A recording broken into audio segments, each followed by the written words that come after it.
sick and we're all just like stuck in bed and you can't make the most out of while you're here, right? So I was like, y'all are wearing masks even inside the house. Obviously not inside, they did not end up wearing masks inside this house, but I was still able to, luckily enough, dodge that. And I was like, oh, thank God I didn't get sick. And the minute this bitch called Shada got sick, I held strong for 4 days.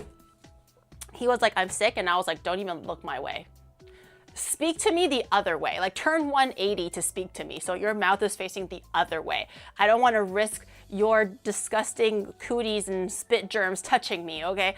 I was able to like tap strafe and dodge that shit for 4 fucking days, and it got me in the very end, and it still got me. My throat hurts. This whole day I was like in denial. I was like, there's no way. I'm probably just dehydrated, or like I just didn't drink enough water. There's no way. I'll just drink more water. I probably just woke up thirsty, not because my throat hurts. My throat hurts. And it's also the first day of Shark Week, so I'm just sad now. I'm just sad. If today the energy is not at full blast, this is why. Okay, this is why. I apologize. I'll still try my best though. I never try to like cut corners and just be like, I'm gonna take a back seat. But if you're like, I'm talking quietly today, it's because my throat hurts, okay? And I still have the stuff out for tomorrow because we still have another full day of streams with outside for bikies and also a little bit with rain. And yeah, so hopefully by my throat bean hurts. Yeah, my whole throat hurts and my throat bean hurts. But hopefully I'll feel better by next week. But I think next week I already have new people coming, so I don't even know anymore. I think by next week I already have guests. Do I have a guest next week? Oh my God, oh no, I am having guests next week. I have a girl arriving early. She's coming on like Wednesday or Thursday. No, I only have a weekend to myself. And I'm sick. Life is not fair. I only have a weekend to myself, streams to catch up on, and I have a girl coming early. I think she's arriving on like Wednesday or Thursday.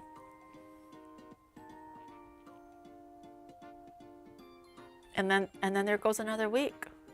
You could say no. I can't say no. I don't know how to say no.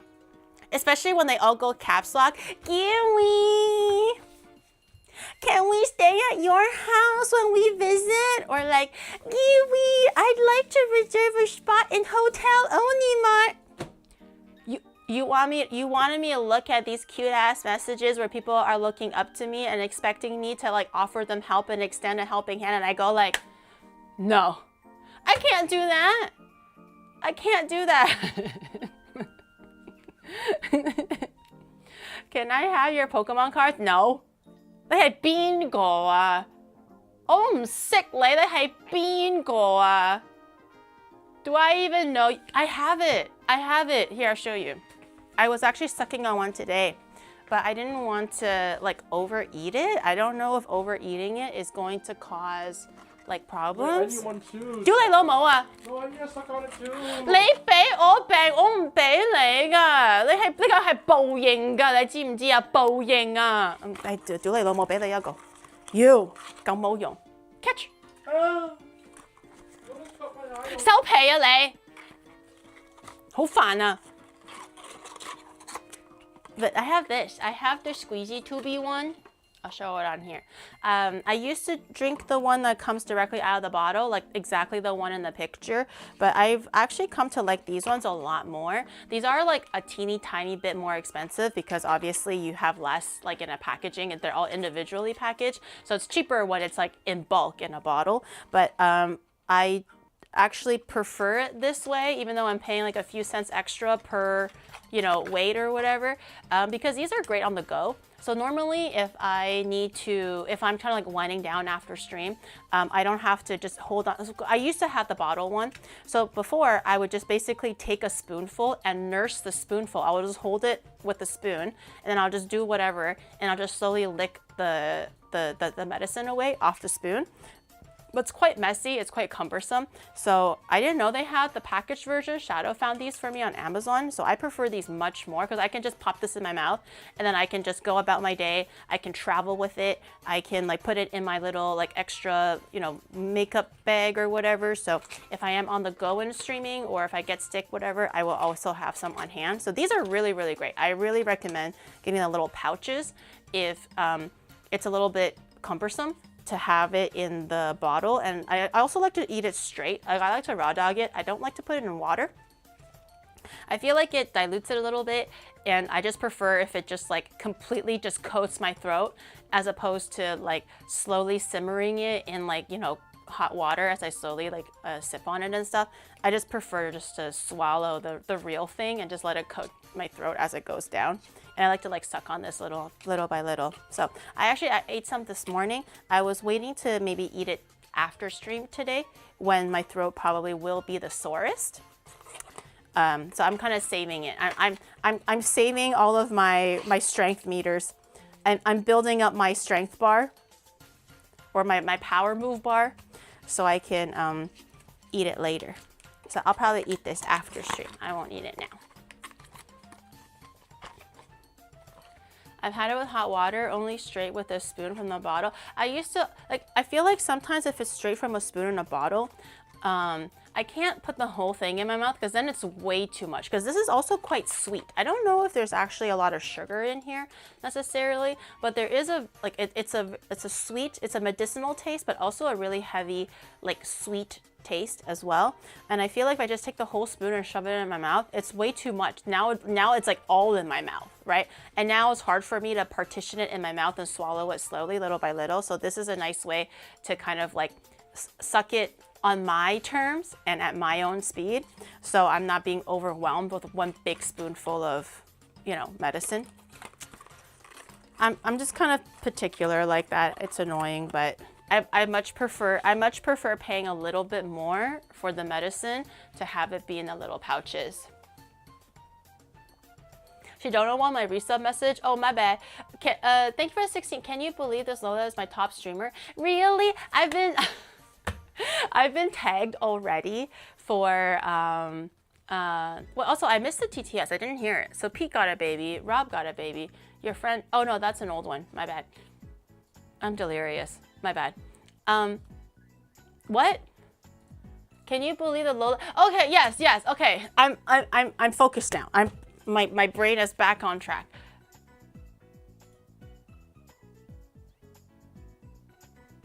Yeah, okay, so I've been back. I've already been tagged already by people for their Twitch recap. I was surprised the Twitch recap came around so quickly this year. If I'm not mistaken, I could have swore it was like later on in the year. Right now, they're like, today is only December 2nd, December 3rd, and they already gave us a Twitch recap. It's kind of crazy. In any case, I already got tagged on Twitter of people going like, either I'm your #1 watched streamer, which I appreciate it. Thank you.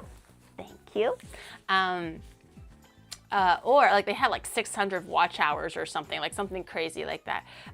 Or their #1 watched streamer is Praise Rock. And I think that's very, very funny. There was one where, I forget who it was, but there was one person that tagged me, but their #1 streamer was Praise Rock. I think I might have been like 5th or something. In either case, I still made it to top 5. But the watch times were very funny.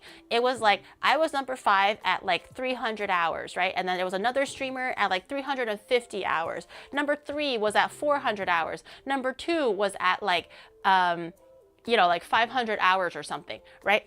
And then I think #2 was like Zen, right? So like, I'm like, okay, right? There's a gradual increase from #5 to #2. Obviously, the more people you watch, the higher the number. And then Praise Rock is #1. Guess what number watch time Praise Rock got? Zen got 500 hours. And in comparison, me at #5, I was at 300 hours. Praise Rock got 1,000. like for that particular person. So basically Zen is effectively their favorite like streamer to watch outside of Rockcoon, but the sheer discrepance of watch time for Zen and then watch time for Rockcoon is crazy. Okay, 1,000 hours watch for Rockcoon, number one, and number two, which shouldn't be a big difference, is 500. Half of that is Zen. And then it was like 2 other streamers, and then I was at the end at 300 hours. That was kind of funny. I was usually expecting it to be like, I don't know, like 800 or like a gradual increase, but it's like boom, like a big difference. And then everything else was about the same. Rockcoon on a Ferrari and buying a house grind, unlike this part-time streamer. I'm sorry that I don't have the... You know, when people always ask me, Gary, what's the secret to streaming or VTubing or like success and all that stuff? Like, how do you make it in such a competitive field, et cetera, et cetera? And I always give like the so-called harsher answer that no one, or it's hard to hear, because the easy answer is motivation and inspiration, right? But that only gets you so far. So my honest answer is always discipline. Like if you want it, you need to put in the time, and it doesn't have to be every day, but you need to be diligent about it and don't slack off or find reasons to slack off. You have to commit to the 1 day a week or the 2 days a week. You don't have to do all the days of the week. And I just lost my train of thought. What am I talking about? Oh, but nobody is more diligent than Rockcoon. Nobody is literally, as I was speaking, the thought was slowly trickling away from my mind and I could not see the point anymore. You know how sometimes when you're talking, you can still visualize like the final, like the final like point that you're trying to get to, or the final like ending to the story. I could literally see it fading away from my head as words were coming out of my mouth trying to finish my sentence. I do that all the time though. I try to be like covert about it, but that actually happens so much on stream where I often just actively lose what I was trying to say as I am still like building up towards the final point, and it just completely escapes me, and I try to be sneaky about it and try to find my way back to what the point was. But it happens all the time. It's really bad. Is it old age? Is it old age or is it ADHD? I would rather you tell me it's ADHD. Don't tell me it's old age, man. Just tell me I have ADHD or something, okay? I think that's easier to swallow at this point than being like, oh, you old bitch. It's both. Oh man, I guess he is as steady as a rock. My point was, I may tout about discipline and diligence and you know, what is it called? Prioritizing like, you know, hard work and determination over things like motivation, but no one is more diligent or determined or blah blah blah than Rockcoon. Okay, that guy streams. I don't know how he does it. I really don't. Is he not tired? Does he not get cold? Like, he is hanging out at 35 degrees Celsius weather, and also in 10 degrees Celsius weather, in rain, in thunderstorms, in potential snow, in earthquakes. How does he not catch a cold? Does he not have family? He's rock hard. Quality entertainment. He's tied against his will. No, you can't see it because you're usually looking at his backside, but I know. He always has a smile on his face. He never frowns, ever. He never sheds a tear. Always a beautiful ear-to-ear smile. But what you see on camera is typically the backside, because of course he's also like, you know, he doesn't want you guys to know what he actually looks like as like a rock. So he streams his backside, so he doesn't dox himself. Yes, but that guy is truly determined. I am literally just like pussy numbers compared to him. Rockcoon rarely takes naps like other streamers. I don't know how he does it. Around the clock entertainment. literally entertaining people for thousands of hours, okay? And that's for that one person. Apparently for my own Twitch recap, I don't remember the number. I don't even remember actively watching him that often, so I don't know how this is happening. Maybe this is a Twitch glitch, or Rockcoon is secretly doing some shit, like while I'm streaming, he's like, haha, perfect. No one's like, not too many eyes are on me currently. This is my time. And he goes like, he probably like hacks into the mainframe or something, because apparently I also have most watched hours on Rockcoon. When I shit you not, I don't think I actually watch him that often, so I don't even know how that happened. I don't remember the exact hours that I'm logging in to his streams. But my number 1 is Rockcoon. My number 2 is Rob. And then I think it was like Connor and then Michi, and I don't remember who the 5th one was.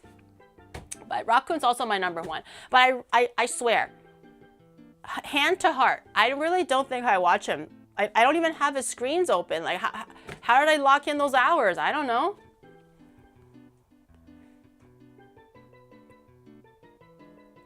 Rockcoon and not Sharon. Sharon streams like... Sharon didn't start streaming until like 2 months ago. And in the course of 2 months, he streamed 3 times. What do you mean? This guy does not... He literally does not stream enough to make it to anyone's top 5 at the moment. 話你細聲啲得唔得啊？屌 Giri watches Rockcoon more than her streamer friend. I don't think I watch him. I swear. Like if you were at any given time, if you were to open my browser, it would not be Rockcoon. So I don't know how in the hell I am clocking in that many hours for Rockcoon. Like I know that I rate him a lot. But like, how is this possible?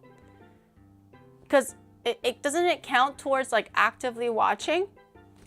I don't even have his window open. There's gotta be some kind of funny business happening here. You're my top streamers with a yearly recap. Thank you, I appreciate it. It's always so sweet to find out that I'm in your top 5. It's always very, very cute. Thank you. Pafu, thank you for the 27 months. Thank you, welcome back.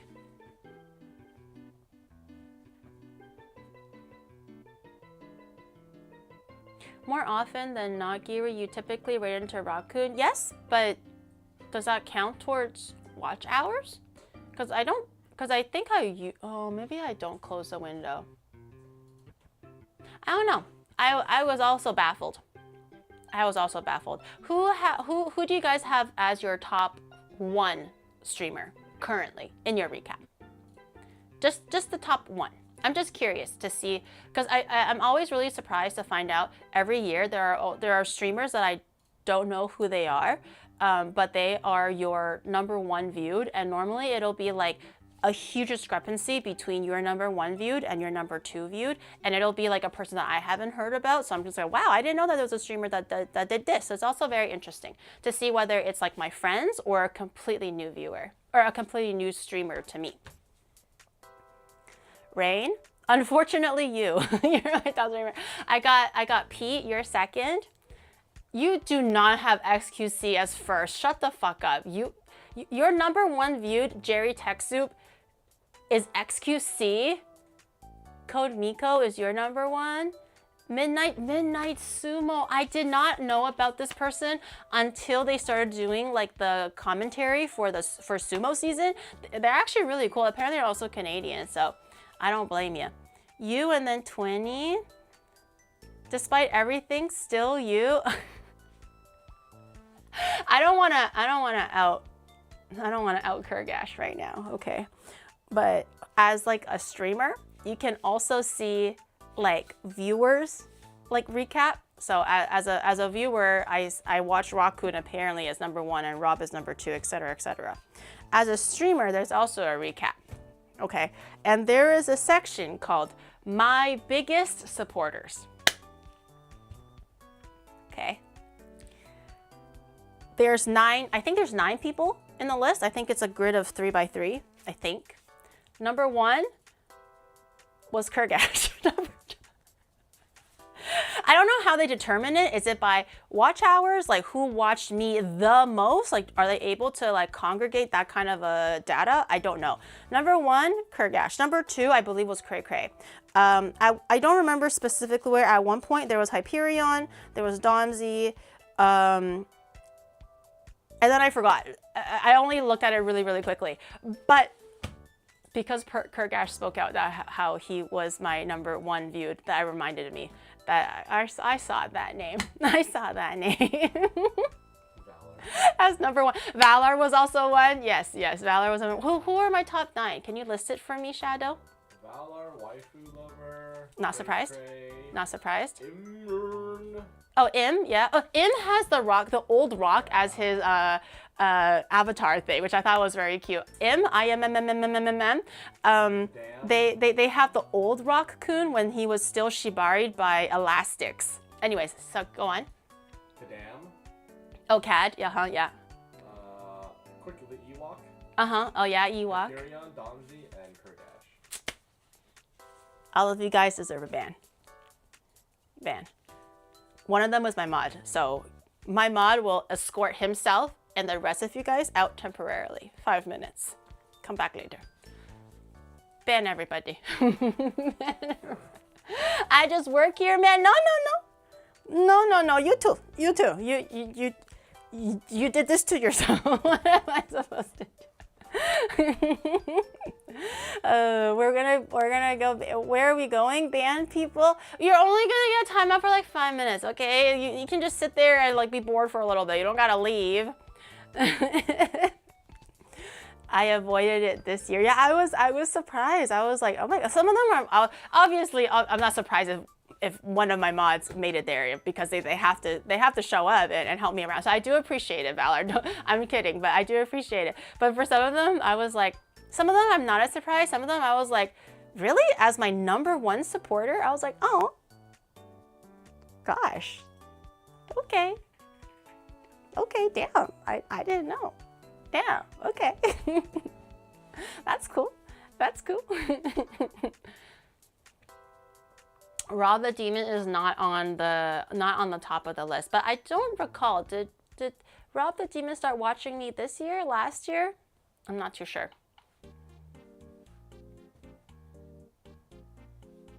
I have 1,400 watch hours and I didn't make it. Damn. Wait, what? I didn't even stream that long. Can you delay this stream by 2 hours, girl?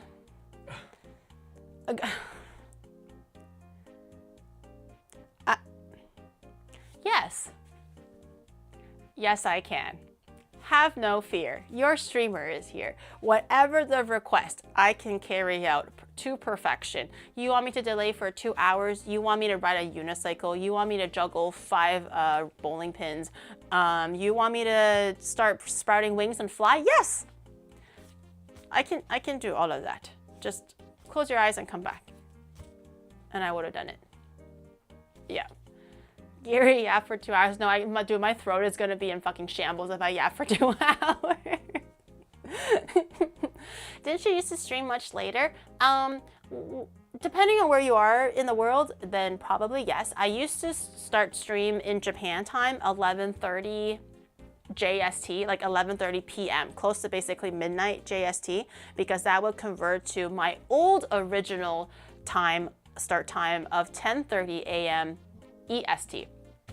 That was always my original start time. It was always 10:30 a.m. In EST time. But obviously it's not really healthy for me, and it's not very like doable long term if I start stream at midnight every single day for basically the rest of my life, as long as I choose to stay in Japan. That'll literally eat away at me. Like I wouldn't be able to live a normal life. Like that would like fuck me up and my circadian rhythm. So I basically gradually have pushed the time back by an hour, like every few months or so, until I've now find a nice balance of starting stream at 7:30 p.m. JST, so that I'm not like literally living a nocturnal lifestyle. But yes, I used to start stream later, I guess. But it just doesn't work and convert nicely to Japan time, or else I'll die. Be nocturnal, I can't do it. I can't do it. My body is the type where if it's like the general like 3-hour range of like lunchtime, so from like 12 to like 3, I would say, is kind of when my body decides that it's like lunchtime. And dinner time would generally be around 6 to like 9 is the general what is it called, gap for dinner time. Whether I'm hungry or not, if I'm not eating during that general lunchtime gap or dinner gap, I will be angry and I will be pissed because my body needs to work on a very like regimented and scheduled lifestyle. So I don't have to plan out my lunch or dinner to a T, but if it's like 2 p.m. and we're still showing no signs of eating lunch for whatever reason, I will be like, okay, then I can't do this. I need to eat something. Whether I'm hungry or not at that moment does not matter. My body is like shutting down and my mind is going crazy. Like I have to eat something to tell my body, hey, this is lunch. And then we can still like go out afterwards and eat other things. But during this like lunch period or dinner period, I need to be eating something or else I'll go crazy. My body is very like scheduled like that because I kind of grew up like lunch is lunchtime, dinner is dinner time. It does not like bend and change depending on the whims of life. It's very regulated. So same thing for sleep. It'll kill me if I sleep at like 7 a.m. in the morning. I won't be able to do it. Also, I really enjoy sun. I'm a grass toucher. Okay, I'm sorry. I know I'm a VTuber, so I'm kind of going against my peoples right now. But I'm a grass toucher. I like to go outside. I really enjoy my vitamin D. I really enjoy sunlight. I feel like I like to feel the warmth of like, you know, the sun and the cold breeze upon me. So if I wake up and it's already like sundown and all I see is just perpetual darkness like over and over and over again because I'm sleeping during the day and I'm awake during the night, I will be a very sad person.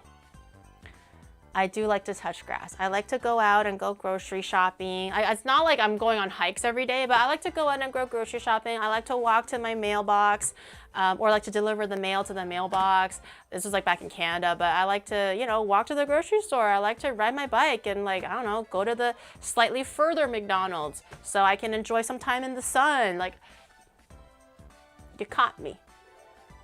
I like sun. Okay, so if I don't see sun, I'm very angry, very, very angry.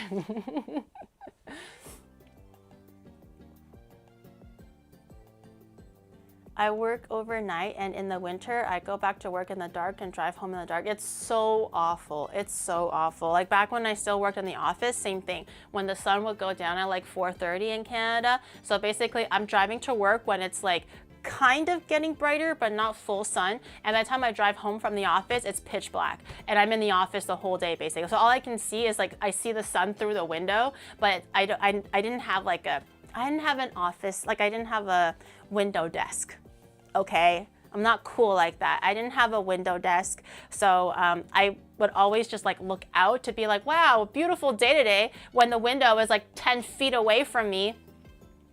And I'll just imagine what it would be like to frolic in the summer air, you know, while I'm stuck in the office, looking at the sunset or looking at the sun vicariously 10 feet away from me. And then by the time I finally get home, it's pitch black. It's really sad. Wintertime makes me so sad. Daylight saving time makes it worse. Yep. Every time daylight saving turns around, everyone just becomes a little bit sadder. I do not like the sun. I'm nocturnal as much as I can get away with. You don't like the sun? Like there was one time, I can't remember why I I think I remember. I think it was when I started streaming. So I will wake up and I'm gonna like wash up, do all my stuff, and I'm already locked in. I'm like, okay, ready to stream. And by the time I end stream, again, this is only for winter time, but by the time I end stream, the sun will be down. The sun will be gone. Or if I end stream and then I kind of just finish up whatever other work or answer DMs that got piled up while I'm streaming. So by the time I finish all of the immediate things that require my attention, it's already 4 or 5. The sun's down already. And I got really, really sad for a period of time because I felt like I wasn't able to go outside or like I wasn't able to, you know, get vitamin D.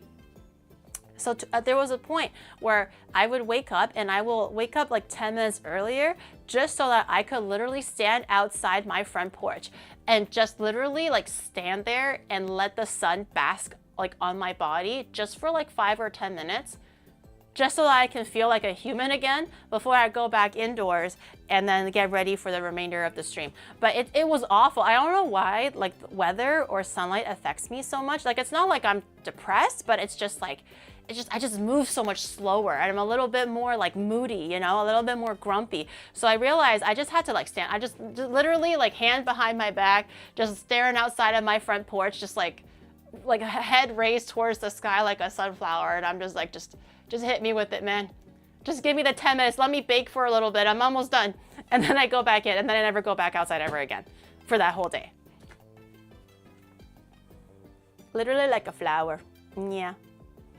The Pom Pom pasta, I need it. Like, I don't even have to like touch grass, like go out, but I really need that few minutes of sun, or else it's done for. A reptilian confirmed, maybe. Maybe I got a little bit of that snake in me, I don't know.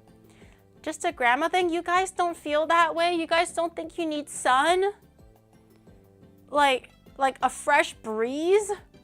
You want to wake up, you enjoy waking up and it's like dark, and then you go to sleep and it's dark? I mean, that's fine if you like that, but that's rough, man. That's rough on me.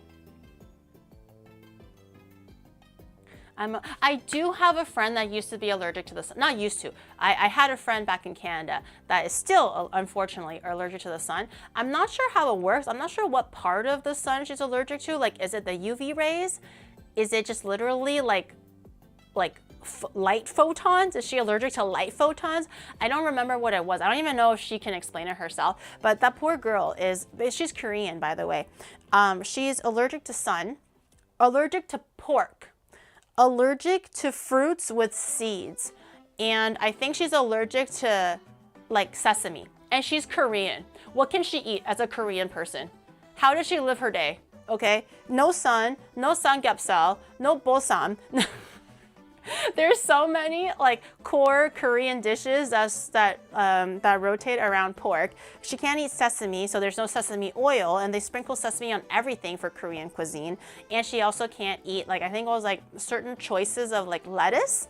I can't remember which kind of lettuce she can't eat. And then also like fruits with seeds, so things like apples and pears and strawberries and stuff, she can't eat. And I'm like, girl, how? Like, it's awful. She's like, I know, but I've like come to terms with it now. Like, I know what to avoid and what I can maybe eat a little bit, because thankfully none of them are like, it's not like death inducing, or they're not going to cause like a huge anaphylactic shock. It'll just be like maybe a rash or like a small swollen tongue. So nothing life threatening. However, it still sucks to be uncomfortable like that. So is she single? She is one, older than me, if that's not enough to deter you. 2, she has a husband. If that's not enough to deter you, a husband of what, 10 years now, maybe 15? No, she's in Canada, she's not in Korea. And she also has 2 kids. Just nailing the final nails on the coffin. Don't touch my friend. Don't touch her. That is a married woman, a mother of 2. Also, like, older than me, okay? MILF? No! Get those filthy thoughts away from you. Just because there is a goal keep, it don't mean you can't take a shot.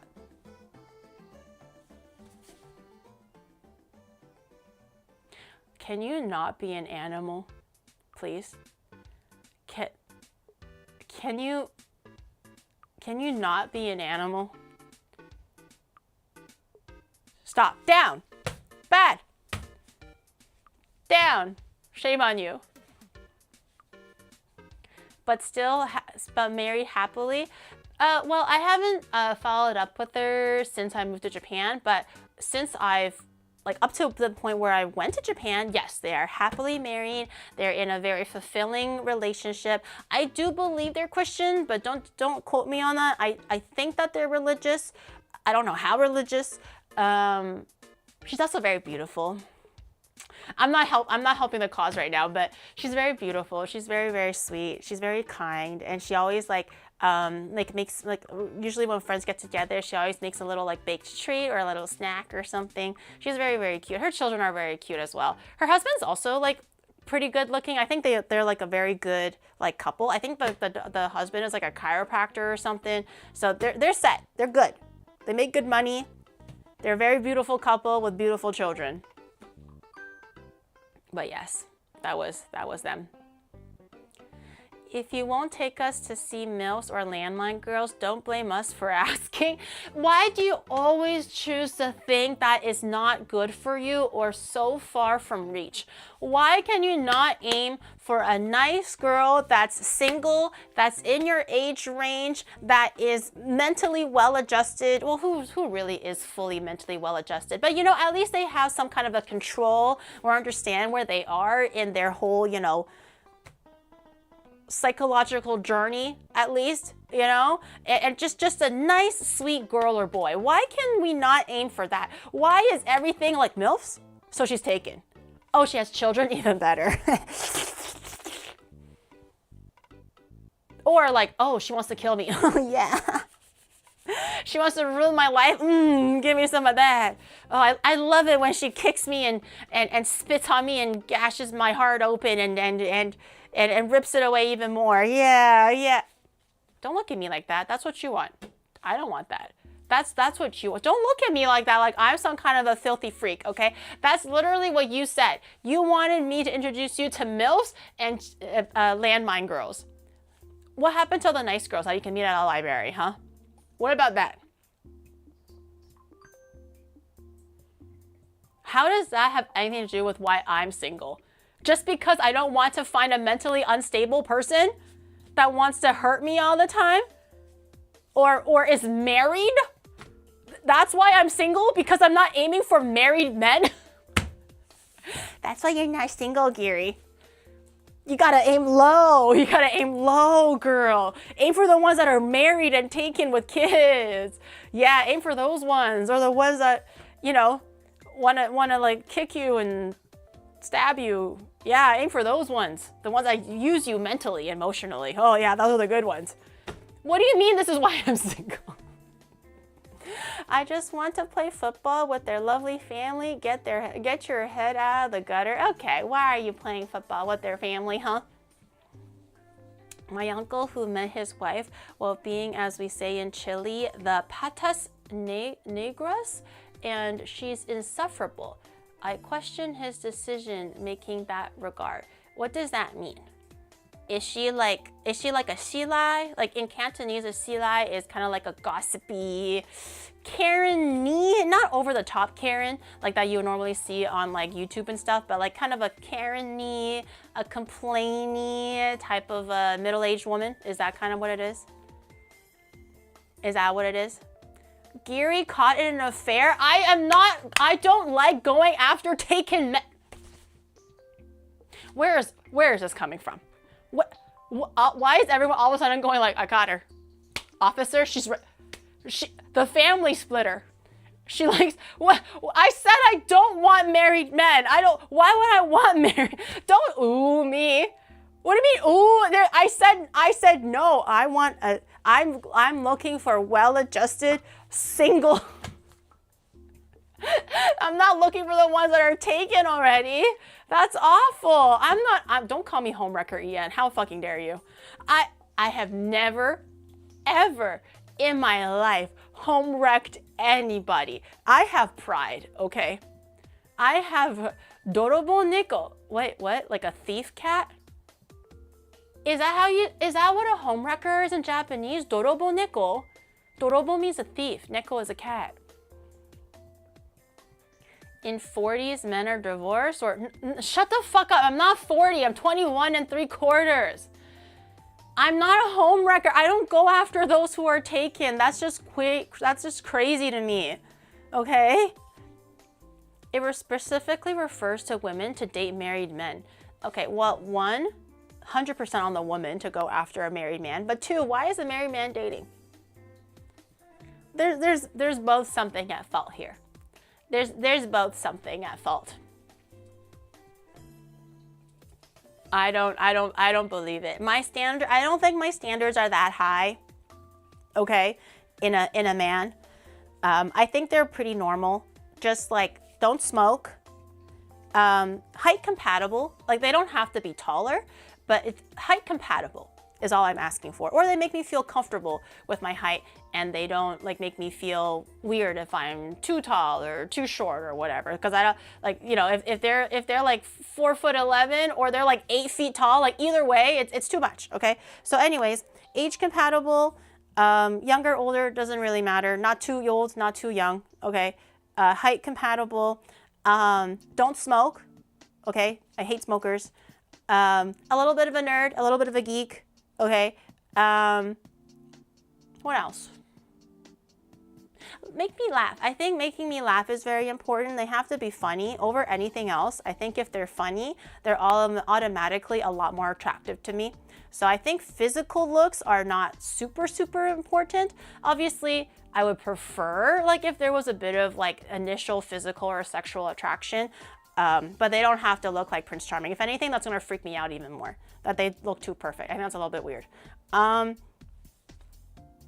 don't know. I never really given it any thought, but I like them funny and I like them nerdy. And and everything else, as long as they're kind of compatible or they kind of fall in line roughly, and it's not super jarring any which way, I'm good. I'm good. I'm down for an arranged marriage. You would be open for an arranged marriage? Damn. Her imaginary BFI, it's not imaginary. I know a married man that you were like, shut the fuck up. I don't want a married man. Oh my God. How about have a job? Okay, well, yes, ideally, I would like to have them have their own income. You know, comrade, thank you for gifting a sub to say, I appreciate that. Wait to ask for the moon, Geary. I don't think my standards are that big, okay? Oh, and they have to be not super mentally unstable. Like, you know, if they realize they are, maybe they're actively like going to a therapist or they're actively seeking help, that's also fine. Other than that, do I want to look into their family health history? I'm like, what kind of cancers do you have? Like, what other, like, heart disease, you know, diabetes, what are we looking at? I don't know if I'm going to go that far. I don't know if I'm going to go that far. But preferably strong like ox, okay? Strong like ox like me. So we're both strong like ox.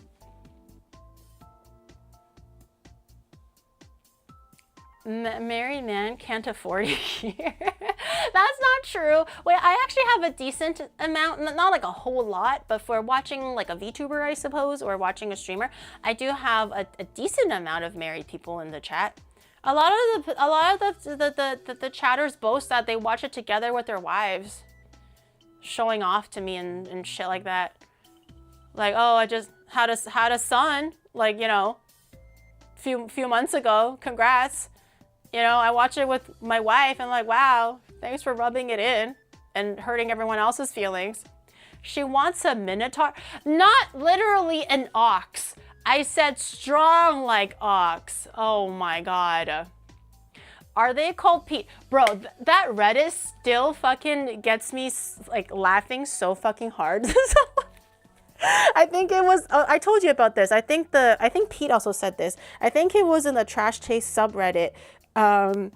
Because I invited Pete to come over to help with the baby shower stuff, because I'm sure he wanted to like maybe pitch in and like and help a little bit, offer some elbow grease to prepare for him and Yuki's baby shower, right? So I was just like, yeah, come over and then we'll stream it. We'll just put it together a few things. It'll be really cute. And I guess people just jumped to conclusions that I was the wife. They were like, oh, look at the happy couple planning their baby shower. Oh, she's younger than I thought. Or like, oh, I didn't know that Pete was married to Gear. Like the comments and assumptions were crazy, but I thought it was very funny. Pete also thought it was very funny. Not once, the whole time, I was like, oh my God, Yuki would be so happy. What would Yuki think? Oh my God, are you and Yuki excited? Like I kept on talking about him and his wife and how they were gonna expecting a beautiful baby. Like not once did I lead on anything, but then there's always just, I guess those Redditors, they're just like, Geary, his wife. And I'm like, what? I honestly think Pete would rather open up Minecraft. Yeah. Than to live a life fated with me. I think Pete, you saw how he crashed out, man. That poor guy, release him from these hellish shackles. I think he'd rather open up Minecraft and jump. It's been 15 months since I quit smoking, but gotta start again. Why? Gotta untick one of those. Oh, no! Don't start smoking. It's so bad for you. Good for you for quitting. I had a friend who quit cold turkey. I was very impressed by her willpower. I think she was like heavy-ish smoker. It might have been like half a pack to a pack a day. Not beyond the full pack. And I think she was smoking for a good few years, like 5-6 years maybe. And one day she was like, nope, I'm gonna stop. And I was like, was there any reason behind it? Like, did you meet a guy? Did you realize that it wasn't healthy? Well, she was like, nope, one day I just felt like I don't want to do it anymore. And I was like, you just stopped like that? You didn't use patches? You didn't like wean yourself? She's like, nope, I just threw it all away. And she was able to stop and keep it off. And I'm like, damn, very cool. And I also similarly have friends who literally have tried 15 times and they couldn't do it. They always rebound. So I'm not sure how, I understand that quitting is very, very hard, but to some people, i.e. that one particular friend, she could just cold turkey it. Is she single? She's also married, bitch, okay? Every time I talk about an IRL friend, just automatically assume that she's married, okay? They're all married. Most of my IRL friends, all married. I think out of like all of the friends that I have back in Canada, like literally like less than a handful of people are single. Either they choose to be single or they're still like, you know, looking or maybe like broken up or whatever. But most of my IRL friends are married and with children. So stop asking. Married, even better. Shame on you. I'm not trying for you guys to hook up. I'm just telling you that I have a friend who is mentally strong enough to quit cold turkey.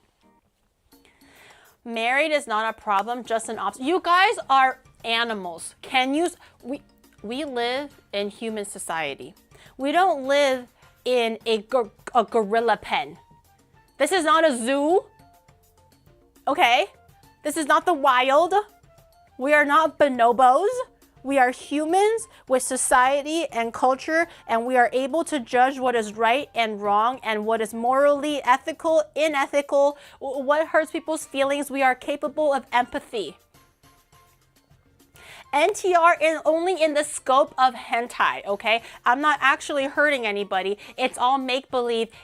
Everything is fine and fair in anime, okay?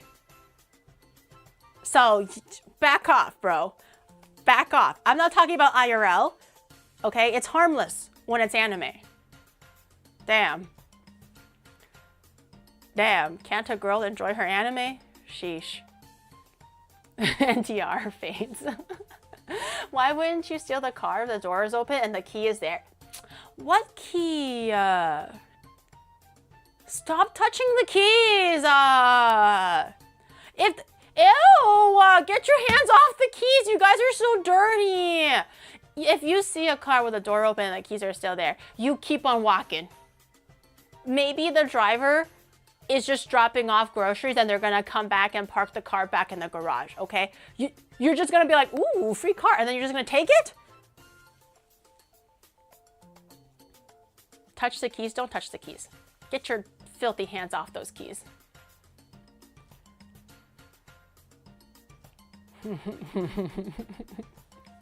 But it's a Ferrari. Nope, not even if it's a Ferrari. If the door's open and the keys are in the ignition, look around for a car. I'm in the bush, making sure you guys are not committing a mortal sin. I left the car there with the key and the ignition on. No, not like that. Not like that. Well, okay. I realized that didn't come out correct. I mean, like I set a trap. Like, not like, ooh, but more like I set a trap. So I'm like, ha, I gotcha.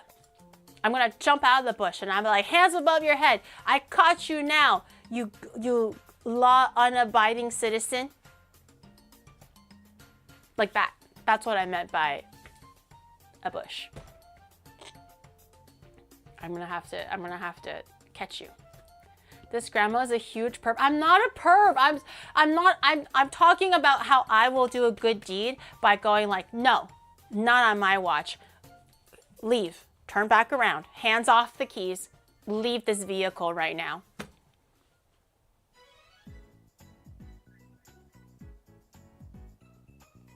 Wasn't that a TV show? I don't know. Gary likes waiting in bushes. I don't like waiting. Why is this getting skewed? What are we talking about? Chilean food. That's what we should be talking about. We should be talking about Chilean food. What's happening? I kind of lost track of what was happening. How did we get here? I don't know. Chilean food though. I've never tried.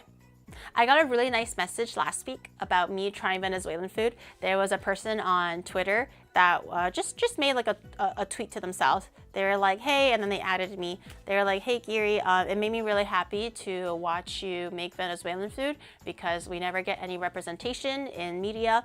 And it was really nice to see you try to make it and also very happy that you enjoyed it. And I was like, that's so sweet. That is such a kind message. And that kind of reminded me like why I like to do things like these. Obviously, I like to make food that I'm familiar with or that I know is good, that I like to dabble in, whatever. So things like Asian food and stuff like that.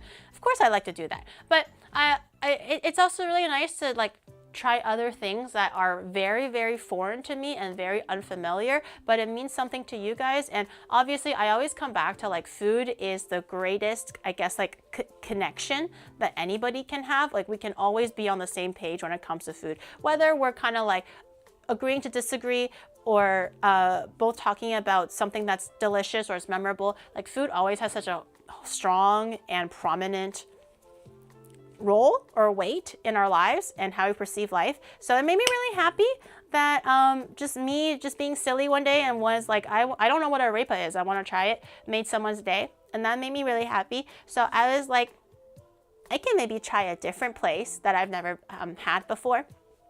And so I was just kind of like literally like looking at the globe and I was like, where have I not tried? Because I've kind of tried Middle Eastern, I've tried Asian, I've tried European, not every European country, but I've tried most European places. I feel like Africa, South America are the ones that I have tried the least. So I was like, I don't actually remember where Venezuela is on the map. Don't question my geography. I don't know shit anymore. But I was like, I've never been to Chile. Maybe Chile could be fun. So I was looking into like some classic dishes in Chile. So just a quick Google search, okay? I don't have Chilean friends, so I don't have anyone to vouch for me if this is like what a typical Chilean person would eat or is like a notable dish in your culture. But from a quick Google search, it says a pastel de choclo. I might have butchered that pronunciation. A pastel de choclo is a really common homey dish that you'll see in a lot of kitchens. Also a Paila Marina. Did I fuck that one up? A Paila Marina is also something, because Chile is at the coast, it's like a really long strip on across South America. They have a really wide spanning coastline, so a lot of fresh seafood. So seafood is a prominent diet in Chile apparently. So this is like a seafood stew, a paella marina, and I was gonna make a dessert, which is a leche asada, which is like a roasted flan. I think it's different from like the classic flan or pudding. Normal ones are like either steamed or baked. This one is roasted, is what they said. So it's maybe a little bit deeper in flavor. I don't quite know, but we're gonna try it out. We're gonna see how far we go with that one. But I'm excited though. Pile of Marina, no, Paila. It's one L, not two L's. If it's two L's, I would have said Paella, but it's one L.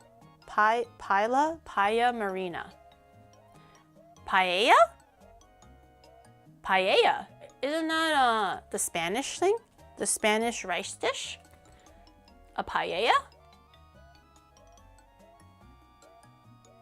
Venezuela is in the Caribbean, so you're gonna make Caribbean food again. I've made I made Jamaican food. I have made, nope, that's it. I think as far as the Caribbean goes, I've only made Jamaican food. So now I guess I've made Venezuelan food. Maybe I'll come back and revisit Colombia. I'll probably try maybe Colombian food other than like arepas or how they cook it differently. I did try Brazilian food at one point. I think I made something that was Brazilian. I couldn't remember exactly what I ended up making, but I did make something that was Brazilian. But I thought Chile could be interesting.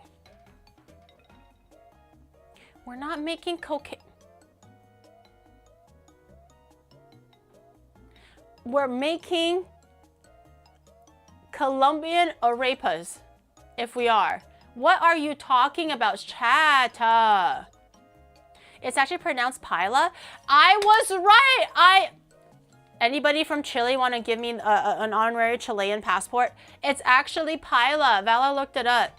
It's not paella. A paella would have like, well, two L's. It'll make a y sound. Also, a paella is like the Spanish seafood rice thing. Yeah. Paila. I'm from Chile and it's pronounced y. I sense that you're lying to me. All right, Pablo, time to hit the underground. What? No, what? You are correct. There, see? Honorary Chilean. I demand to be awarded honorary. Also, I will make something just on the side because there are a few things that require baking time. So I'll try to my best to utilize the time smartly so that there's not too many like layover to like wait for things to finish. But if there is extra time, I did want to make something that's not Chilean. This is just completely like off to the side. But I wanted to make some black sesame paste for black sesame like lattes and stuff that I can drink at home. I mentioned briefly last time, but you know how my hair has been whitening like quite extremely?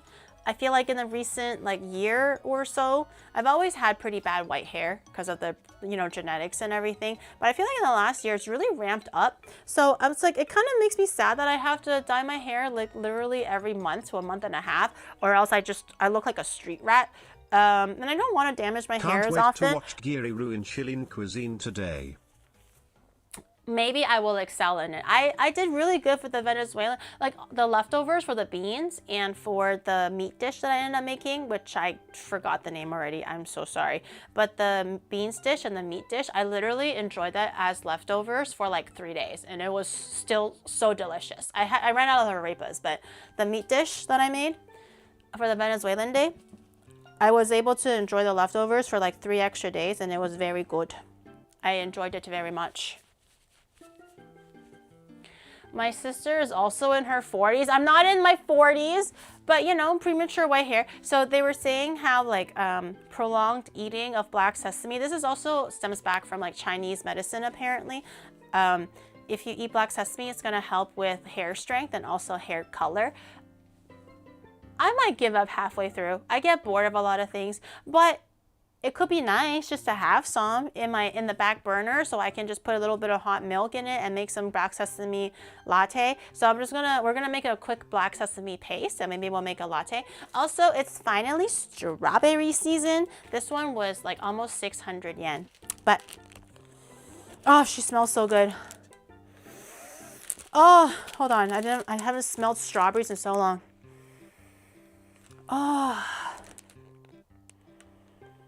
Oh, she smells so good. 600. Yeah, strawberries are very expensive in Japan. So 600 is actually a pretty good price. This is a Tochi Aika, which is also a very, very good brand. I think for the top like brands of strawberry, it's Amao and Tochi Aika. So these ones are very delicious. I think Twitty really likes these ones. But I thought it would be nice if maybe we can make like I don't have a muddler. I might have to maybe makeshift a muddler, but maybe we can make a black sesame strawberry like latte or something. So very not Chilean, but this is just like on the side. But maybe I can sneak one. Let me try one. Let me see what we're working with. Let's see if it's sweet or not. She looks divine though. I'm so excited for strawberry season to be back. The two seasons that I'm most stoked about every year is watermelon season and strawberry season because they're my top two favorite fruit.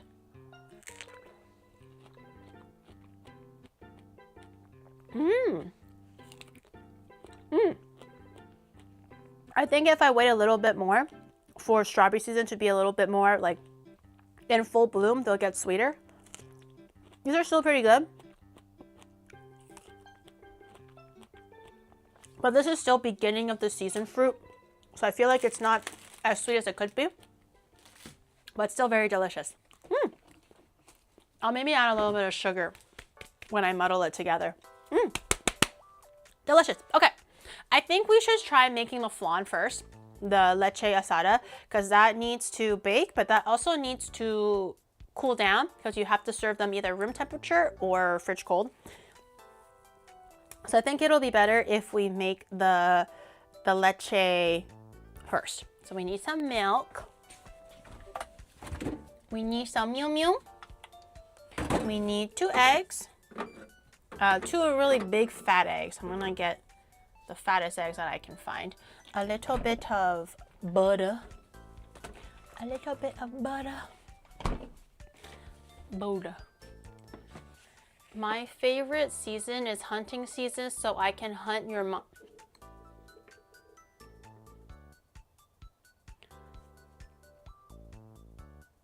Never mind.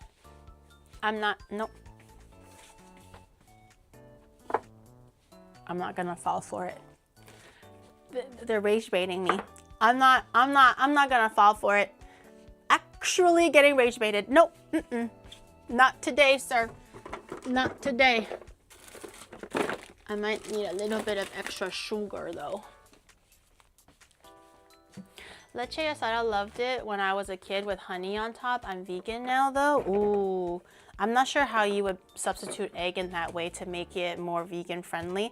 But it's pretty simple. I think for the caramel stuff, we can make it on the side. According to this recipe, you don't, I don't think you turn it upside down. Like, apparently it's just, oh, I was supposed to look, so the recipe that I found didn't actually tell me how I was supposed to demold the Leche Asada. And I was kind of confused because a lot of the times with things like flan, you're supposed to turn it upside down and it's gonna plop out like jello and it'll be like, oh, it came out all in one piece, right? But in this case, because it's like roasted, and when I was reading the instructions, they didn't really make it very clear how I was supposed to actually demold the thing. So I was going to look that up. Let me see if I can find a YouTube video of it.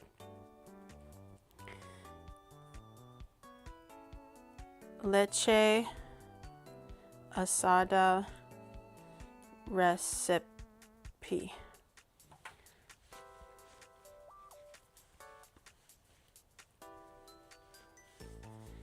It's a sushi sausage roll. I might have had it before. What are we talking about? Like a gimbap? How to make homemade baked milk, huh?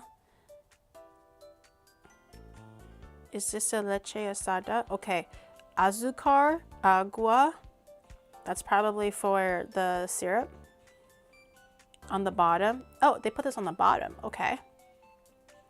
That's a whole lot of eggs. Why is this recipe only 2 eggs? This person used like 10 eggs.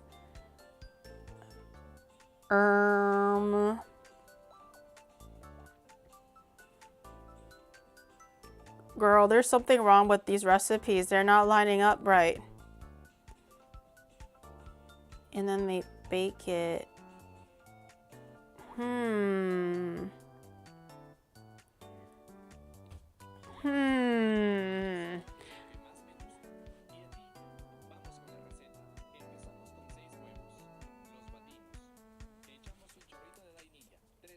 De leche caliente y de 6 a 7 cucharadas de azúcar. Es al gusto en verdad. Ahora colamos y servimos en moldes individuales. Fíjate que estamos colocando todo en una bandeja para horno alta. Comprende. Lo que sigue es hornear en baño María. Echamos un poco de agua en la bandeja sin que salpique nuestra mezcla. Ahora sí, en horno precalentado horneamos por unos 45 minutos o hasta que nuestra leche asada cuaje y dore. Una vez lista, retiramos del horno y dejamos enfriar. Ahora sí, quiero mi costra doradita. Sí. Buenazo. La costra doradita de la leche. Okay. Okay. Oh, okay. So it looks so you don't demold it. Wait, what about this one? Oh, this one's the same one. So you want the top to be nice and golden. You don't flip it upside down. You want the top to be nice and roasted and golden. I'm getting the sense. Here's how you make leche asada, a typical Chilean dessert.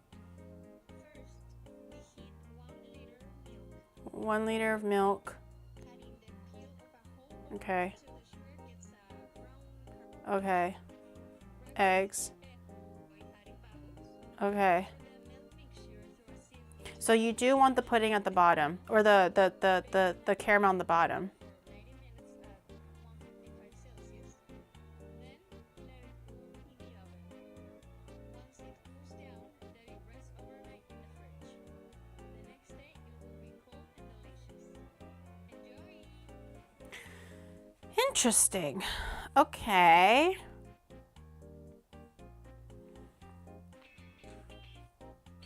I just want to see how you demold it.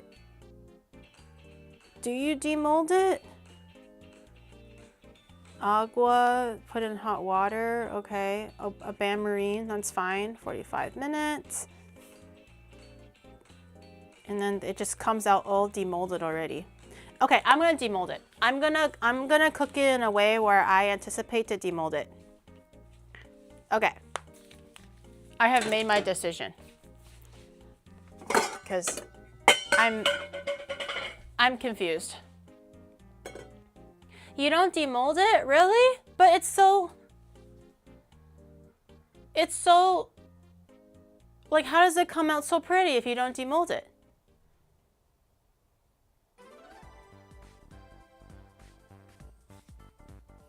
Like, what's the point of having the caramel on the bottom if you're not turning it upside down so you can remove the lid and it's like, oh, I did it.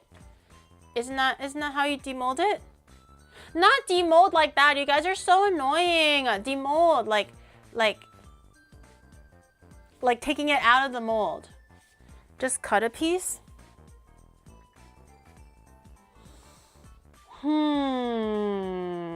Okay.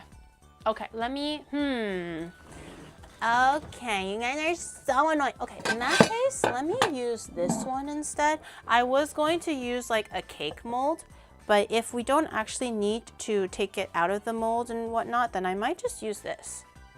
I think this one will be really cute.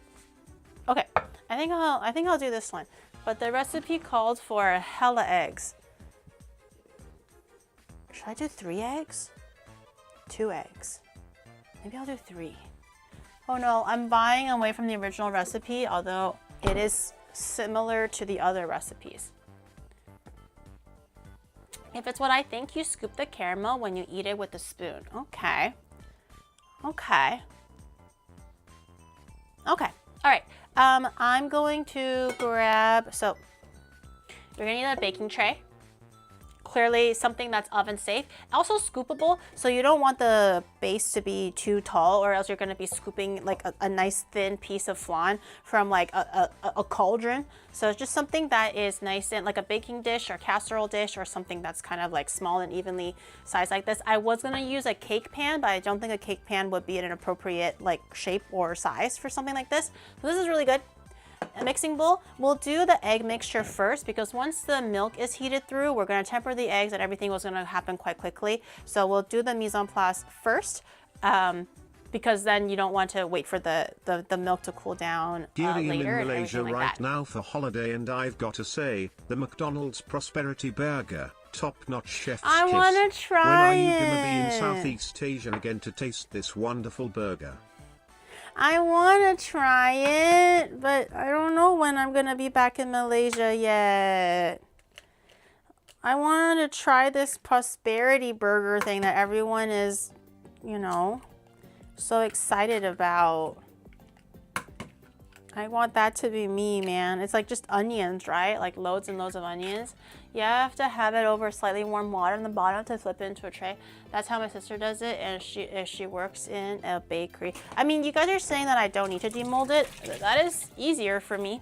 So I'll just do the non-demolding way then. The best part of Keep the it more VTuber model simple. cooking streams is we don't have to look at Fleshgiri while she makes something vaguely potato shaped. When I make something vaguely potato shaped, the only potato here is the shape of your stupid forehead, okay? That's the only potato that I see. Because what I'm gonna be making is a beautifully oval leche asada. Not your dumbass oval forehead. Huh. Okay, we have 3 large eggs, half a cup of sugar.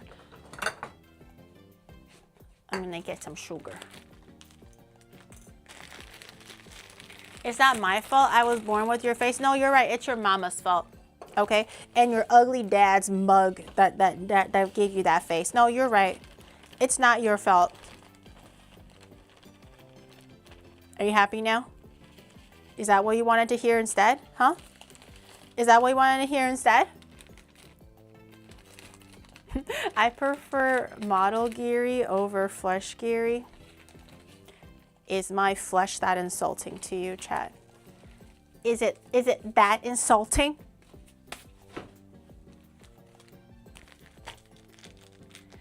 How do you know my dad was my dad? Wait. You knew that your dad was actually not your dad? We kept it a secret from you for so long because we didn't want you to get confused or have your feelings hurt. How did you find out that your dad was actually not your dad? How did you know?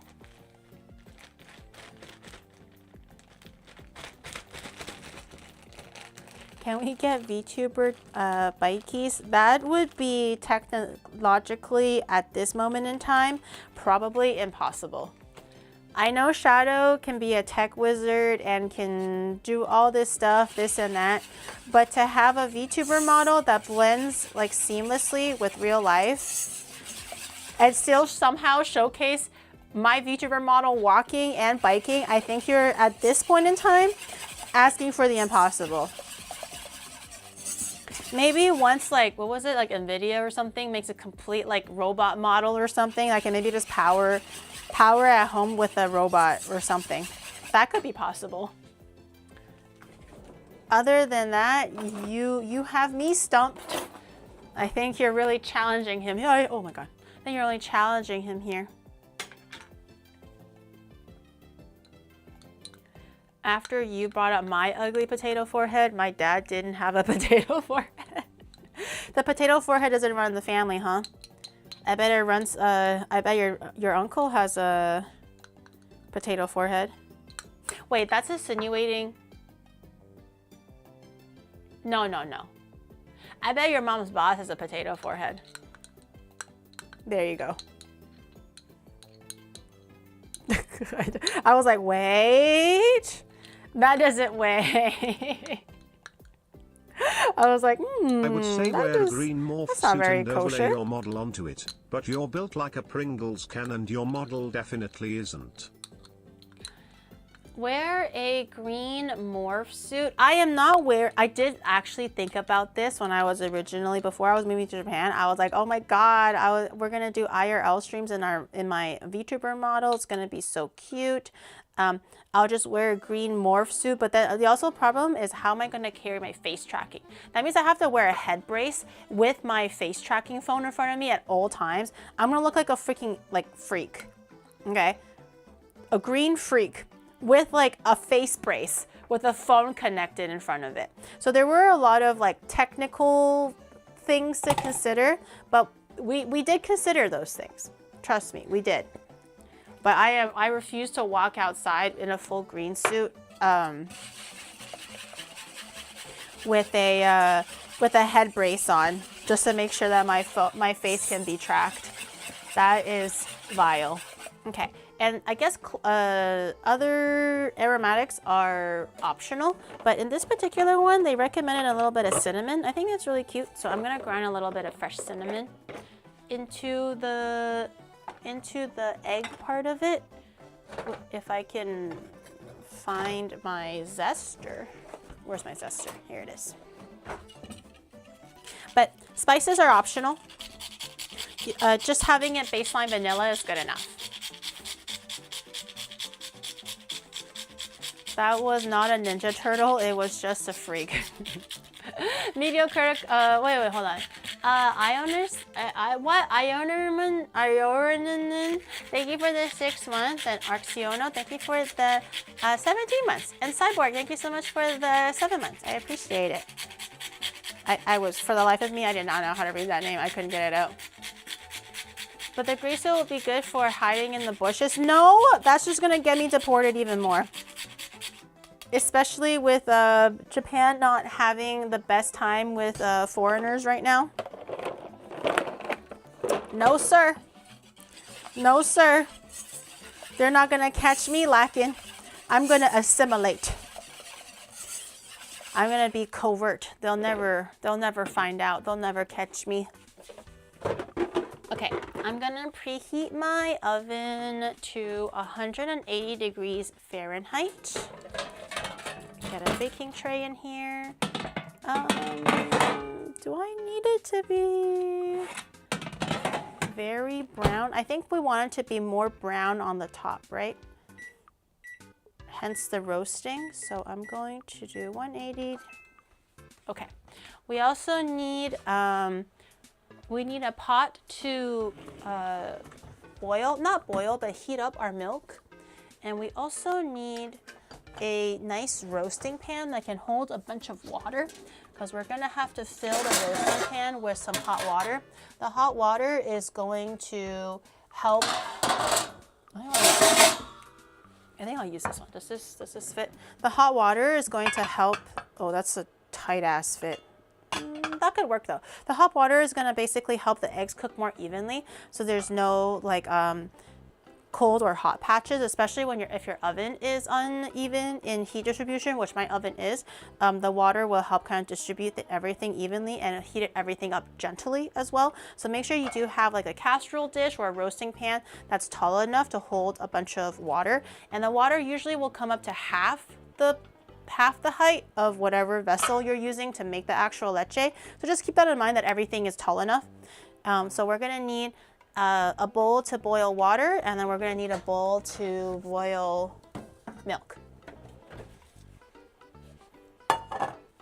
I'm gonna do this way. I'm gonna use this. I'm gonna use my big bowl for water, because that'll take a little bit of time to heat up. You do want it freshly hot, not warm, hot.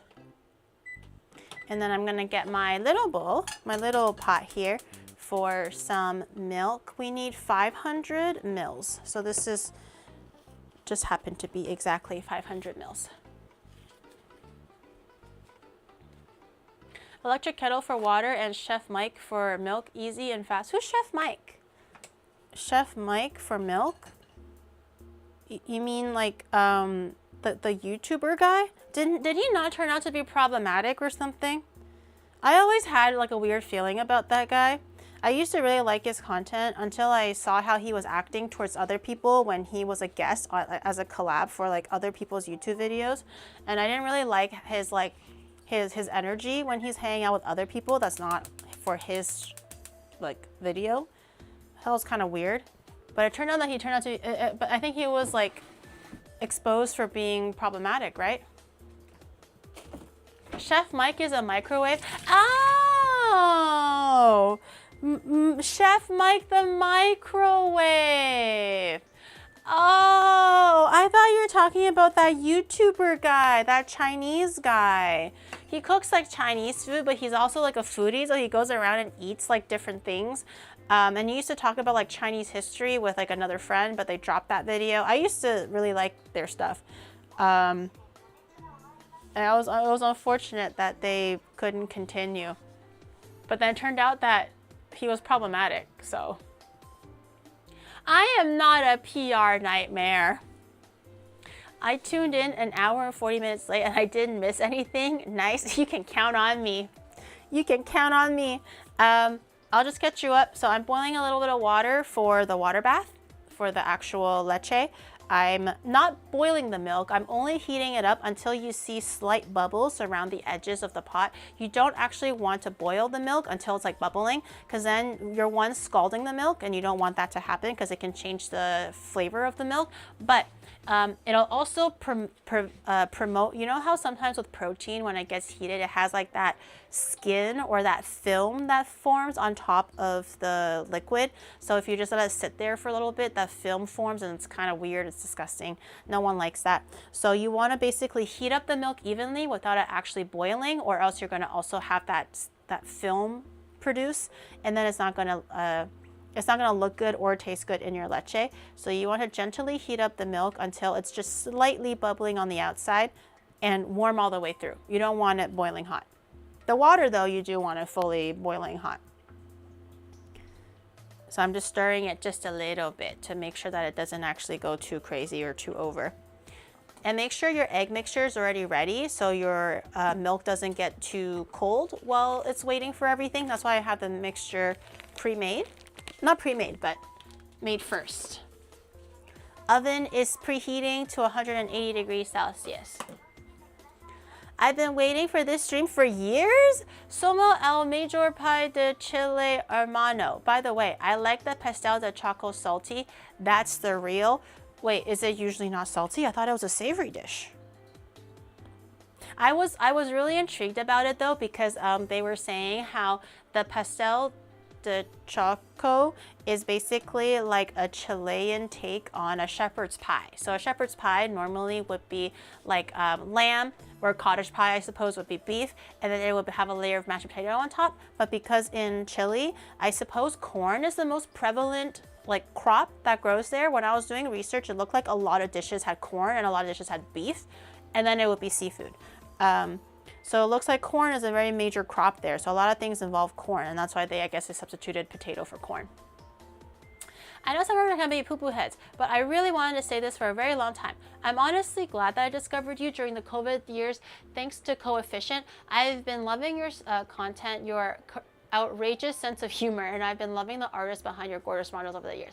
Kusela has seriously become one of my favorite artists, and thanks to you.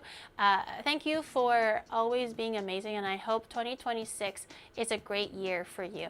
Oh, thank you. That's so sweet. I hope you have an amazing 2026 too. We're all gonna enter the new year being awesome and feeling awesome. So thank you, that's very sweet of you. I can feel my milk heating. Yes, okay, no, stop, okay. It's slowly forming some bubbles. It happens quite quickly, so make sure you do keep an eye on your milk or else it's gonna go too crazy. But thank you for the nice message. I don't know why I couldn't hear that through the TTS, but thank you though. That's very sweet. Okay, my milk is bubbling. It has like the slightest, don't ignore the charring of my pot, but I don't know if you can see that, but it has like the slightest bubbles. And earlier I was seeing like bubbles threatening to form on the surface. That's how hot it was getting. And you want to stop it there. You don't want to have it go any further than that, or else that will consider it be like scalding the milk. So you have our egg mixture with the vanilla, cinnamon, and sugar. And you want to temper your egg. So pour your hot milk in slowly, like the tiniest amount, and then stop. And make sure the temperature equalizes, especially if you're using fridge cold eggs, which is what I'm doing. If you're using room temperature eggs, you can be a little less careful, but still cautious. But because my eggs are very cold and my milk is very hot, the shock of it all can cause my egg to cook accidentally. So you want to do everything very slowly. Oh, it's 300 bits, that's why. Okay, I didn't realize it was 100. But thank you though. I always pour in my hot milk slowly. Disgusts me. I need my next VTuber model to make a disgust face. My model can't do a disgust face, so you can't see how disgusted I am with you.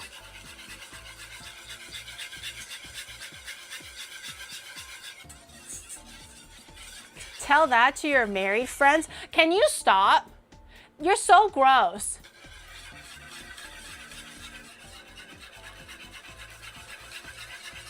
Leave my married friends alone.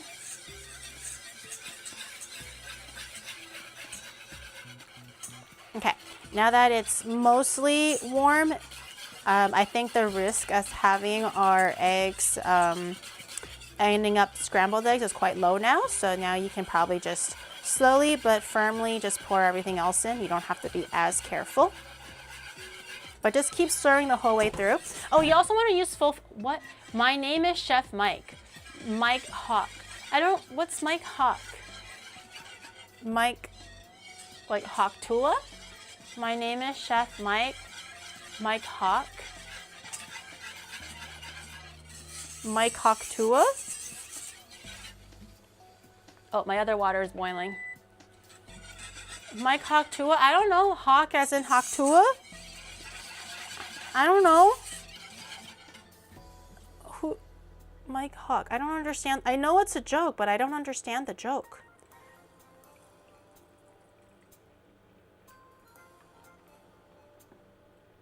Oh, I forgot about the caramel.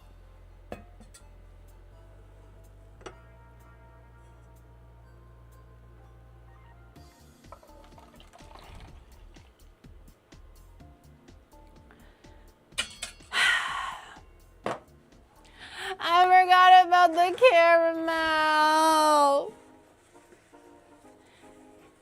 Mike Hawk. I don't get it. I want to get it. Mike Hawk.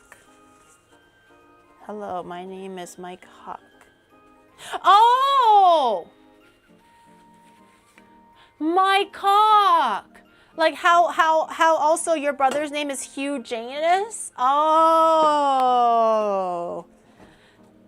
Oh, I get it now. Oh, you guys. You guys. Yeah, or Mike Oxmall. Okay, I do need this to make the caramel, so I'm just going, oh! Okay, thank God I did that without the custard inside, or else I would have been very, very sad. I got a little bit of water inside the actual basin, or inside the thing. Okay, dump that out, because we can always just dry that off. I don't need the extra hot water, so you can throw that away. I'm gonna dry this off. Actually, I don't think I need to. I just have to put a crap ton of sugar in there.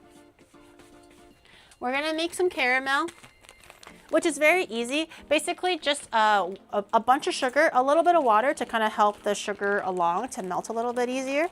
And you wanna just keep an eye on it, because sugar will go from nothing happening to everything is happening in the span of like 30 seconds. But when nothing is happening, it's very, very slow. And it's gonna be like, boom, everything is burnt. So you do wanna keep an eye on it. It's very deceiving. It's like a nasty little surprise when you least expect it. So I'm just kind of eyeballing it. I have this much sugar, and I'm gonna add in, I don't know, this much water. The water helps the sugar melt a little bit. And I'm not gonna touch the sugar, or else it's gonna cause crystallization. I'm gonna put it on medium heat. And I'm not gonna touch it. I'm just gonna wait until it starts to bubble, it starts to melt, and once it starts to turn into like a caramel color, so like a dark amber, that's when I'm going to cut the heat, pour it into the tres leche pan, and then pour the custard over the caramel, and then we put the whole water bath situation into the oven. That's how it's gonna go down. I always put the water in before the pot. I have done it so many times where I had everything ready and I'm like, okay, I'm gonna pour the water in slowly, and then the water falls into like my cheesecake, it falls into my cake pan all the time. I never learned my fucking lesson, but thankfully it worked out this time, just drying it off a little bit. Do you think your mom still wants another girl because you didn't live up to the expectations? What? That's so mean. Does your mom want a second son? Third son? I bet she already does. Maybe a secret son. Because you suck. That's why. That's why. Is my mommy proud of me? I don't know. I think she's proud of me. She's proud of me if everyone else is proud of me. And then she's going to be like, oh, that's my daughter. Right now, the church mothers are envious or they want their kid to live my life. So now my mom is happy. But maybe it's not so cool to be a content creator or something. Then they're going to be like, oh, daughter, you suck.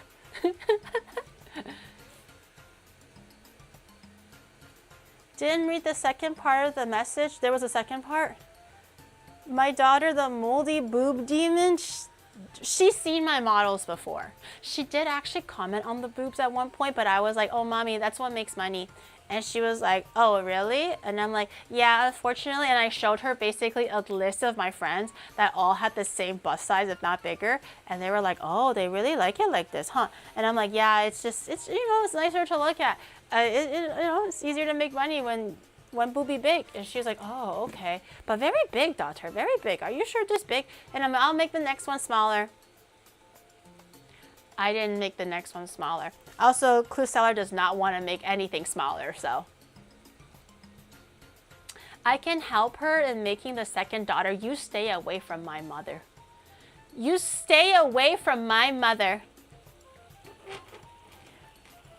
My daddy is taking care of her real good. You stay away.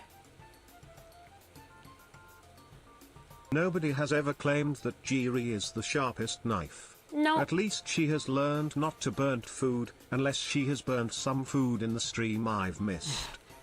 Nothing. I've never burned anything. Nothing at all.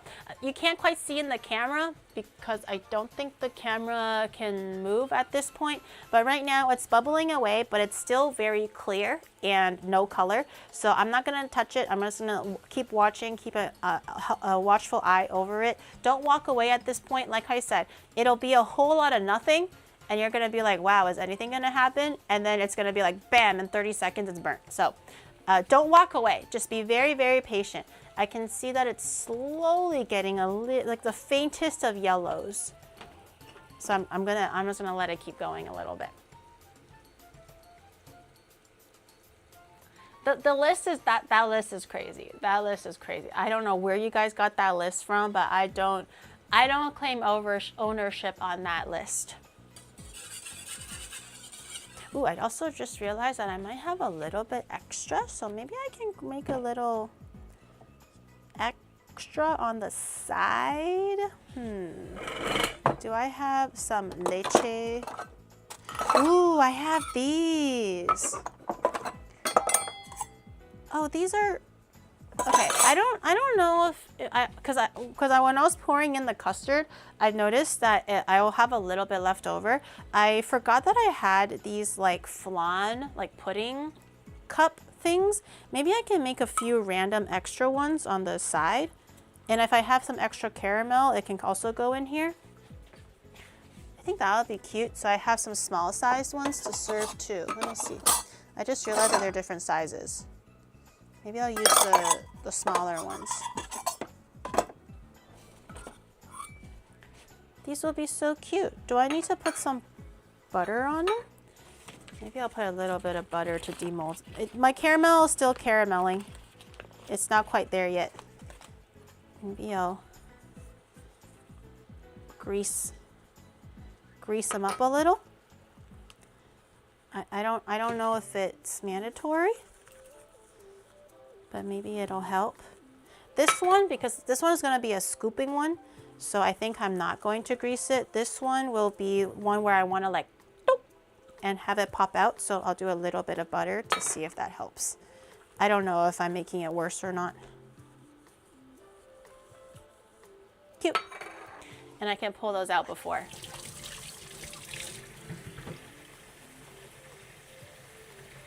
Experimenting, always fun in the kitchen. Yep. Oh. Okay, my sugar, I can tell that the water has mostly boiled off because now the sugar bubbles are much like thicker and slower, and it's more like Poco, poco, poco, poco. So when you're adding in water to help the sugar melt, don't add in like a whole soup full of it. Just a small splash is usually a good eyeball. But I'll show you quickly. It's kind of like this. So it's like lightly yellow, so not ready yet.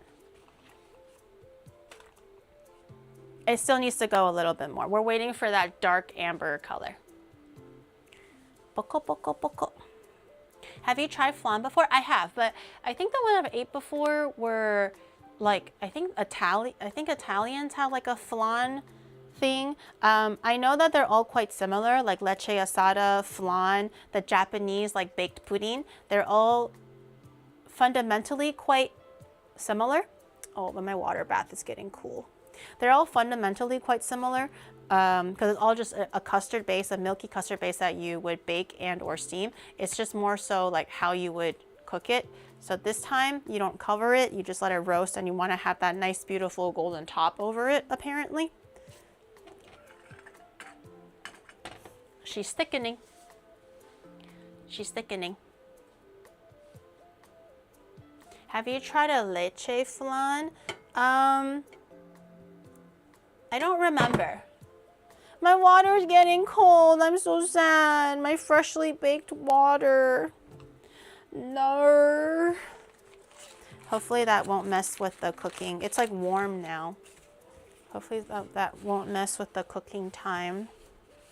Because they say the hot water is the best. And I don't know if I fucked it. Did I fuck it? It smells like 糖葫芦. She bubbling. I know oh, okay. It's like pea yellow right now. Just giving you a play-by-play. Yes, it's like pea it. yellow. I didn't fuck it yet. There's still time. It's not dark enough. It's like pea yellow. We're waiting for dark brown. I think we're thick enough. No, I do mean the food. I do mean the food. This time. Okay, it's getting slowly more golden. I don't know if you can tell from the earlier. It's getting slightly more golden. A little bit more. A little bit more. It was pea yellow. Now it's more like if you drank too many vitamin drinks and your body can't process it, so it's like peeing it all out. Now it looks like that color.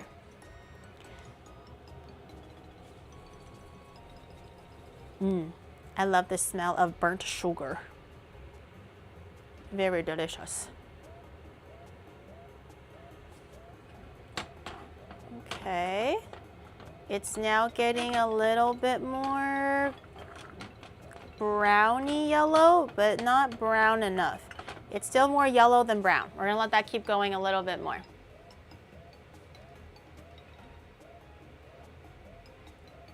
I love it when my cooking streamer describes her food in bathroom terms. You just have to, you just have to be relatable. Okay, see?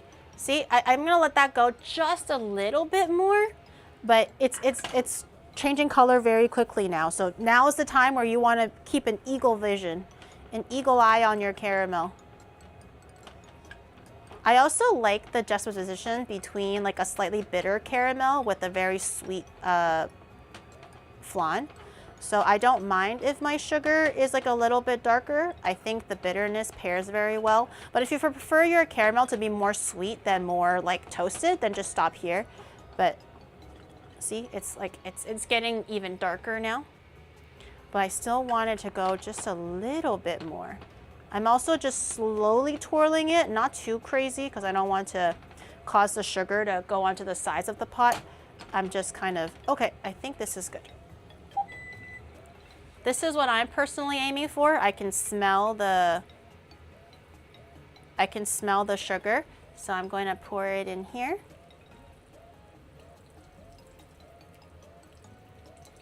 A nice even layer. And I'm gonna pour just some in the bottom. It's very, very hot, so be careful with this thing. It's very, very hot. You wanna do everything quite carefully, or else you're gonna burn yourself. And the remainder I'll put in here. I'm gonna see if I can. Oh yeah. Oh, she's a thick one. Oh yeah. Yep, I can smell the jerry water in Australia. These ones look like this. It's still quite fluid. This one has a little bit more than this one, so I'm gonna give her just the teeniest bit more. Okay, now it's time to put in the custard. So custard, gently. If you made the caramel correctly, the caramel should not make way for your custard when you're pouring it. I'm gonna pour it all the way full, not all the way, almost full. And then the remainder, put in here. I might actually have enough for a third. Let me see.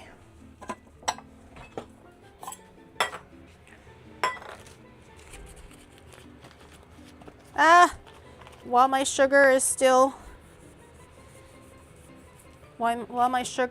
warm and pourable. Come on. Okay. Okay. This one is pretty good. Pour that in there. Perfect. Perfektenschlagen. That one's for chat. The bigger one, greedy. Y'all are greedy. Okay, I'm gonna open up my oven so I can put everything in.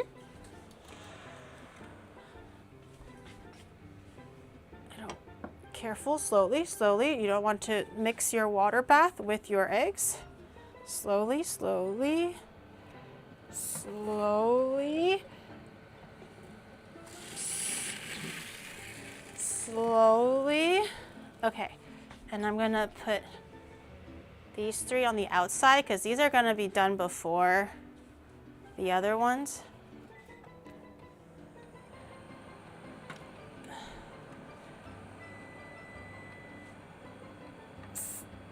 Hot, hot. Okay. Okay, hold on, hold on. Okay, hold on. Hold on.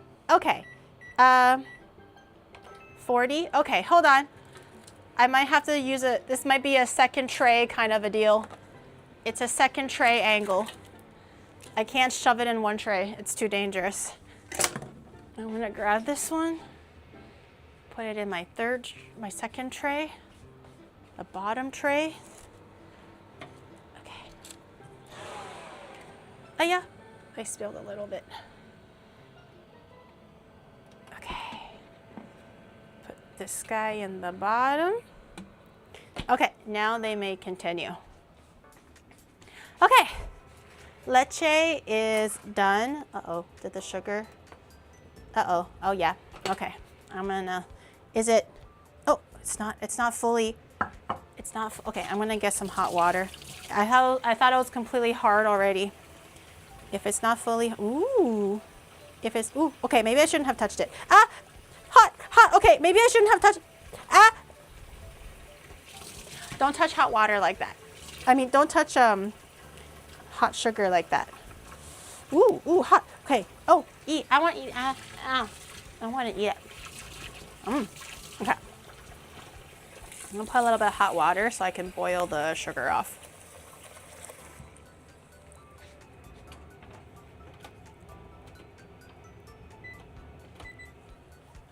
Okay. That should be good. Molten sugar is unwise to touch. Maybe if you're a noob, but if you're a professional like me, then everything is fair game. Did I use this one in the end? No? Okay. Tidy up slightly. And we can start working on our Pastel de Choclo, because that will also need a little bit of putting together and also long baking time. Robin, thank you for the 4 months. Thank you. Sugary with a hint of burnt fingertips. Yep, just the way I like it. Yeah.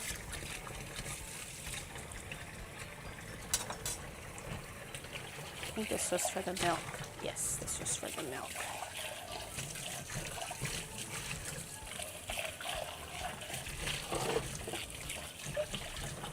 Okay.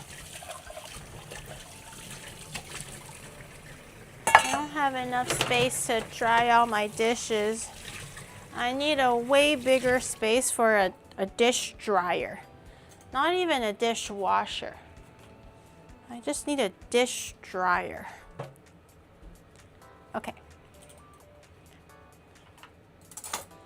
I'll put this over here. I don't need that guy. Put this guy back.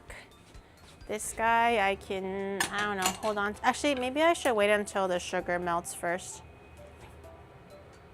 It's better to clean the sugar immediately or as fast as you can, or else it's gonna just be an absolute nightmare to clean off later. So Roses are red, violets are blue, Geary is cuter than chat will ever be, change my mind. wait, who said that? Oh, thank you, Planet, thank you. I appreciate that. That's so sweet of you. That you are risking the chat turning against you. It's basically you're like Frankenstein, like a not Frankenstein, Frankenstein's monster. You're basically a misunderstood gentle soul, but everyone just sees you as like the so-called monster or shrimper as you are, and everyone else, the rest of chat is just like holding pitchforks and going like, out with that monster, out with the monster. But secretly, they also are their own Frankenstein monster, but they're just scared to like say it, because then it's gonna, everyone is witch hunting everyone, you know? It's complicated. Guantanamo Bay. Guantanamo Bay. I thought we were only sending to them to the goulash. Guantanamo Bay is it's a little extreme, no? Okay, I'm just using my chopsticks to kind of stir the water a little bit, just to kind of lift up any of the extra sugar that got stuck. But I do have some sugar stuck on my cooking surface, and I don't quite know how I'm going to tackle that yet. Geary, I'm not gonna honest lie. question here, since you are feeling a bit under the weather recently, why not sub out your walkies stream next week and just stay at home and play games? Maybe you could play 5 Hearts Under One Roof 2 or Dispatch while you recover. Then the next walking stream, you can get our Ferrari for us. Remember, you promised us in 2025 and 2026 is coming soon. TikTok. Oh, so that's why. Oh, I thought that you were worried for my health. Here I was like, aw, well, that's really sweet for caring. Aw, Here I thought that you were genuinely worried for me. What was I thinking? What was I thinking? For believing even for a gosh darn second that you guys were genuinely worried about my health, huh? Break this week, Ferrari next week?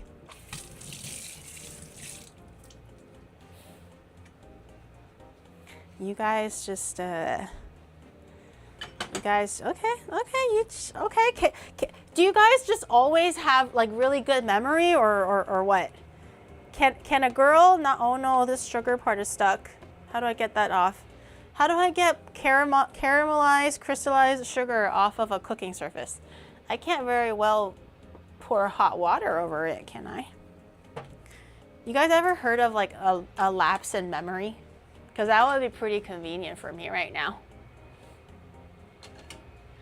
Catmint, thank you for the 29 months? 29 months, thank you. Wow, I appreciate it. A little over 3 weeks.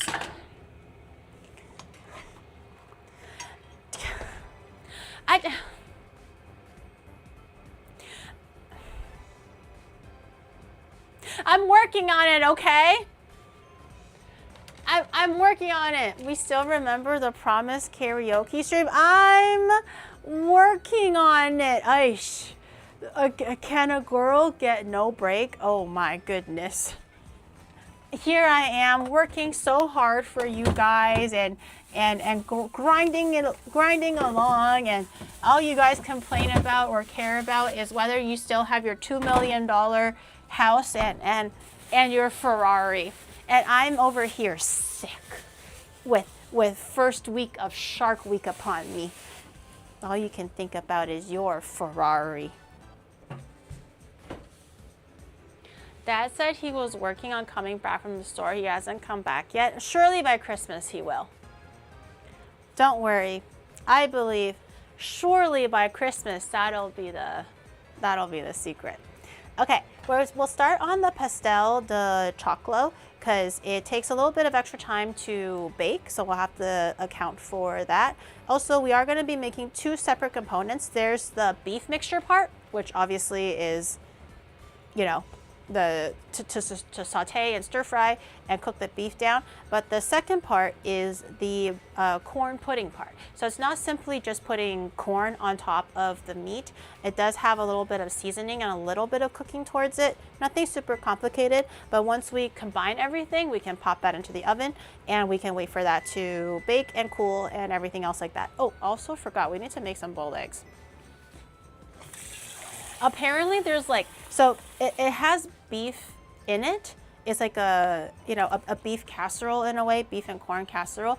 But there's also like rotisserie chicken, raisins, and boiled eggs in it as well, which I find quite peculiar. However, it seems like it's a very common add-on for this kind of a casserole. So since it's common to have eggs, I bought we're gonna make some hard-boiled eggs, and I also bought some raisins to scatter into our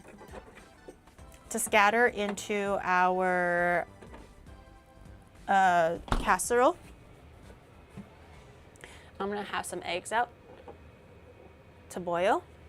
And I don't have rotisserie chicken because I finished all of my turkey already, but any kind of cooked chicken will do. So I basically went to the grocery store and bought these like compact chicken breast things. These are actually amazing for when you're on a diet. I've actually been eating these a lot. So I basically grab like a chunk of it and then I mix it with rice, or I mix it into I just shred it with my hand and mix it into congee. I mix it into salad. And they're like 0 fat. It's 22 grams of protein. They look a little funny, but they're just pure chicken breast that's like pre-seasoned. These are actually really, really great for when you're trying to like eat clean and whatnot. So I'm gonna actually grab a bowl and start shredding these, and I'm gonna use this as my like cooked chicken or rotisserie chicken component, but you can use whatever kind of cooked chicken that you want or that you can. But I'm gonna use this. Had I known, I would have maybe saved a little bit of extra turkey, but the turkey was good, so it's not my fault. Those are bigger than yours? No! It's literally the size of a fucking nipple. Okay, maybe not a nipple. No? Don't talk to a lady like that. You're rude. That's very rude. Roses are red, violets are blue. When Jiri farted so hard and good, it ended the world 2 okay chat scatter / boom. Just trying to say it. Never failed to make chat laugh so hard, and make their day completed and good vibes. Cheers. Aw, thanks, Beef. I appreciate that. I don't really understand the first part. That was kind of confusing me, but thank you for the second part. Thank you. Did you just expose your... No, obviously. Okay. No, I shouldn't say it like that because we don't know. Like everybody's bodies are beautiful and we shouldn't judge and stuff. But honestly, the size of a chicken breast though, like obviously not, okay? I was comparing it to my model and it's definitely smaller than IRL. Please. I am not actually part of the itty bitty titty committee, okay? I can bleed in and out of both. Depends on the day. So what I'm hearing is more like quail. Wait, quail? Are you akinning my boobs to a quail? What's happening here? Should I be filing for sexual harassment against my mods in my chat? Am I misunderstanding something, or am I just jumping the gun and a miscommunication? Should I be filing for sexual harassment here? Go on, talk to HR about it. Why does that sound like a threat? Because I'm gonna talk to HR. HR is basically just me at this point, so. No, I'm HR, okay? Actually, I don't know how much. Is this enough chicken? I never knew that you're under the weather. I'm sorry that you're not feeling yourself. As someone who has been dealing with personal issues for 3 years, I honestly hope that everything will be okay for you. I'm deeply sorry for the unfortunate PA of your adorable Pomeranian. You're just catching up on the lore, huh? I appreciate it though, thank you. I think mine is just a cold though. I don't think it's anything like super duper serious, but thank you for your concern. And I'm sorry that you're going through something. Hopefully you'll feel better soon. Or, you know, things are under control. But Pom Pom passed like 2 years now, right? Almost a year and a half now. And like I said, she always had the chronic issues. So although her passing is like unexpected, it's not surprising, if that makes sense. But losing a beloved pet is always really difficult. And there are still days where I wake up and I'm like, fuck. I wish Pom Pom was around still. I was just so much happier when she was with me Night, still. Geary, But, hope you feel it happens. better soon. We do miss Pom Pom and see you next time. Thank you. I appreciate it. Wait, Pom Pom is dead? Yeah. Yeah. Yeah. Wait, Pom Pom is dead. That guy completely skipped like a huge chunk of the lore, didn't they? Pom Pom passed during my subathon a year and a half ago. I did a subathon while I was in Japan, and I was on like day 11 or day 10. And I woke up to the very unfortunate news, because she passed away with my family because they were taking care of her while I was getting all the paperwork figured out for her to come to Japan. So I was just really sad that, I I wasn't one there with her. That was like a big regret, I suppose. I wasn't there to like be with her for her last moments, but she is with people that she loves, who loves her dearly as well, i.e. like my parents. But it was also sad that she wasn't able to like come to Japan. Like, this was my dream, and I would have wanted to share my dream with her, and she would have made like, you know, Japanese doggy friends, and she would have learned how to like bark in Japanese, and I thought it would have been so cute, and that she can like, you know, have like Japanese playmates. Like, isn't that so adorable? So I was really just sad that she missed out on that part of her life that she could have had. But she always had chronic issues, like with her heart and everything. So it was just, you know, it's with pets, it's just that one day something is off, and then, you know, it happens. But she passed away really suddenly. But it's all good, you know. I've made my peace with it, and it's not like it's like I'm just constantly sad. I think she shared a really good life with me and with you guys. And I'm really, like, part of me is really, really glad that I did stream when I did while Pom Pom was around. So not only is she remembered in my heart, but she's also immortalized in your hearts as well. And I'm glad that you guys love Pom Pom as much as I do. And it's nice to kind of have like a shared memory, and for her legacy to live in not just me, but also with you guys. So it's not all just, you know, sadness and despair and sorrow. I think it's like we can share the good times together. I think it's nice. It's like we can remember her together, and it's just not me doing it myself. So it's okay. She was an old doggy, I gave her the best life that she could have. She was very happy all the time. Even when the doctor was like, oh, she has 1 year left, she gave it an extra 5 years, you know? So she was always very happy and very chipper. She was never a sad dog. And my mom made her extra fat, so like fat in a good way. I'm not complaining, like not fat in a bad way. Like she was fat with love. She got real chubby when she was staying with my parents when I was in Japan.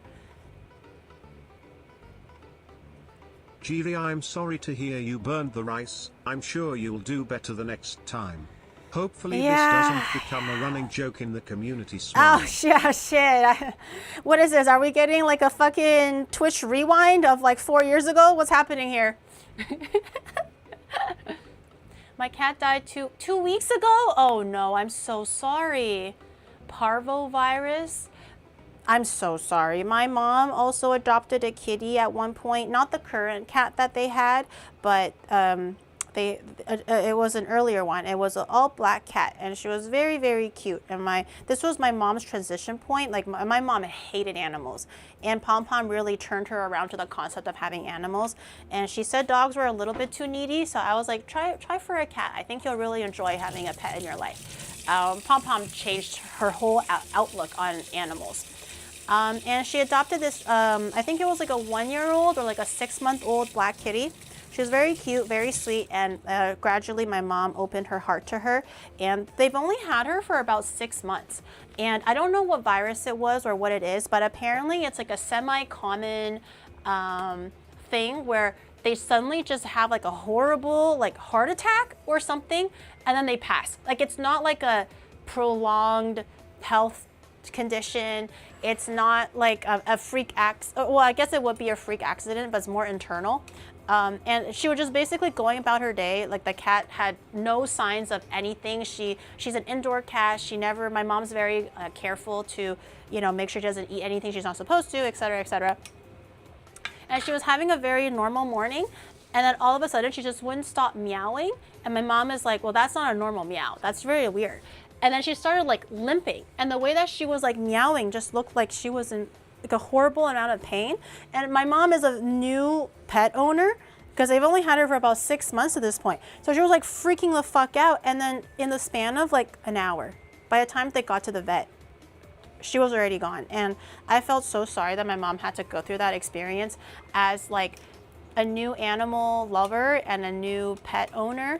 That was her first experience. I felt really, really bad, but the vet did say that it is like a pretty common freak event that happens in cats. Like they can just happen to any healthy cat. Like it's not her fault or anything. But that was like 2 years ago now, a year ago? No, not 2 years ago, about a year ago. She passed after Pom Pom. But they do have a second cat now, and they love her to bits. She's a very spoiled. She's a widow baby. Well, she's a fat widow baby now, but yeah.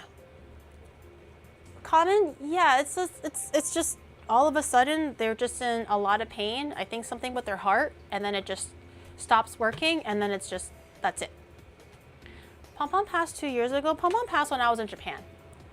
Pom Pom passed 1.5 years ago, I would say. Not a full 2 years.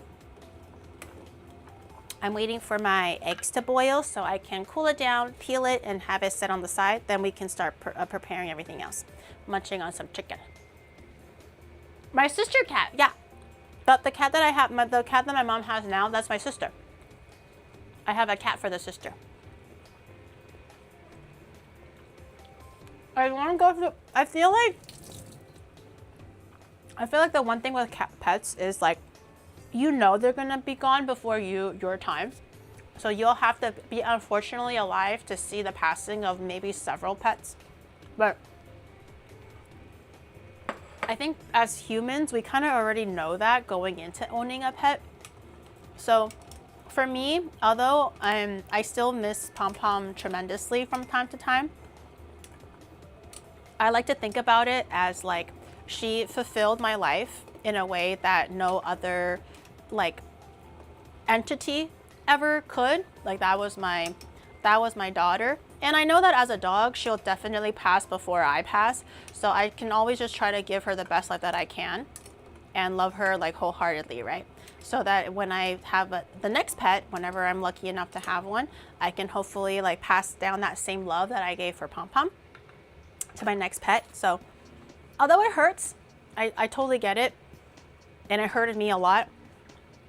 But I had to think about it like, you know, we're just passing the torch on, and hopefully we'll give another really amazing life for another animal that really deserves it.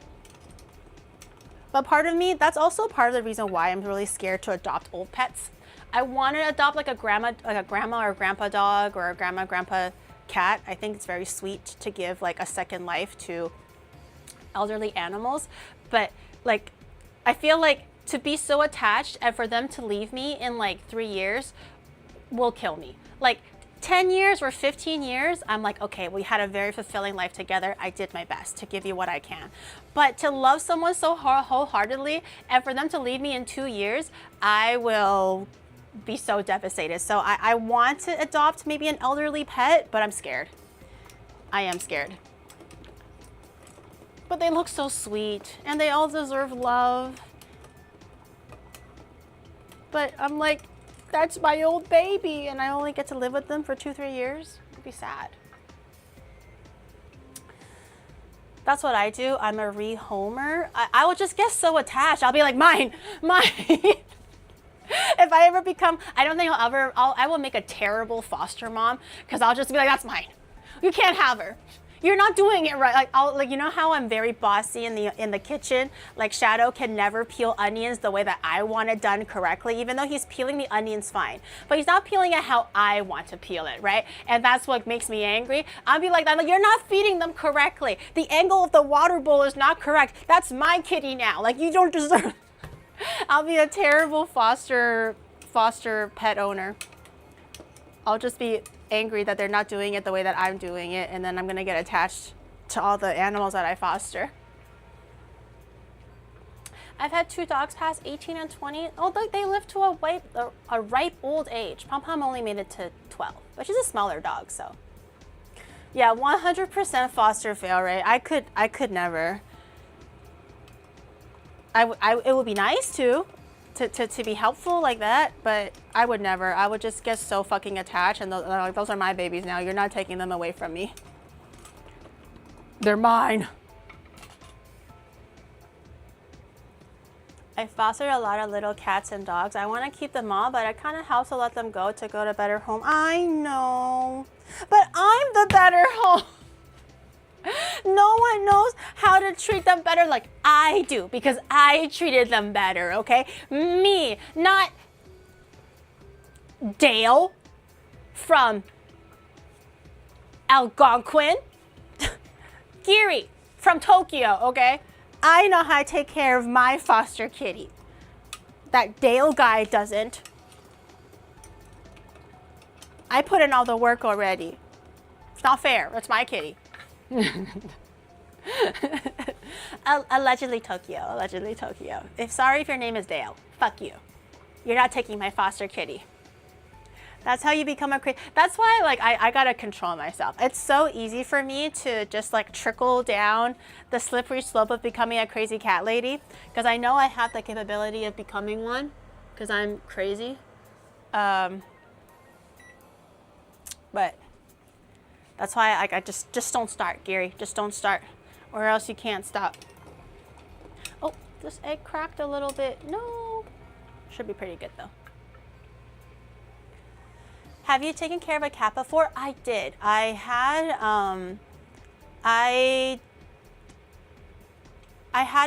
a cat, but unfortunately, okay, this is really stupid on my part, but when I was in university, I don't know what the fuck I was thinking. I was just so stupid, but I think I was in university or maybe a little bit older than that.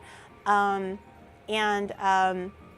was like, I'm gonna get a cat because I really wanted a pet. I've always loved animals, but at that point, my mom still hated them.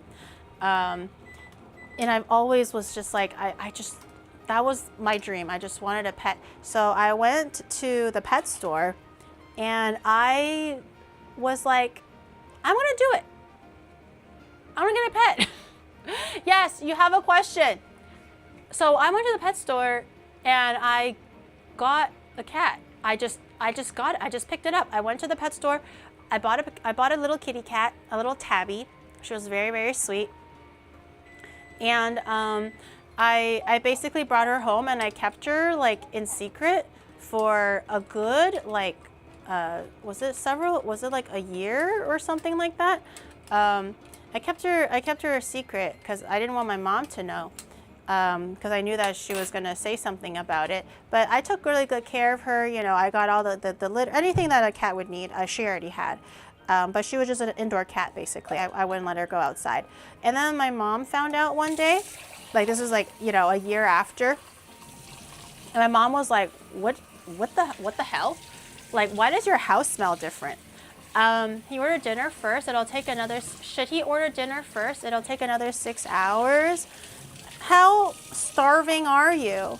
Maybe order something if you're starving. But dinner is like usual time. You know how long I usually take to make dinner. My mom was like, why does your house smell weird? And I was like, nothing. Don't worry about it. And she started snooping, because you know, tiger mom, she started snooping. And I was like, oh shit. And then because I was scared she was gonna find out, I closed my bedroom door so that the kitty wouldn't come back out and scare my mom or like, you know, obviously expose my secret. And then she kept on meowing because, you know, she hears someone out the door. And my mom was like, you got a cat? And I was like, no. As my cat was like, meow, meow, meow. And I was like, no, that's just my cartoon playing in the bag, you know? It was just the TV. My mom was like, you got a cat, didn't you? And I was like, no. And then she was like, I'm very disappointed in you. And then she was so adamant that I cannot keep the cat. And I was like, what do you mean? Like, I had taken care of her for a year already. I am capable of taking care of her. Like, that's my baby now. That's my cat. Like, I still have a cut on my wrist that she initially gave me because she likes to climb up my body all the way to my shoulder. But at one point it was really cute because every time she would do it, I was wearing pants. Like, I was fully clothed. So I'm like, oh, ha, that's so cute. She's treating me like a tree. That's so adorable. And then she started climbing it when I'm like first thing in the morning when I wake up in my fucking jams with no pants on.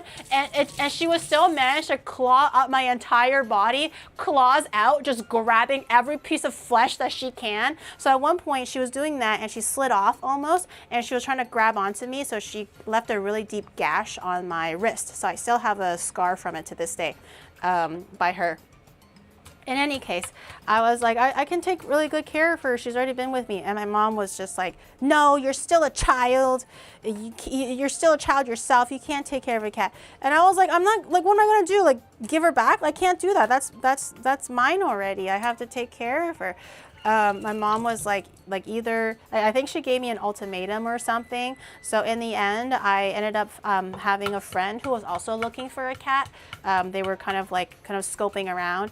And I was like, hey, my mom is forcing me to, you know, give my cat up for adoption, but I would prefer if, you know, at least it would be like a friend that I know so I can visit and like, you know that like who it is. So I feel like, you know, her next living home is like vouched for. And my friend was like, oh my God, yes, like I would love that. Well, she gets a free cat and then I also know who she is. So I know she's a good person and she'll take good care of my cat. So I unfortunately had to give her away. It did make me sad, but at least it's like with a friend, a person that I know. And I do visit and everything, but I was forced to give her away because my mom didn't want me to have one. But I still have pictures of my cat. I think it's in my old computer though. I miss her too, but she was a very sweet cat. She would always like show her belly to me and she's very clingy. I would wake up half suffocating in the morning because she would sleep on my neck. Hello? Why do I have googly eyes? She would sleep on my neck in the middle of the night and I wake up like half dead. And I'm like, why can't I breathe? And I realize that she's like fully sprawled out on my neck, suffocating me slowly. That's always great. Yeah. So I would love to have another cat, and this time like to completion, if you will, and not just past the tutorial phase, even though the tutorial phase was very memorable and it was very fun. But hopefully one day I'll be able to own a cat too. But we'll see. In my ideal world, I'll live in a place that's my own, so I can do whatever the fuck I want. I don't have to listen to the landlord and, you know, abide by their rules of no pets because they hate fun. And then I'll have a dog and a cat, or maybe 2 dogs and 1 cat, or maybe 2 cats and 1 dog. I don't know, but I want to have multiple pets.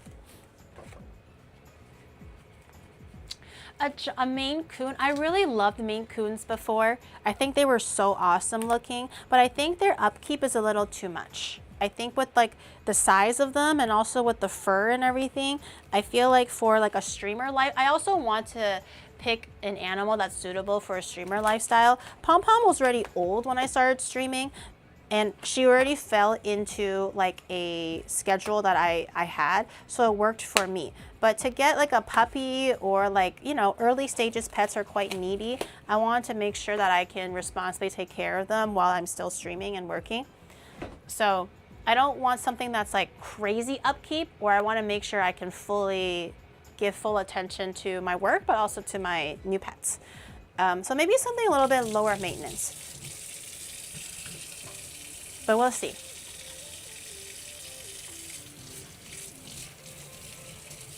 What was the cat's name? I don't want to potentially dox myself, so I will not say my cat's name. But I thought it was a very clever name, if I do say so myself. It was a pun on something else, and I was like, wow, I'm so clever, as I pat myself on the back. So just in case, I won't say it, but it was a very cute and clever name, and I really liked it. So maybe my future cat will have that name or something. It's not Simba. Hey, Simba is a, oh, I just for a second I was like, Simba's a dog. Simba's not a dog. What was I thinking? Simba's not a dog. Okay, for the pastel choclo, we need butter. We need, no, that's for the corn part. We need ground beef, we need oil, we need a little bit of broth, onion, paprika, cumin, salt and pepper, and a little bit of flour. We have chicken ready, eggs ready, raisins is in the cupboard. I'm gonna chop up 2 onions, because I think that's how much you need, 2 onions. We're gonna do a little bit of a dicey dice. Inuyasha is a dog. I'm not gonna name my cat Inuyasha. That's diabolical. Meowie McMeow Meow Pants. My cat's name was way cooler than that. Meowie McMeow Meow Pants. That's a very cute name though. But my cat's name was cooler. Neko Yasha. No, it's not Neko Yasha. You guys are so not creative or clever with your pet names. Shame on you. Oni Meow. My cat is Nyang. Your cat is Nyanko Sensei? Honestly, if I had a choice in picking, I would love to have a calico cat. I think that would be so cute. I think calicos are only males though, right? I think it's rare for them to be female. Or is it the other way around? They're all female, but it's rare to be male. I can't remember what it was, but they don't come in both sexes. It's just one or the other. But a calico cat I heard is very, very chill. Part of me also wants to maybe try having an orange cat. I know they're like the devil incarnate. So when I say I want low maintenance, an orange cat is definitely not the vibe, but I kind of like the idea of having a little shithead, you know, for a son or a daughter. Something about it sounds very like fun. It'll make my life full of excitement. But my initial idea was to get a rag doll because it's more like dog-like. And I like that aspect about it. They're very chill, they're very friendly, very low maintenance, and they are like cuddly and clingy and dog-like, so I kind of liked that. But I think ragdolls might be a little bit harder to procure. Young orange cats all have ADHD. They'll just be like me. That'll be perfect. Oh, these onions are spicy. I just bought them yesterday. Why are they so spicy? But I think I see so many videos about how their like orange cats are literally like devils incarnate, but they just sound, but they also are so lovable and clingy too. And I'm like, I want that too. I want a little shithead in my life. I'm already dealing with a bunch of shitheads in my life, so what's another one, you know? Ragdolls are like super floofy, yeah. What's your favorite cat breed if you had to choose? Well, I guess I'm kind of a basic bitch.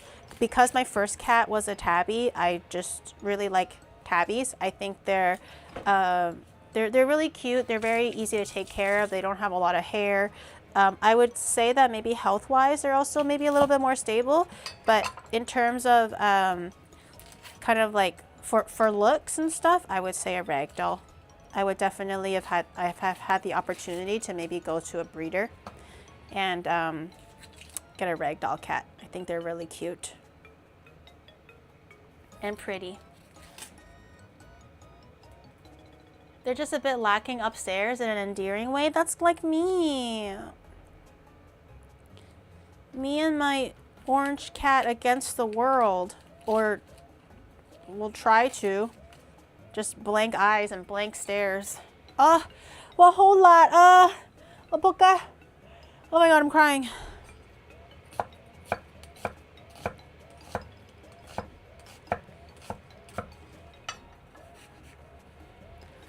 These onions are spicy. Holy.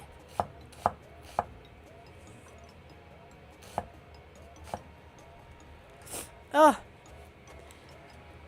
Tearing from these onions. Because you lose as much hair as you, Geary. Wait, orange cats lose hair? They go bald?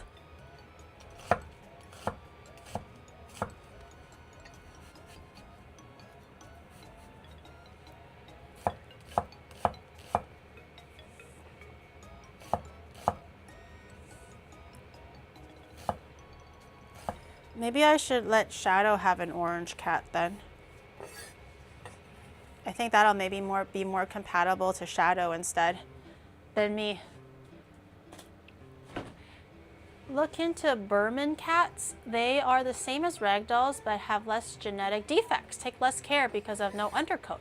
I have one. I don't have. Wait, a Burman cat? Chotto mate. Ah! I can't see anything! My flan might be finished. I have to take a look. And then I'll look at a Burman cat. Oh, my tears. Oh, tears are coming down. Oh.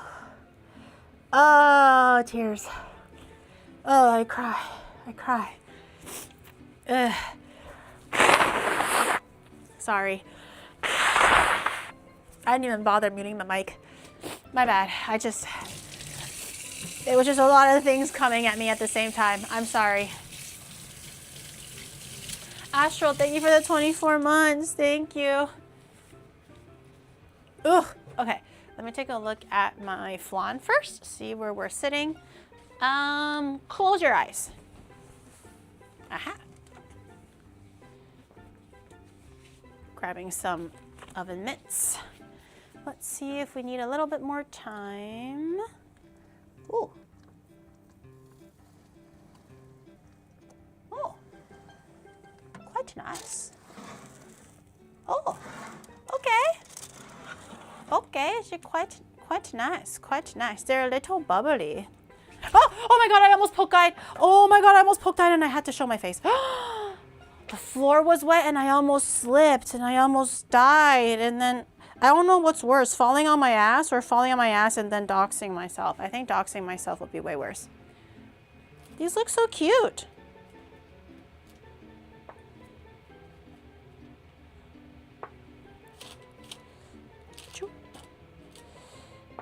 Okay, and I'm gonna take the other one out.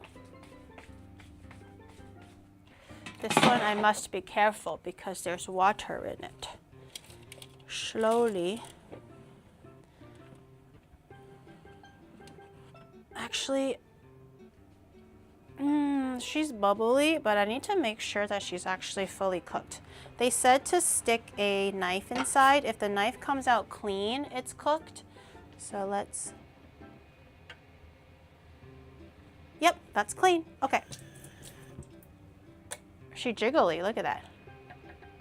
Boing, boing, boing. Boing, boing, boing. Boing, boing, boing. Okay. I'm gonna see if I can take her out.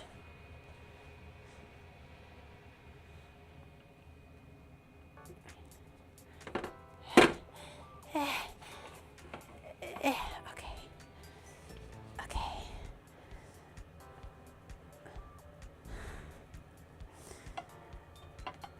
Okay. Okay.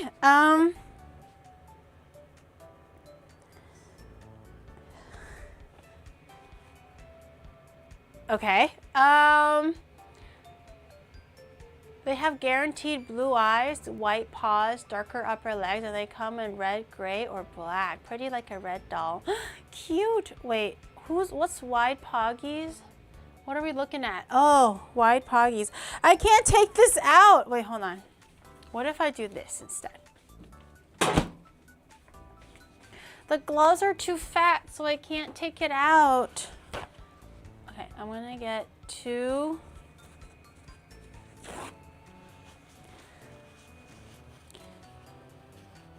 Oh no, the water is gonna get absorbed into the paper and then it's gonna burn me through the water, isn't it? Either way, I'm cooked. Okay, ooh, hot. Okay, ooh, that water was hot. Okay, not demolded, but that's gonna rest. I'm gonna put that aside later. Let me deal with the extra water so I don't burn myself. I'll put this, I'm gonna let this slowly potentially cool with the oven door open as a keeping warm rack. And or just with the door open. And then these 2, these 3, I will leave here. Am I allowed to actually eat it prematurely? I know it's supposed to be like a cold dish or like a room temperature dish, but would it be bad if I ate one prematurely just to see?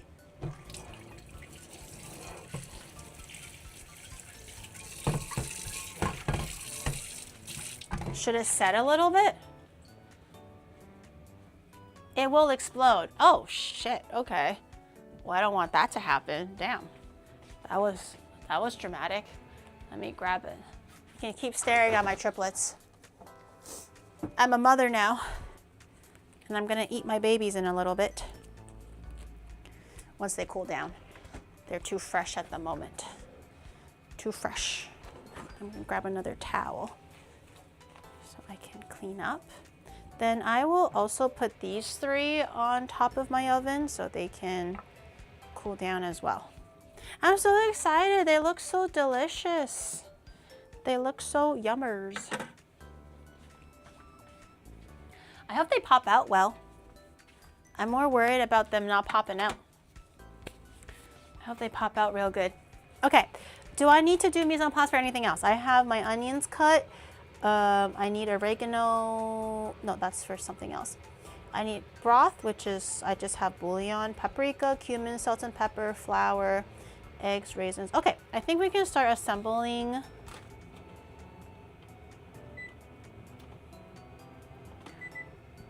Yes, I think we can start assembling our beef component because our onions are over here. My seasonings are almost ready. My eggs are ready. I'll keep these to the side. Put my thingy away. I'm so excited. Leche Asada.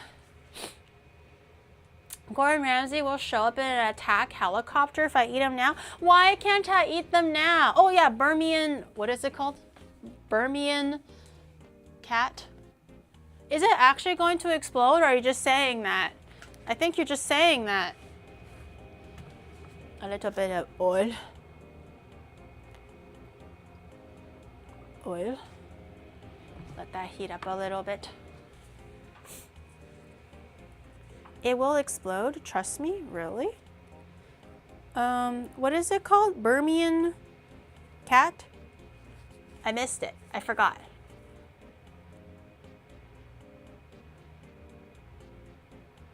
Burmese? No. No. The cat. Byman? Byman cat? Burman? Burman cat. Oh, I think I see it.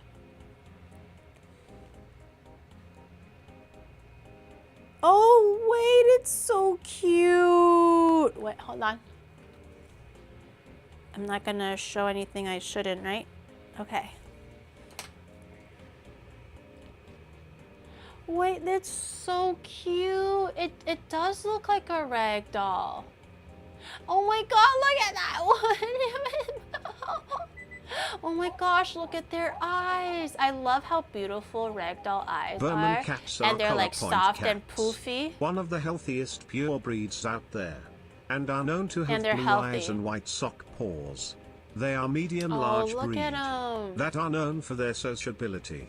The only Look at reason the that. reconsider is that they really imprint on a person, so you can't be away from the house for very long times. Oh, I do travel, but I mean, well, chat. Okay, so do we want to travel more and see more countryside and find more niche bunny girl bars and go to all these countries? Or should we stay home and take care of our cat? Stop scrolling? Oh, okay. Is it gonna show something? I don't think so. It's so cute though. We do both, but it's hard to find places that are pet friendly. Like hotels, I mean.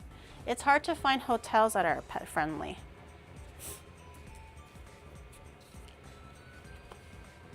Okay, beef first, apparently. This is about 1 pound of beef. So beef first, in there. Buy a house that's above a bunny girl bar. You want to visit the bunny girl bar every day? That's so boring. Oh, hold on. A little bit of the beef fell out. No.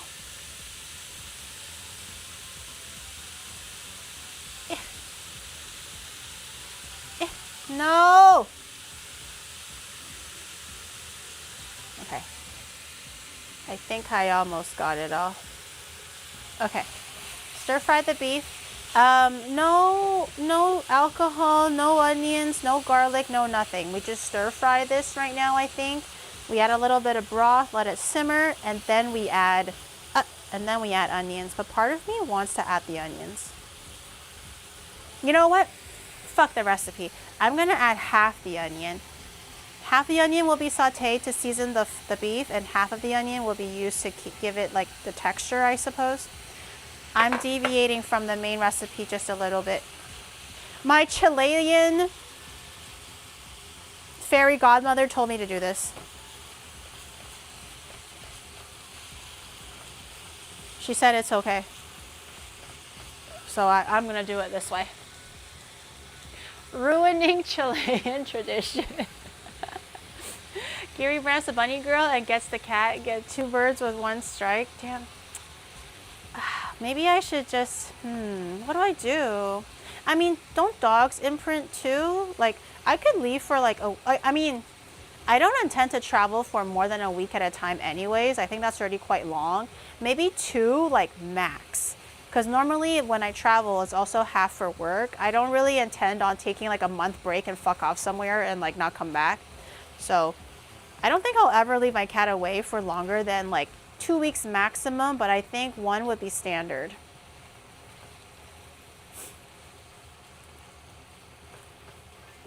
Can't be that bad, right? Me, as I'm already kind of making plans on considering just getting a cat. Even though I live in a place that doesn't allow cats. or pets in general.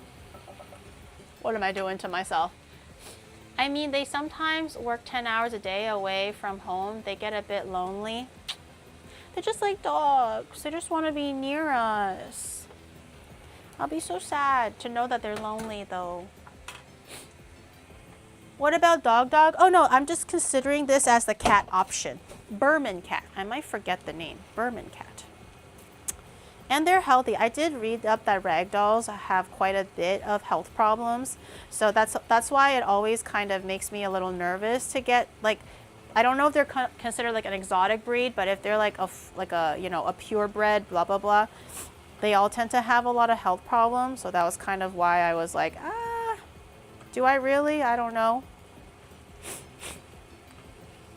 But if they don't have health problems or less, and they're just like a little doggy woggy, but in cat shape, that sounds really cute. I'll buy 10. I'll buy the whole litter. I think this time around, I really want more than one pet because I don't want my one pet to be lonely. I think to some extent, Pom Pom might have been lonely. I think if she had a buddy, she might have like had more things to do in the day instead of kind of just like waiting for me to finish work to go play with her and stuff.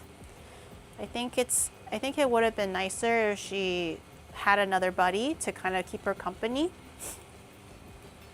So this time around, I definitely would want to give like a buddy to my pets so they can have each other. I think it's important to have some siblings. Crazy cat lady, and then they can keep themselves company. So if I do, like, you know, travel for, let's say, 2 weeks or something, then like, well, if my friends are taking care of them, then, you know, they'll at least have like something familiar to them so they can hang out together. You do know that a cat will absolutely rule my ass? Okay, let him. What's the issue here? I'll let a cat rule my ass. I'll let any pet rule my ass. That's my baby. I'll be like, hey, get off the table. But also like, yeah, you can step on me. You can literally walk all over me. Suffocate me in my sleep if you have to. So you're comfortable and warm over my neck. I don't see that as a problem. I'm gonna keep stir frying this until maybe most of the water has evaporated. I don't really want a lot of the meat water or the meat sweats to be inside the mixture. And then I'll add a little bit of water and mix it with beef bouillon to make the beef stock for the simmering. But I don't really like the taste or the look of like the beef juice initially when you saute ground beef. So I'm gonna wait until it's kind of evaporated a little bit. Gary's fever is making her delirious. I don't have a fever. Do I have a fever? I'm just a little lightheaded. I don't have a fever though. I've only had the flu twice in my life and they were both awful. Awful. But I've had one when I was like a kid. And I've had one when I was in adulthood, but only twice. I don't know if that's a lot or not. I feel like I know friends who almost get the flu like every year or every other year. So I think getting it twice in your life is not that bad, right? Has anyone not caught the flu ever?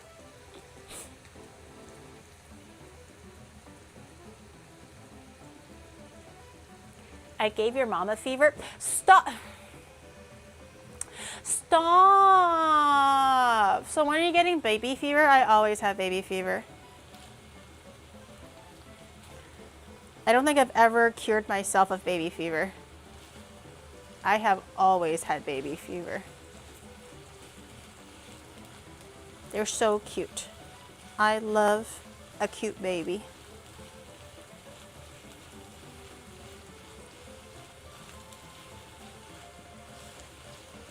Okay, it's starting to evaporate a little bit more. Last time I caught the flu was like 20 years ago. I like to think that I have a strong immune system, but honestly, I still get the colds every now and then, so I don't really know. I've never had COVID, but I kind of attribute that to just being lucky and wearing masks and, you know, washing my hands and stuff. I don't really actually think that like I just have such a strong immune system. That's why I never caught COVID. But so far, knock on wood, never caught COVID. I hope to keep it that way. But partially being a VTuber really helps out with these kind of things, especially going to conventions, because I have to wear a mask going around because I don't want to dox myself. And that inadvertently helps me make sure that I don't get cooties. So I don't know how all these other like VTubers get like COVID every time they go to a convention or they get the con flu. I'm like, don't they wear masks? Don't they wear like don't they like wash their hands when they come back to the hotel? I feel like there's basic things that everyone does, just in general, to be clean. How are they getting like the con flu so much? For Burman cats, there is only 2 genetic diseases it's delightful to. But both of those fall within like the first 13 weeks of its life. And don't happen that often. So they can't have any hidden diseases that show up later in life. It's nice that they are a broader breed. So they can take a good hug. Oh man, I want to hug a pet. I've never felt the warmth of a pet in so long. It's so long. I am so lonely, guys. I'm so lonely. I don't need the warmth of a human. They suck. I need the warmth of an animal. I want to be a mother again.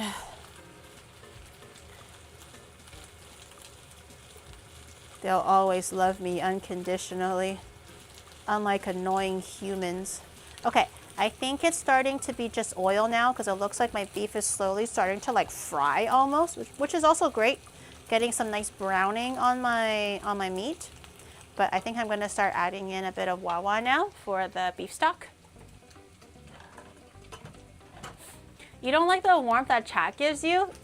What? When you're banging my mom and the heat from your salacious activities gets passed to me vicariously or something? No. Why would I want that? You've been banging my mom a lot recently, so. No. Yes. Yeah, that's what you want. He's an animal at TFT. No. No. He's past his prime. He's washed now. He always says that himself, that he's also washed. He's not the gamer that he used to be. I heard that he lost once and lost all his gear in Arc Raiders. If he was such a god gamer, he wouldn't have lost anything. He just never would have died, period. So that sounds like a noob to me. That sounds like a noob to me. Okay, I'm gonna add, how much broth was it? Half a cup of broth. Oh, that's like so little. It's about 1 cup, so half a cup is about here. Okay, I'm gonna add in half a cup of wawa and also beef bouillon if I can find it. Oh shit, where's my beef bouillon? Hold on.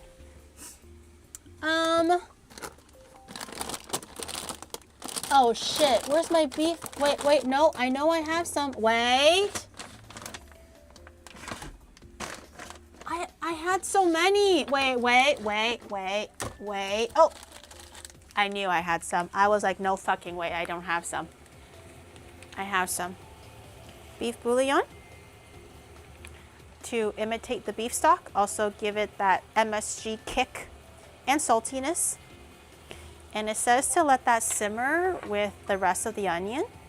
So I'm gonna do just that.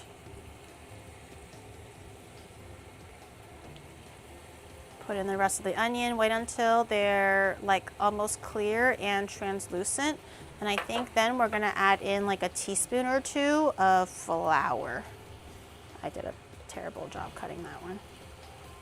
Oh, and salt, pepper, and what was it? Cumin. Salt, pepper, cumin, and paprika. Okay, let's do that. Did Rain eat? Rain left when I was taking my small nap because Rain slept late this morning basically, because she had her Minecraft thing at like 5 a.m. So she didn't wake up until like 3 p.m. I think, 3 or 4 p.m. And then they went out. So I think they're just doing their own thing because they know that I'm streaming anyways. So I think they just want to do their own stuff and shopping and stuff. I think they still have a lot more shopping to do that she wanted to get done. Paprika, lots of paprika. I think it was like what, a tablespoon? 2 tablespoons?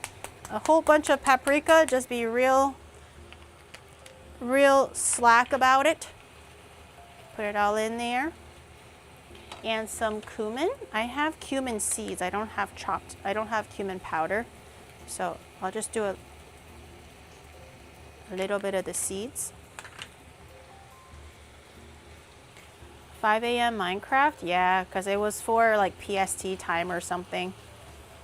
I don't know how it went. Did anybody watch? Did she do well? I don't even know what the Minecraft was about. Like, are they in a competition to build houses or to run around or do something? I'm not sure what the actual like competition was about, but hopefully she did well. It was Block Wars? What does that mean? So it's like you fight other players in the game? A little bit of salt and peppy. I'm not sure what Block Wars is, or I don't play Minecraft enough to know all the different like mods and terminology. Where's my salt? Here it is. I saw the V-Soccer. I missed that. I don't think that was during my time zone, so I missed it completely. That looked really fun, though, and it looked really funny. War with blocks. Oh. That sounds exciting. But hopefully she did well. But yeah, so I figured when I was awake at like 9 a.m. or whatever, she was definitely still asleep. But when I was like kind of like taking my nap, I can hear her like putting makeup on and everything. So I'm gonna assume that was around like 4 p.m. or so. Okay, do I need anything else?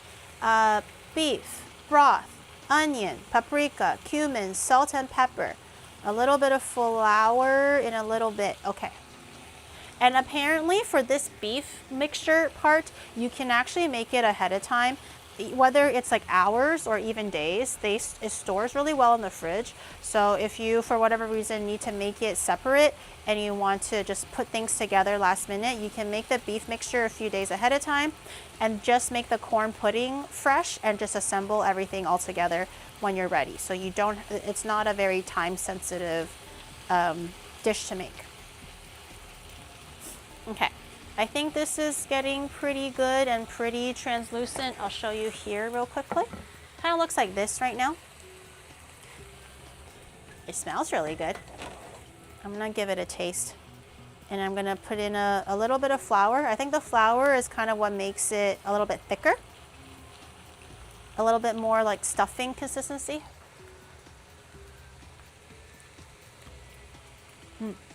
My nosy is dripping down my throat bean and I'm dying. Stop talking about your throat bean. What do you want from me? A little bit more salt. Do you want, like, did you order some food?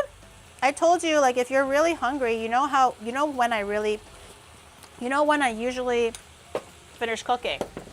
Literally, my throat bean is irritated because you gave your stupid cold to me. Did you care to ask about my throat bean? It's hot. Okay, where's my flour? My hair! It's falling apart! Everything is falling apart. I have to tie my hair up. Ignore that, please.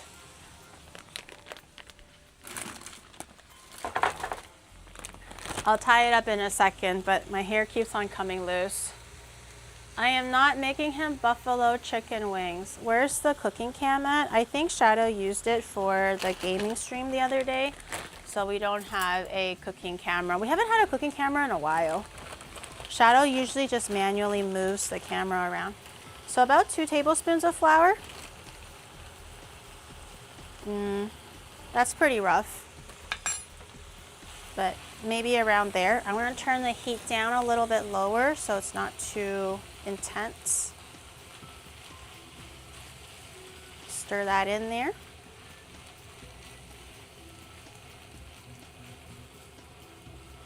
Okay, I'm gonna turn the heat off now since this is pretty ready to go whenever.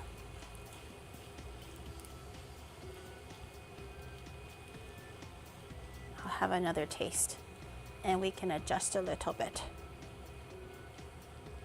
It's getting more saucy.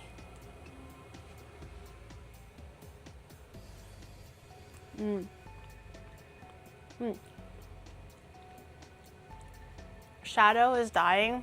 He's fine. He's just being melodramatic.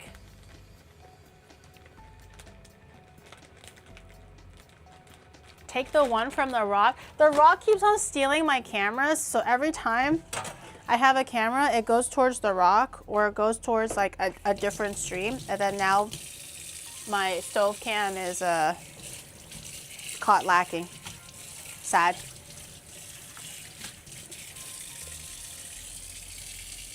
That he's melodramatic? Yeah, he's being melodramatic. I think he's gonna be fine. He's not gonna faint. He's a big guy. He literally can come downstairs, and if he can eat fucking buffalo chicken wings, he can eat, like, I don't know, some instant noodles or something. They're like equally bad for your throat and unhealthy. So he has no reason why he can't forage for his own food like a grown man does.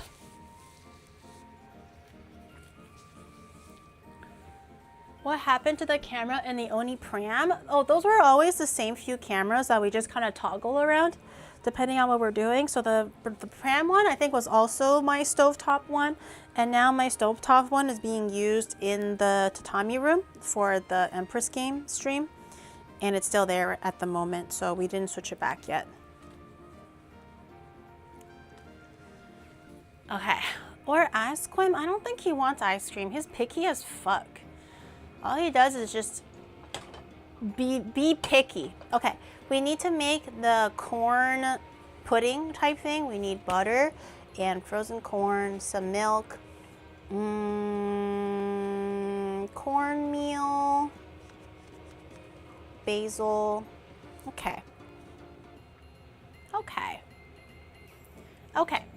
I think I'm going to switch this up, keep this on the side.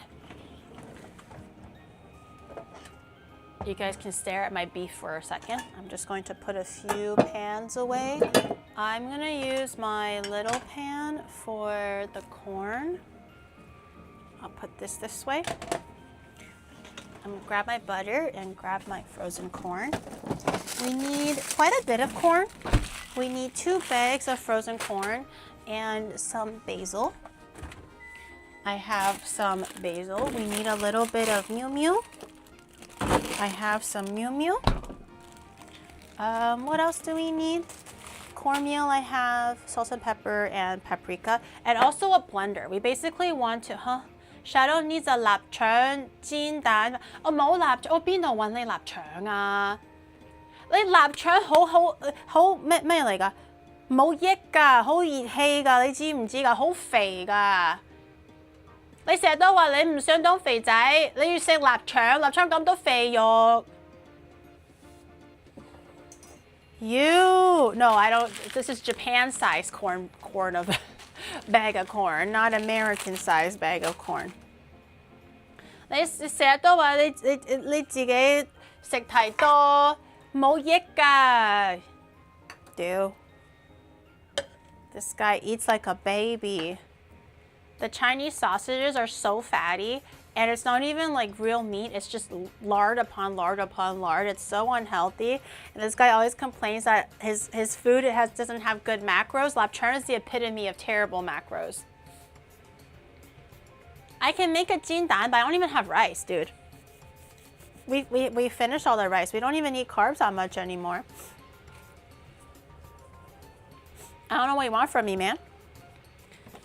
Okay, we're going to need a blender too because we want to slightly blend our corn so it's a little bit like softer and mushier. You basically don't want full kernels, but you also don't want a soup.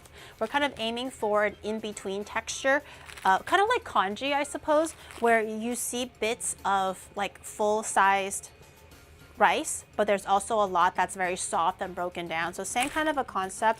We want not all full kernels, but we don't want them completely mashed into like a mashed potato.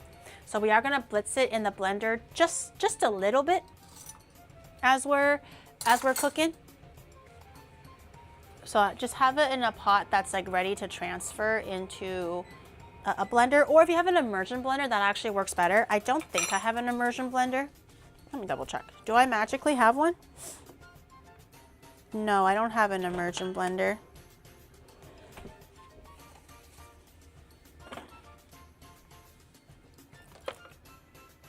Yeah, I don't have an immersion blender.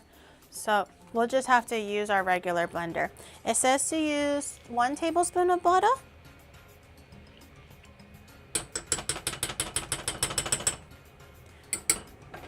Yeah. There we go. Is that 1? We'll do a little bit more. We'll be a little bit naughty. Slightly naughty. The man needs some healthy buffalo chicken wings. He doesn't want it healthy. He wants the full unhealthy buffalo chicken wing just so that his throat can flare up again. So he can complain about how his throat is flared up again. So he can act like a big fat baby. That's what he wants. You think I don't know what he's after? I know exactly what he's after. He wants to eat the thing that he wants to eat, regret it, and then go like, why did you let me eat it? Oh, my throat is so sore now. I'm just a baby. That's what he wants. To be a pain in my ass is what he wants. Okay, 1 bag of corn. 2 bags of corn. I don't know if you can use canned corn because the recipe told me frozen corn, so I got frozen corn. I would imagine canned corn will work too, but maybe canned corn is too soft. I don't know. Let me know if you can use canned corn. But this recipe told me to use thingy corn, so I'm using the thingy corn. I'm a sensitive guy. No, you're an annoying guy is what you are. Annoying. Okay, I'm gonna cook this down in the butter for a little bit, and I add in 1/4 cup of milk. That's not that much milk. That's like a splash.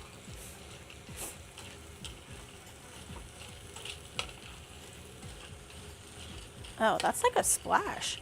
Apparently, the corn topping should be quite thick and stodgy. It shouldn't be very liquidy. It should almost like have like a Play-Doh or plasticine or clay type of a texture. It shouldn't be soft like mashed potato. So I don't actually know if my blender is able to blend it all. We'll have to see.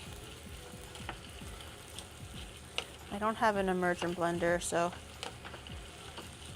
Okay, I'm gonna let that whittle down just a little bit because everything is still quite frozen. In the meantime, we'll grab a big old handful of basil, sweet basil, which is basically the whole bag. There's not that much basil in here. Men should show their vulnerabilities, also women. This guy, I don't mind if they show vulnerability, but this guy just wants to be unhealthy, so he has more reason to victimize his own incompetence. That's what he's trying to do. There's a difference between vulnerable and weaponized incompetence. He just wants to continue to be a baby. While I'm over here also fighting for my life. Because my throat hurts. Because I got whatever cootie he has. I didn't take my cootie shot fast enough. Stop crying. Stop pandering your emotions to my chat. They're already very susceptible as it is. Hold in your tears. Stop crying. You're gonna get some Chilean food in a second. I don't know what more you want, man. Oh, almost cut my gloves off. I totally forgot to read if I'm supposed to be fine chopping or mincing my basil, or if they want like big old pieces of it. But I'm gonna, based on the picture, it didn't look like there was big pieces of leaves in them. So I think maybe they want it chopped. So I'm gonna give it a choppy chop. It smells very good though. Any Chileans? Are they, well, it's too late now, but is it supposed to be like small diced bits, or should it be big broad leaves?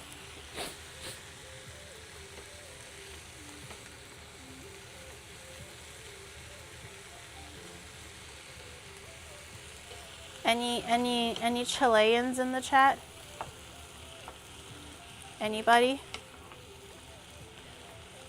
No Chileans? Oh, let me try the corn. Let me see if it's sweet corn.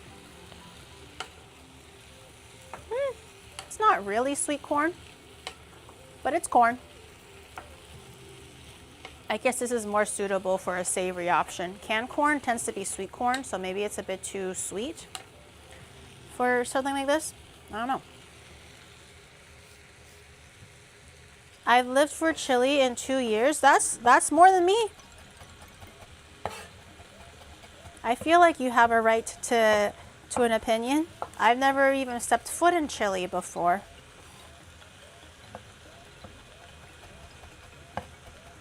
As I continue to chop this finer, I'm not even waiting for a response. It's too late now. She's going in.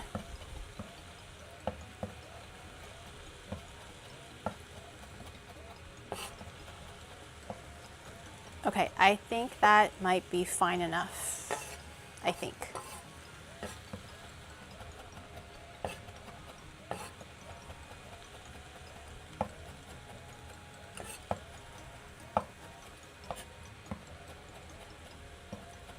Okay, I think that's fine enough. I might start putting it in once the milk goes in, and then we'll see how it goes. They should be small, but average, I'd say. Well, that's average. Right? Would you say that's average? That looks pretty average to me. Okay, I'm gonna add in a splash of milk. It says 1/4 cup specifically. A 1/4 cup is legit just a splash, so I'm just gonna add in a splash. That's a splash. Let that simmer a little bit so it can fully incorporate. I think I'm gonna add in the basil too, right? No, later, now, now. I don't know, now. Let that come to a boil. Yes, let that come to a boil, and then I think I'm gonna pop this into the blender and let it blend up a little bit. You basically don't want full kernels like this. You don't want full kernels. You want it into almost like a rough paste, clay-like texture.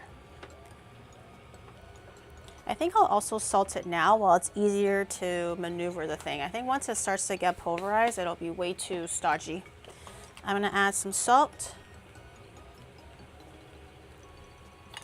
Add some pepper, and I think they say paprika. No sugar, right? No sugar. Just salt, pepper, and paprika. Chileans love paprika, huh?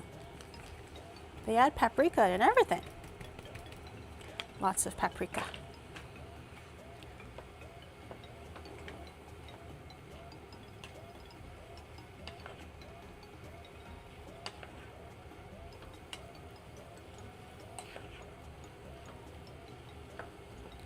Okay. Let that get to know each other a little bit.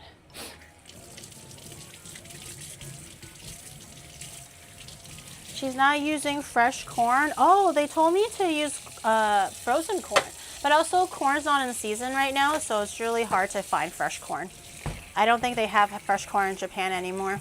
corn is a summer fruit, or corn is a summer vegetable here in Japan. So anything that's like fully out of season, it's gonna be really hard to find.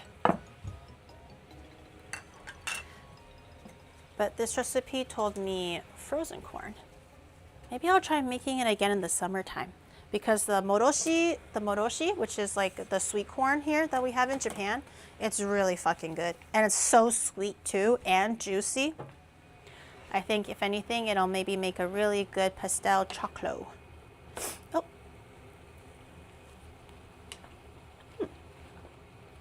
Mmm.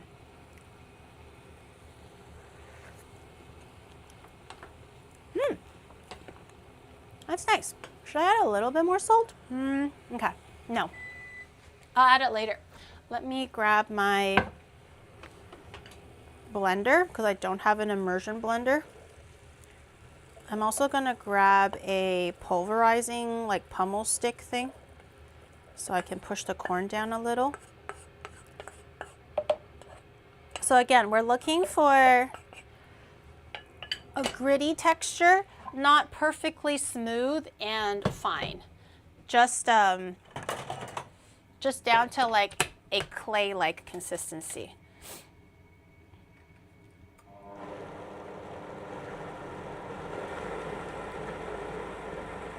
And I might just blend it. Take a spoon or a chopstick if I have one. Where's my chopstick? Oh, here.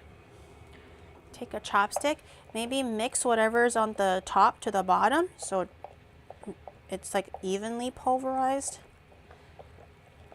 Give that a little mixy mix. Let that go again. And it's smooth. No, I'm being careful. I'm being careful. I think there's not enough water to actually make it fully smooth.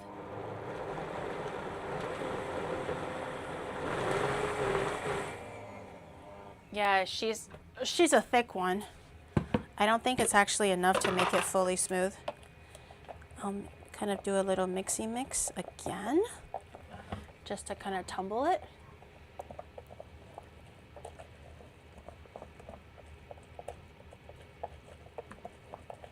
Let's see if there's enough liquid in there to give it one more good pulse.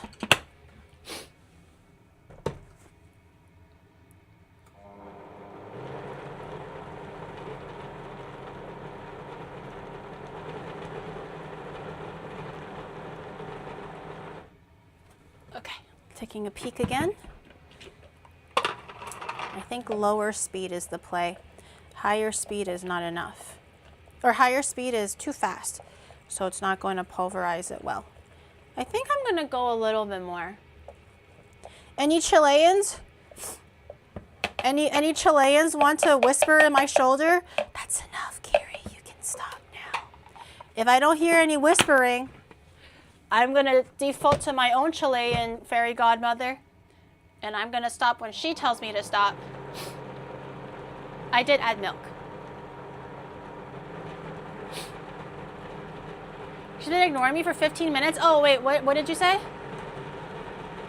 I didn't see it. Is it too rough? Is it good? What about this? That looks pretty good.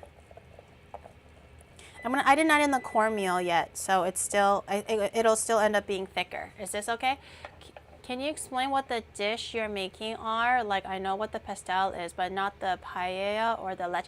I thought it was, the paella is a seafood stew, and the leche, I already finished making it. It's chilling. It's basically a flan.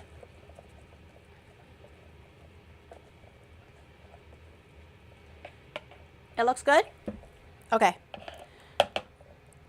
Someone gave me a firm answer. Whether they're Chilean or not, I don't know. They could be Chinese for all I know, but they sounded like they were very assuring. So they said, it looks good. So I'm going to be like, okay, it's good.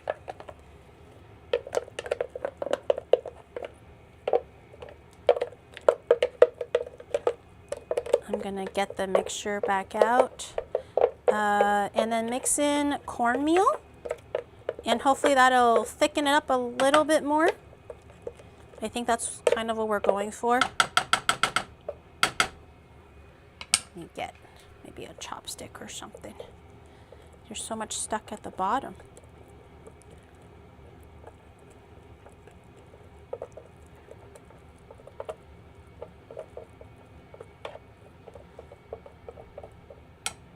It's so yummy. I wanna taste some. Mmm. Mmm. It's like creamy and sweet. Mmm. Very good. Okay. I'm gonna let that soak in some water for a little bit. That's gonna be a slight bitch to wash out.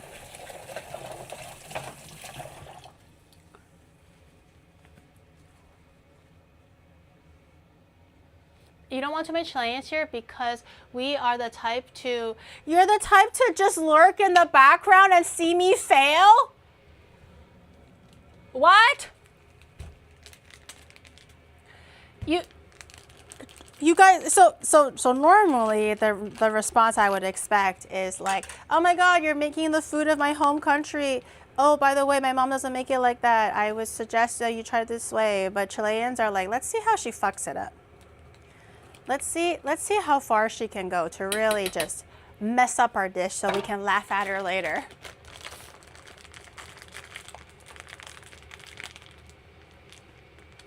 Gary, what's the thing you are mad about right now that you or may not be wrong about? Am I mad about? I'm not mad about anything. I am perfectly at peace right now. My yin and my yang are equal. I'm not mad about anything. I'm chilling. I added in some cornmeal. Give that a good old stir because I think the seasoning is pretty good. I don't think it needs to change. And this is kind of what it looks like right now, which hopefully is what we're aiming for. The recipe did say it should be quite thick and it should be quite stiff. It should not be watery. So hopefully that's good. So it's very rough. You can still see the pieces of corn, but they're not full kernels. They're not fully blended. It's not smooth or anything. And this should spread nicely over our casserole dish.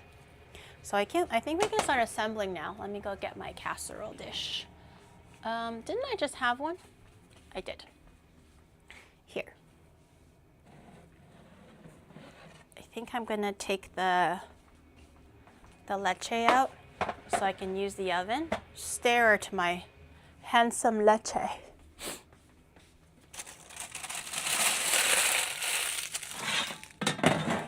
Pop it into the oven. I think this one was 400 degrees Fahrenheit, so 200 degrees Celsius.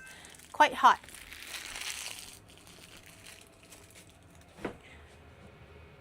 Put this over here. I want to try it now. Is it room temperature yet? I feel like it's room temperature. I can probably try the small ones, right?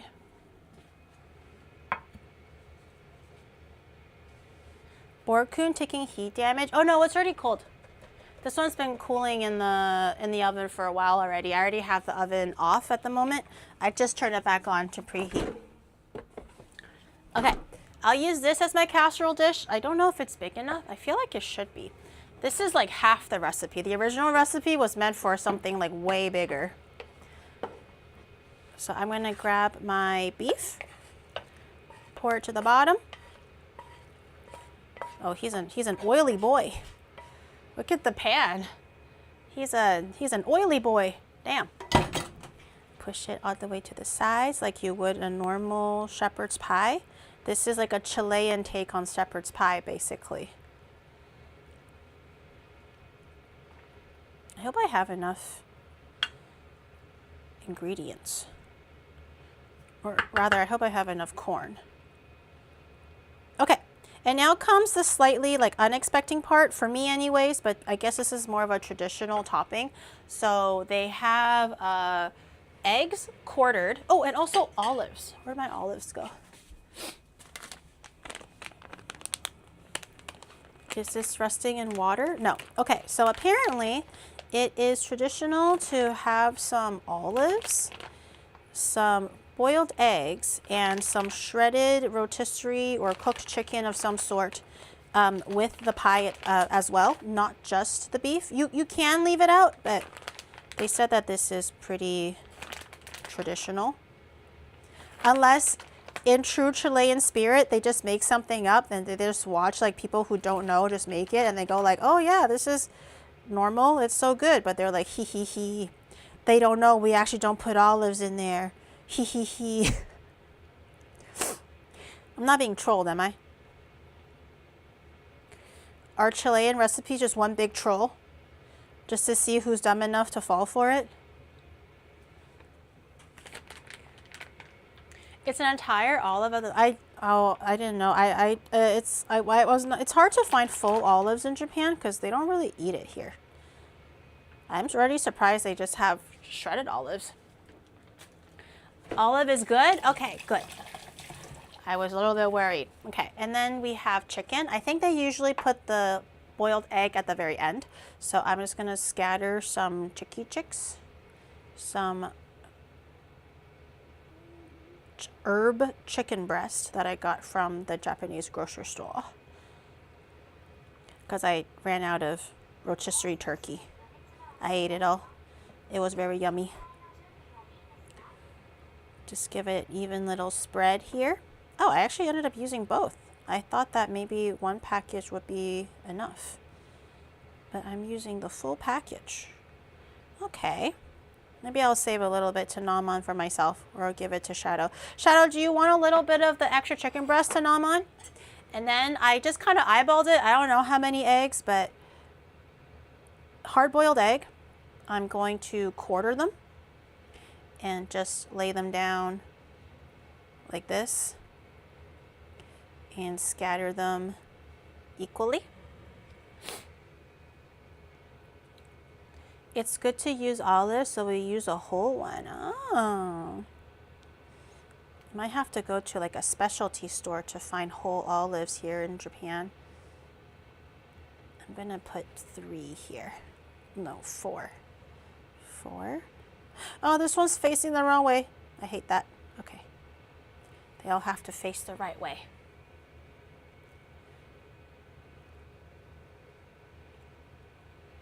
Gouda or mozzarella cheese are the most typical ones if you want to add some. Cheese? Oh. They didn't tell me to add cheese. Interesting. I mean, I still have Rain's cheese that her mom gave me that she says is very akin to like Gouda, so like soft cheeses. Maybe I can use that, but the original recipe didn't tell me to use cheese. I have one more egg. I'm just making some more space for one more egg. I'm so excited. I love a good casserole. I love corn. I love cottage pie. I don't really like lamb, so I don't like shepherd's pie. I like cottage pie because it's more beef. And I'll save this extra egg quarter for myself. Okay.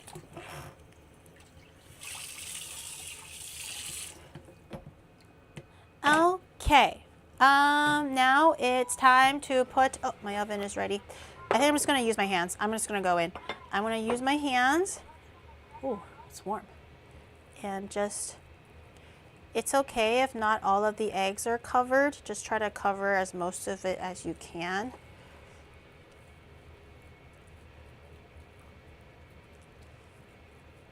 Nice even layer. It's like working with like construction work. I would imagine construction work to feel the same. It's like working with cement or like, is it spackle? What's the word? The thing where you, like the wet drywall. Oh no. Do I have enough? I might have to push my resources around.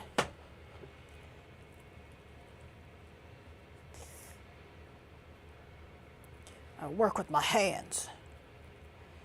Yeah. Okay. That looks pretty good. Does that look good? Does that look pretty good? Plaster, plaster. Plaster. Wet drywall. Let me get there. Don't waste the corn. It's good corn.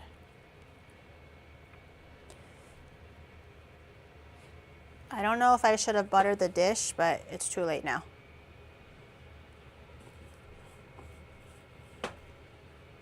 I think Rain would like this because she loves corn. Okay, maybe like this? You'd want the corn to cover all of it well enough to form a nice crust. I don't have any more. That's kind of my last little bit. Spun, thank you so much for the 30 months. Harmony, thank you for the 36. Speedy Go, thank you for the 16. And Metal, thank you for the 8 months. Sorry, I missed that earlier. I was so locked in. Okay, I'm gonna put, my oven's done preheating, so I'm gonna put this on the top floor of my oven, closer to the heat source. Also, it's a very hot oven, so I think it should crust up quite nicely. It should stay in the oven for 40 to 50 minutes, so quite a long time. So I think it'll have plenty of time to get that nice golden crust. I'm hoping so. If not, we can cheat and broil it a little bit. We can cheat a little bit. Never had corn like this before? Me neither. This is my very first time, but I'm very excited. Okay, into the oven it goes for, this is like half the original recipe, and that recipe called for 40 to 50 minutes. So maybe, I think 30 is too little though. Let's go with 40. Let's go with 40 for 200 degrees Celsius for 40 minutes. In she goes. Okay, and then we'll add more time if we need to. I want to try the flan. Shadow, do you want a little bit of chicken if you're hungry? Do you want a little bit of chicken if you're hungry? 哎呀，你唔好扮你裝嘢㗎。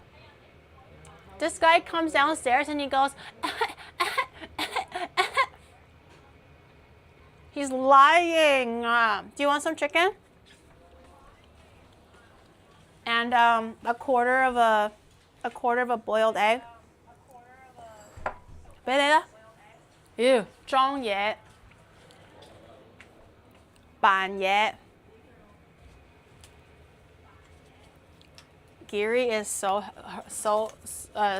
what? Geary is so heartless. This guy comes downstairs and fakes his death, man. I am not dumb enough to fall for that trick. That's the oldest trick in the book. I have to live with that dumbass trick in the book. I know exactly what he's up to. Which is basically no good. That's what he's up to. He's sick? Well, me too. He gave me his sickness. I've been literally losing consciousness every 30 minutes. Oh, you guys are back. Welcome back. What'd you guys do today? Yeah? Did you guys have dinner already? What'd you guys eat? Hot pot. Oh man, was it good? It was pretty okay. I like the spot better. Really? I feel like this spot was more like Japan. So they had no dipping station. Oh, they don't? They didn't have like half the frosty stuff. Really? Oh, that's kind of a scam. What the fuck? What Chinese hot pot place doesn't have a hot pot stand?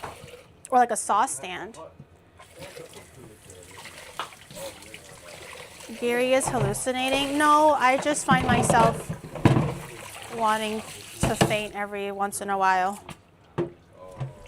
But it's all good. Haidilao? No, there's a place in Shibuya that we wanted to try called Xiaofeiyang. It's called Little Fat Sheep. They did really, really well in Canada as well. And they would sell all these like sauce packets from the grocery store, and they were very delicious. I've never actually had the restaurant though. I just know that the restaurant was very successful and they sell their product at grocery stores. And then they were like, yeah, I really like Xiaofeiyang. Let's go try it. And I was like, sure, it'll be my first time. Let's try it. But they had it this time without us, but it turned out it was not as good as they were hoping it would be. And I'm also now like, okay, so I didn't miss out then. The one? Yeah, I'm making Chilean food. I think I'm making something that I think you might like. It's like a corn casserole. Oh, yummy. Corn and beef casserole. I bought 400 grams of edamame. Do you want to eat it now? Just Oh, okay. You can probably just thaw it and eat it or pop into the microwave. Okay. I'll put it in the fridge in a second.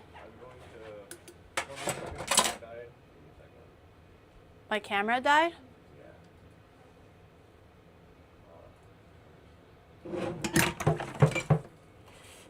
I'm not gonna dox myself, am I?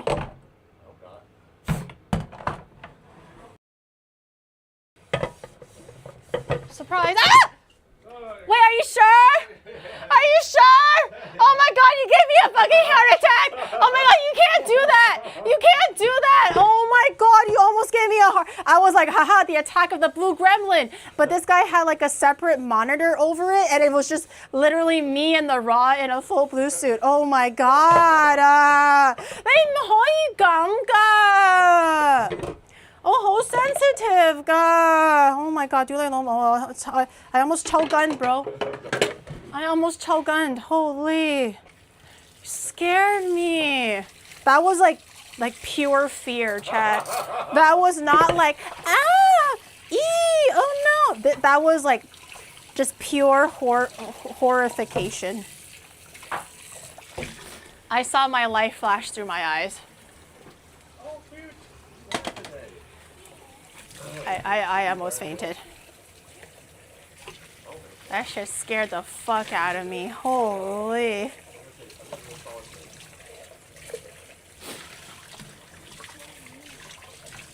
Yuri's heart already got the cold and now this. I almost squeezed a bit of blood out. Oh my God. We got to see the glorious stash. No, only my special person can see my glorious stash. I'm not ready to show my stash to the world yet. Ducka. Okay, just because I accidentally show my face for whatever reason does not mean that it garners a graduation, okay? I think we're kind of being a bit dramatic here. I've already accidentally showed my face so many times. Gary the Blue Lorax. Wait, what happened? What happened? She's mad at you. For thingy. For what? What did I do? Wait, am I allowed to say? I'll say it later. Oh. I'm not actually mad.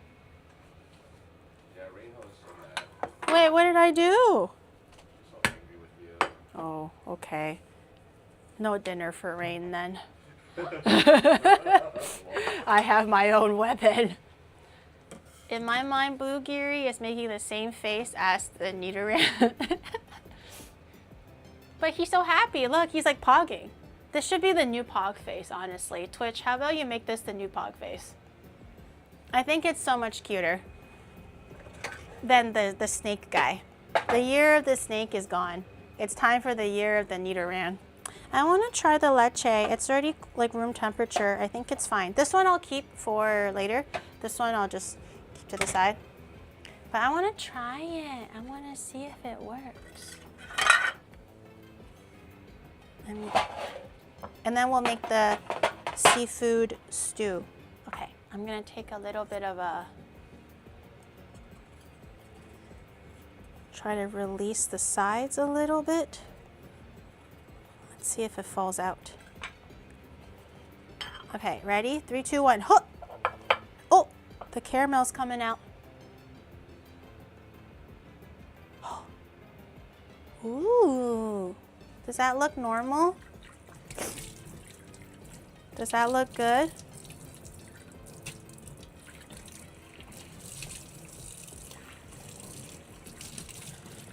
Does that look okay? It looks pretty good. We made, did I make Leche Asada? Oh my God, let me try. I'm excited. I'll give one to Rain if it tastes good. If it tastes like ass, I'll pretend I never made it.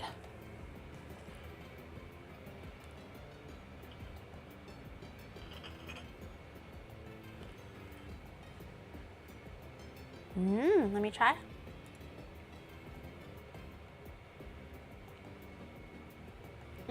It's good. It's flan. Flan is like what, steamed or something? This is supposed to be roasted, but I think they're all very similar. It's very eggy. It's very light, actually.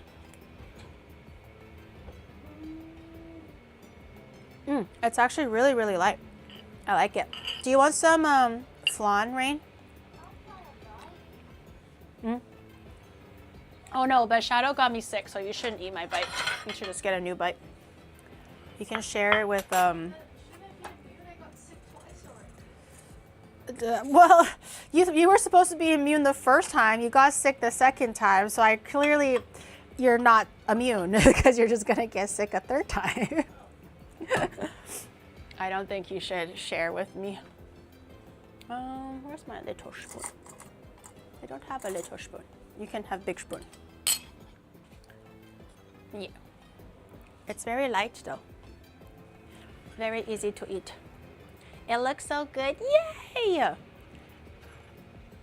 You did really good with the Leche Asada. Thank you. Okay, while I nibble on this, I'm gonna get started on my fish stock. Because we need a little bit of fish stock for the seafood stew that we're gonna make, the Paila Marina, I think is what it's called. We're gonna make it's not gonna be a very big portion, just a small portion, because Shadow doesn't really like seafood, and seafood's expensive. I don't wanna waste it or anything. So I'm just gonna make a tiny little portion. But we still need a little bit of fish stock. So I'm gonna get that started right away, I think, actually. Get your pot. I have, if you can, try to get things like fish head.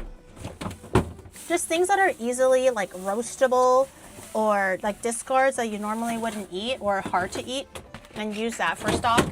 My grocery store did not carry fish head today, unfortunately, but they have like fish, like gills or something. Let me show you what it says. The Japanese says buri kama. I'm not sure what buri kama means. Buri is gills, right? Or lungs. So I have this cut of fish. And I don't think it's enough to make like a full stock. So I actually got some dried mackerel. It should just be dried, or maybe a little bit salty. I don't think it has any other flavor in it. At least I'm hoping it doesn't have any other flavor in it. Because sometimes Japan likes to have like dried smoked fish as well. I think the smoke might ruin the flavor. So I'm just trying to find things that are like neutral tasting. This one, yeah, it just smells like cured fish. Dried / cured fish. Buri kama, buri kama, okay? Not booty karma or whatever. Buri kama koeta.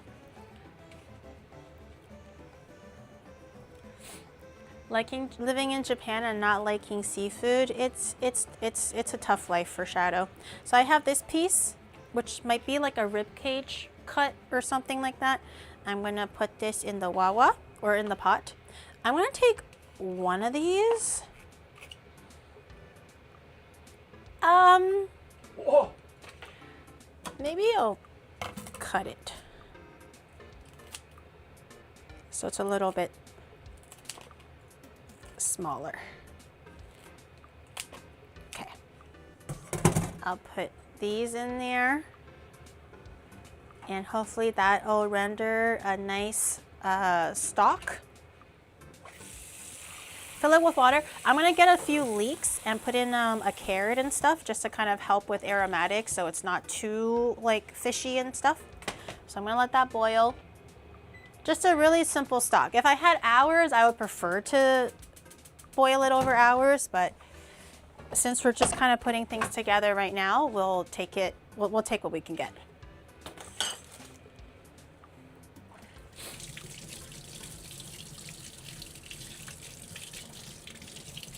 Let me wash my shit first.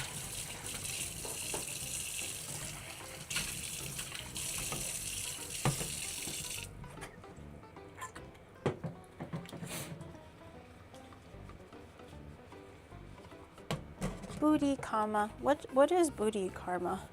Do you like the flan, Rain? Is it good?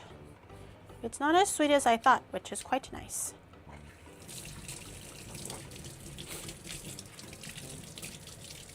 Is it boiling? I might turn the heat up just a little bit so it's boiling. Man, as the night goes in, my throat hurts more and more. I'm so sad. It's so over. Okay, I'm gonna turn the heat up just a little bit so it boils a little faster. And then I'm gonna grab a few leeks for some aromatics. Leeks boil down really quickly, so even though it looks really big, don't be intimidated by the size. And do I need onion? Onion diced, garlic diced, okay. That's for later. I'm gonna grab my leeks. I'm gonna chop, I'm actually not gonna chop the butt off. I'm gonna keep the butt on because I'm only using it as aromatics. It doesn't really matter if the butt is on or not. I don't intend on eating it. So I'm just gonna put the whole thing in the wawa. And maybe half a carrot for a little bit of sweetness. Whatever you like in your stock. Onion, celery, whatever you typically prefer. Since I don't intend on eating the carrot either, I'm not gonna bother with the skin as well. I'm just gonna cut it into chunks. Like that. Maybe one more. Like that. Put this guy back in there. Rip the throat bean. It's the whole throat now. It's like hard to breathe. It's the whole damn throat. Where's your eye? What happened to my eye? Oh, no. Oh, my real eye? I don't know. Am I blind? Is it finally my time? The eye looks a little swollen. My left eye? Oh, you have the... No, I'm sick. I don't want to get you sick. Is this swollen? A little bit. You don't like it? It's okay. You can have the rest. I haven't tried it. Isn't this like the viral... No. Where'd you buy it? Family Mart. Oh, it's like the viral fruit ice cream thing. I see it all the time on TikTok. I mean, it's good, but I don't know if it's like, I think in Canada they were selling it for like $6 a pop to $8 a pop. And I'm like, girl, no ice cream warrants $8, not even Haagen-Dazs. Pretty good. But nothing crazy. It's just all right. Wait, but now I'm stuck with it. Raina! Now I'm stuck with this. I'm like, wait, I can't finish it, but I can't put it back in the freezer. It's peach. It's in the shape of a peach. Do you want ice cream, Shadow? It might be soothing for your throat, actually. My teeth hurt. Why do you suck? Yeah. Good. This is what it looks like. There's also a viral one for like mango. Viral things are overhyped AF and not that great tasting if it's food. I agree. Well, sometimes restaurants do live up to the hype, but I feel like it's a very hit and miss. It's not consistently always good. Ice cream while having a sore throat. Rain didn't want it. I wanted to try it, but now I realize that I have to commit to finishing it because I can't just eat it halfway. So now it's my cross to bear. Rain has successfully shrugged the cross off of her shoulders, and now it's my problem. So yes, I am eating this with a sore throat because I can't go back now. Ruda, thank you for the 45 months. And Tokino, thank you for the 14. Long Beach Wukong, thank you for the 21. And Spun, thank you so much for the 30 months. I appreciate it. You eat raw garlic? Are you like Slavic? I feel like that's something like Slavic people would do. I feel like even Chinese people don't eat raw garlic when they're sick. My mom says I should take a shot of whiskey. Usually when I'm sick, my uncles always tell me to take a shot of whiskey. because the whiskey burns the germs in your mouth.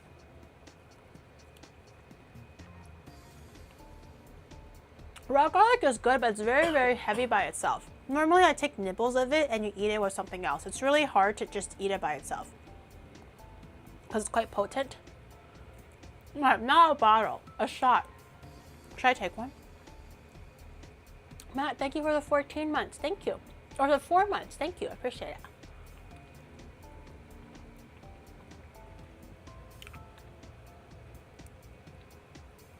That's what Koreans do every time they go to the barbecue. That's like 3 times a week. Wait to like wash the germs of the beef.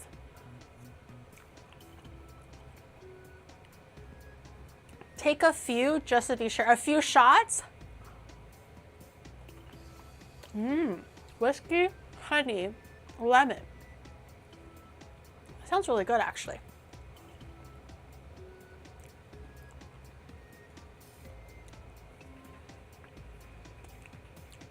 We as a people consume way too much garlic. I see that. Every dish just low. Oh my god, oh my god, oh my god. She boiling. She boiling over. Get rid of some of the scum. Oh, that ice cream just made my throat completely close off. It's over. It's cooked, guys.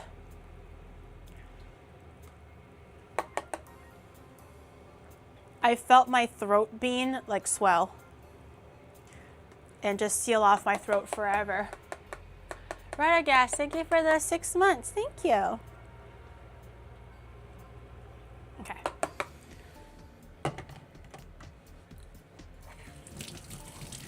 Your VTuber model is a definition of she breasted boobily into the room.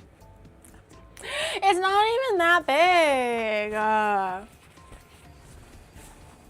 Everyone makes comments like my chest is like huge, but for a VTuber, it's not even that big. It's like so average compared to some of my friends and peers.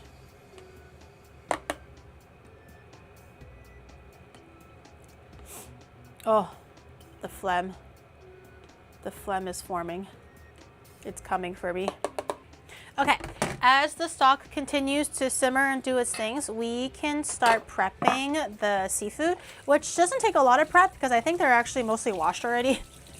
Japanese grocery stores take a really good care of making sure that all the fish is like nice prepared, it's gutted, it's clean. Unless you're looking for the full cut fish, and that's different. But I'll show you what I have. So in Chile, apparently there is an abundance of seafoods such as white-fleshed fishes. So I'm not sure exactly what kind of white fish they have. Maybe like bass or whatever. I got cod. Hopefully that's okay. Basically, you want a nice, firm, meaty, white flesh fish. Nothing too flaky, nothing too soft and tender. Apparently, octopus is also a very common seafood that you can find off the coast of Chile. Things like conger eel, which is like a freshwater eel. I couldn't find any conger eels, surprisingly. I thought I would be able to, considering it's Japan and they love eel. Even though the eel that they eat, like unagi, that they eat in Japan, it's not actually conger eel, it's like a saltwater eel, so it is a little bit different. But this time, the seafood section didn't have much like eel selection. So I wasn't able to pick up any eel, but specifically they use conger. And then what else do they have? They have a lot of shellfish. So I have a little bit of clams. If you have mussel, use mussels. And also things like shrimp and crab, which is exactly what I got. So I separately got a bit of raw octopus for the stew. And this is kind of like what the grocery store had. I'll show you in a second. I'm gonna rip off the outside sticker thing. But it's quite nice. It's like pre-packaged. It's so like, hello? Oh, this camera froze, Shadow. Oh, froze? This one did. Why did it freeze? I don't know. Give me a second. It was still stuck on like a few minutes ago.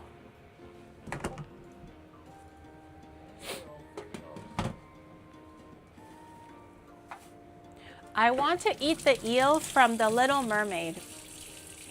Okay. You don't like happiness, do you? Yes, that's way better. Thank you. So I have this. This came pre-packaged in the grocery store today, which I thought was super convenient. It has small bits of blue crab. It has nice big pieces of prawn or whatever that shrimp is called. It's got a few mussels in there, and it's got cod. So we're gonna use basically octopus, this one, and then whatever else we can piece together for seafood that we can find in Chile. We'll see. We'll see. We'll see if it turns out. Ring who? The knife handle looks so beautiful. Thank you. Tiny crab. Yeah, it's really, really small. They're like tiny little babies, but everything in Japan is quite small, so.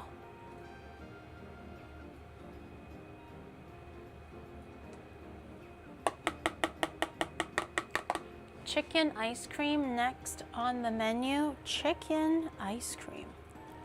What the hell is chicken ice cream?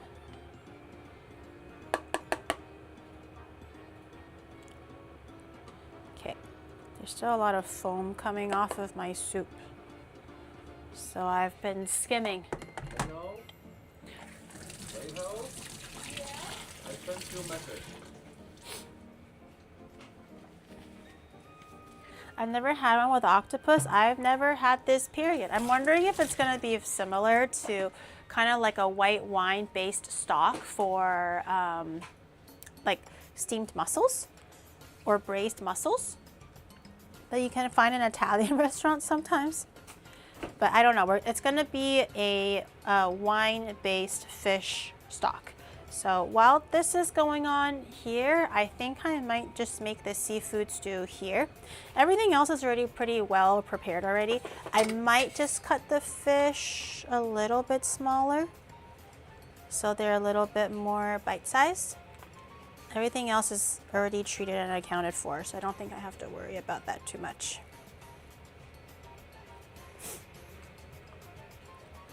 I hope I'm doing the Chilean food justice.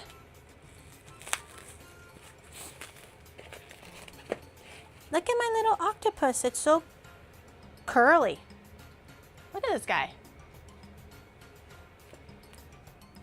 He's so curly. And it's like so beautiful. This is literally one of those examples of like, nature is math and Fibonacci sequence and everything like that. Oh, it's kind of fun. Wait. It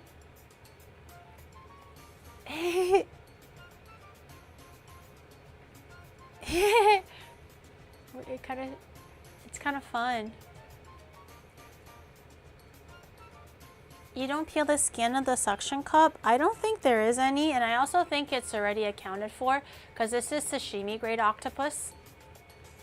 So I think everything is just ready to go for you to like cut and eat directly. I'm gonna cut the octopus into chunks like this. Not too big, not too small, just the size of Montreal. I'm gonna stretch out its tentacles. Near. Yeah. Yeah.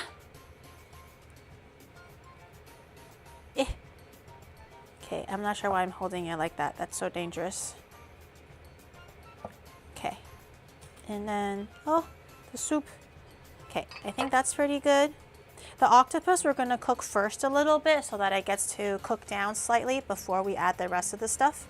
And then everything else, things like the fish and the clams, they'll cook quite quickly, so we don't have to worry about that right now. I didn't know octopus can be eaten raw. Things like octopus and squid get eaten raw really commonly in Japan. Our phone? Oh, my phone first. Oh. I was just checking the headspace. Oh, my, usually in Japan, our sashimi section is quite broad, which is pretty convenient. Everything is already treated for you, and it's really, really nice. It's all peeled, it's all skinned, it's all boned. Deboned, not boned. deboned. But we have, depending on the season, we have tiny little sakura squid for sashimi too.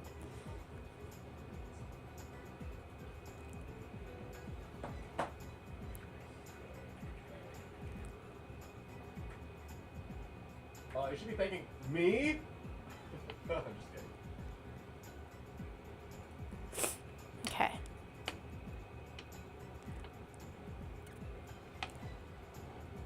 Okay. Whoa. Well, what? Why are you scaring me? Okay. I got a lot more foam off with like a regular spoon. The squid looking stiff for some reason. Everybody ends up looking stiff when they get a look at me.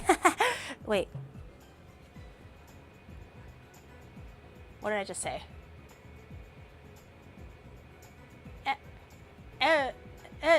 Nah. The one guy, nah. I don't know what I was saying. I don't know what I was going with that. Why are you yelling at me? Okay, I'm gonna rinse off my thing really quickly. We're gonna need to dice a little bit of garlic and also a little bit of onion. I know I touched raw fish on this thing, but all the onions and garlic is gonna go into the same cooking pot anyways, so I'm not gonna bother with sanitizing right now. We're gonna dice some one onion. I don't know if I have garlic. Maybe I'll just use the instant garlic. You just sexually harassed yourself. Because of rigor mortis? What, because you... Oh, a bit of blood just came out. Damn it. I felt it.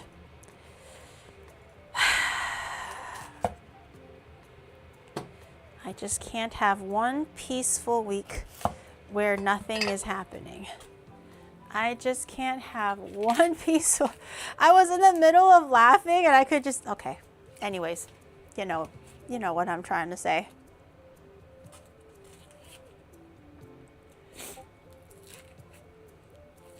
I'm eating my snacks. I am sorry that a woman's bodily functions disturbed you from your snack time. Oh, Miku has a sushi roll collab. Ooh, when? I'm gonna give it a rough chop for this one. I'm not gonna dice it too much. Brendo is asking if you want to go together with Twinny. Who's Brando? Oh, Twinny. Friendo. Who's Friendo? Green hair.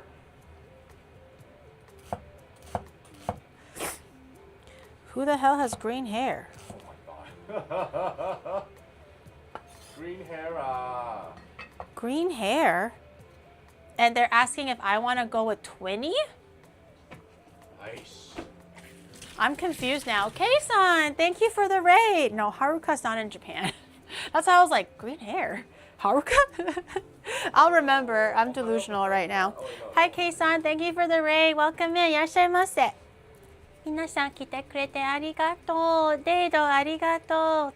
Thank you for coming in. 包丁かっこよ。ありがとう。自分の包丁です。中国系のナイフです。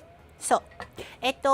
What? I don't know why I'm speaking in Japanese now, but we're making Chilean food for the first time. I hope you guys had a great stream. Welcome in. Thank you for the raid. We're in the middle of making some Chilean food, food from Chile, from South America. I've never been to Chile. I've never had Chilean food, so we're experimenting and trying it out for the very first time. I've already finished making a Leche Asada, which in Japanese is very similar to pudding. じゃあ焼きプリンのみたい。でもhow do you say South America in Japanese? South America. No,南アメリカ。違うかな。In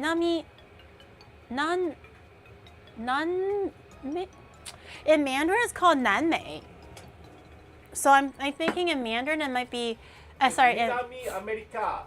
Minami America. No, I don't think it's Minami America. That's so stupid. Who says it like that? Nanpe?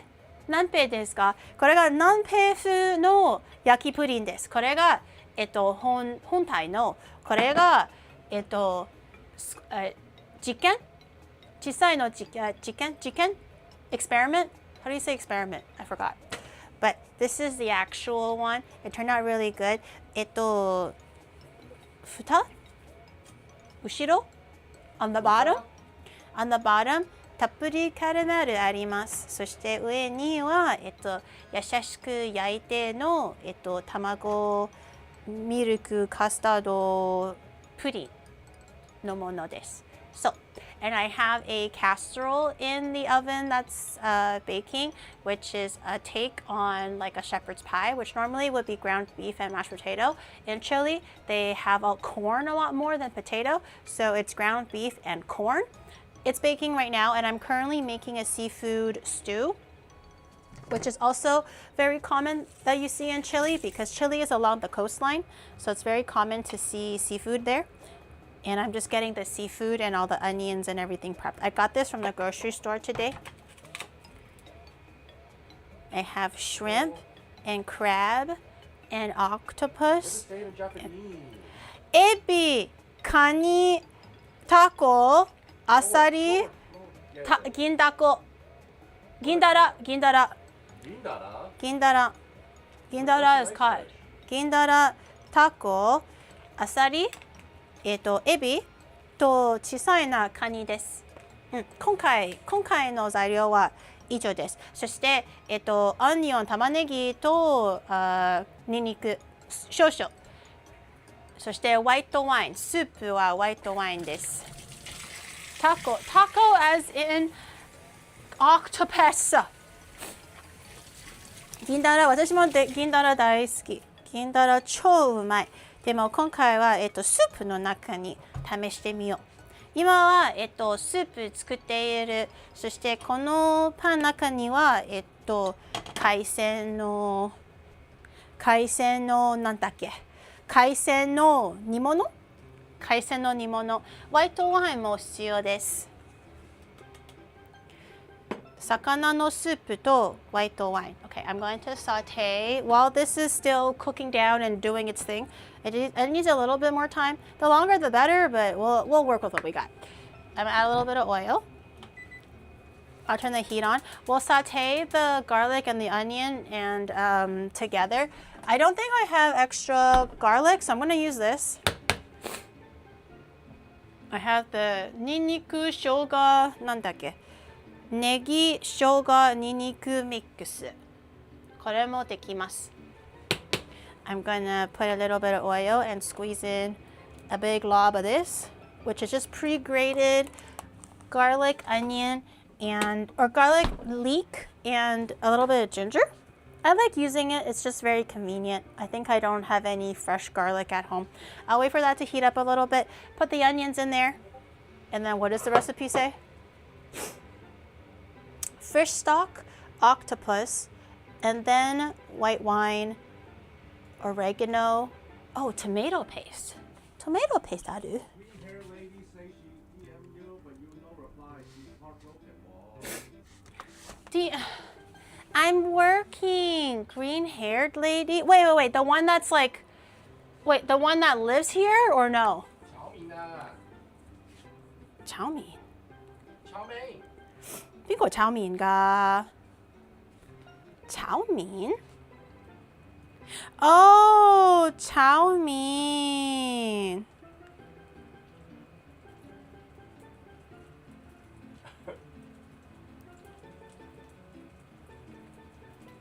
Oh, chow mein, dude. I was like, who?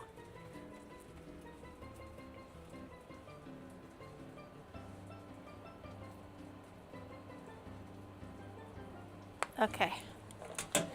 I was, what? Am I being doxxed right now? No? Okay. You had me scared. Okay, my onion thing is cooking. It's popping. It's stir frying. No, not the other one. This one. The other one. Ah! Ah! 哦，你爆緊啲蒜蓉啊！爆緊啊! Okay, onion in. Let this stir fry until it gets a little bit aromatic, a little bit golden, a little bit of this, a little bit of that. Hey, hey, hey. And then we'll stir fry the taco. We're gonna stir fry the octopus a little bit because this is the sashimi grade octopus. You can eat it like raw, obviously, because it's meant for sashimi grade. But I guess in Chile, maybe more cooked the better. So we're gonna put octopus in first, so it has a little bit more time to cook and cook down, and then we'll add the rest of the ingredients later.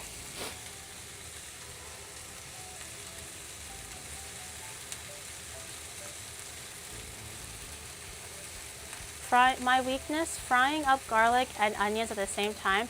That makes a damn good dish. It makes everything smell delicious too. Whether you seasoned your onions with sugar or not, no one knows. Your kitchen still smells like right away. If the octopus is for the Paila Marina, then yeah, it needs to be cooked. Yes, it's for the Paila Marina. So I'm gonna let this just wilt down just a little bit more. It's already showing a little bit of translucency. 透明感もどんどん少々どんどんなんてどんどん気がする。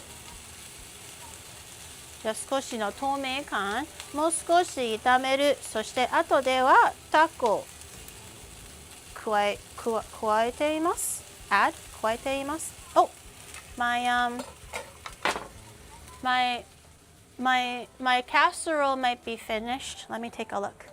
Whoa. Okay. Damn. Whoa. ちょっと待って。Whoa, it's so even. Whoa. Whoa. Hey, that looks so good. I'm gonna move the wine out of the way. Whoa. That's corn. Corn だよ。この黄色のものはコーンです。bottom? Fuck, how do you say bottom in Japanese? Bottom は、牛肉牛ひき肉炒めるいろんなスパイスある塩と胡椒いろいろあるそして上にはコーンですギリ is different, right? Okay, onions are good. So I'm gonna add in taco. 1, 2, 3, 4, 5, 6, 7, 8, 9, 10, 11, 12, 13, 14ピース。タコ14ピース。入れます。And then let that saute a little bit gently. We're going to deglaze with the fish stock in a second. I'm going to put this back in the oven actually, just with the door open. Just let it cool down slowly by itself. I'm just going to keep it warm on the side because I still have to finish the stock. The seafood stew comes together very quickly. It's actually a very quick dish to do. So if you're ever in a pinch and you want to eat some delicious seafood, Chilean style, you can definitely make this in quickly. Honestly, I probably could have taken a shortcut and just used like instant dashi stock. I realized in hindsight that I probably could have done that instead of making my own fish stock. But it's still nice to make your own fish stock. The flavors will always be a little bit different. Okay, I forgot to get tomato paste. Do I not have any more? Wait. I don't have any more tomato paste?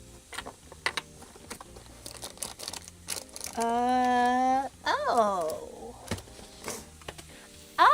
okay. I don't have any more. I forgot to add raisins in the freaking pastel. Oh, shit.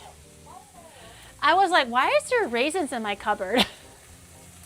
I forgot to add raisins. Okay, my fish stock has been fish stocking. So I'm going to grab a little bit to deglaze. Actually, I'm going to put my pot on this side so Shadow doesn't have to go all the way around to grab it. And I'm going to get my fish stock to deglaze a little bit. Whoa, action shot.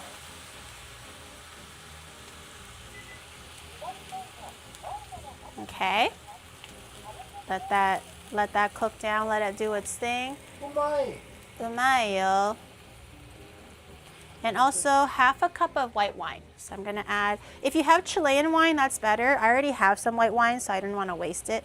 Half a cup is like a nice big splash, so something like that. I'll let it come to a boil.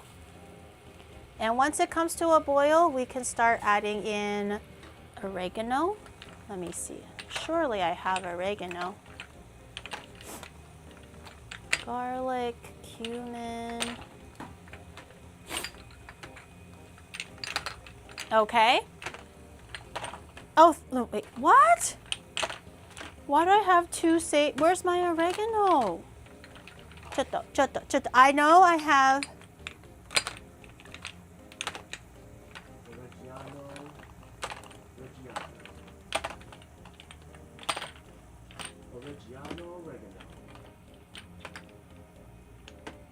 Oh, I think oh, this one. Okay. No, not that one. This one. Okay. Oregano.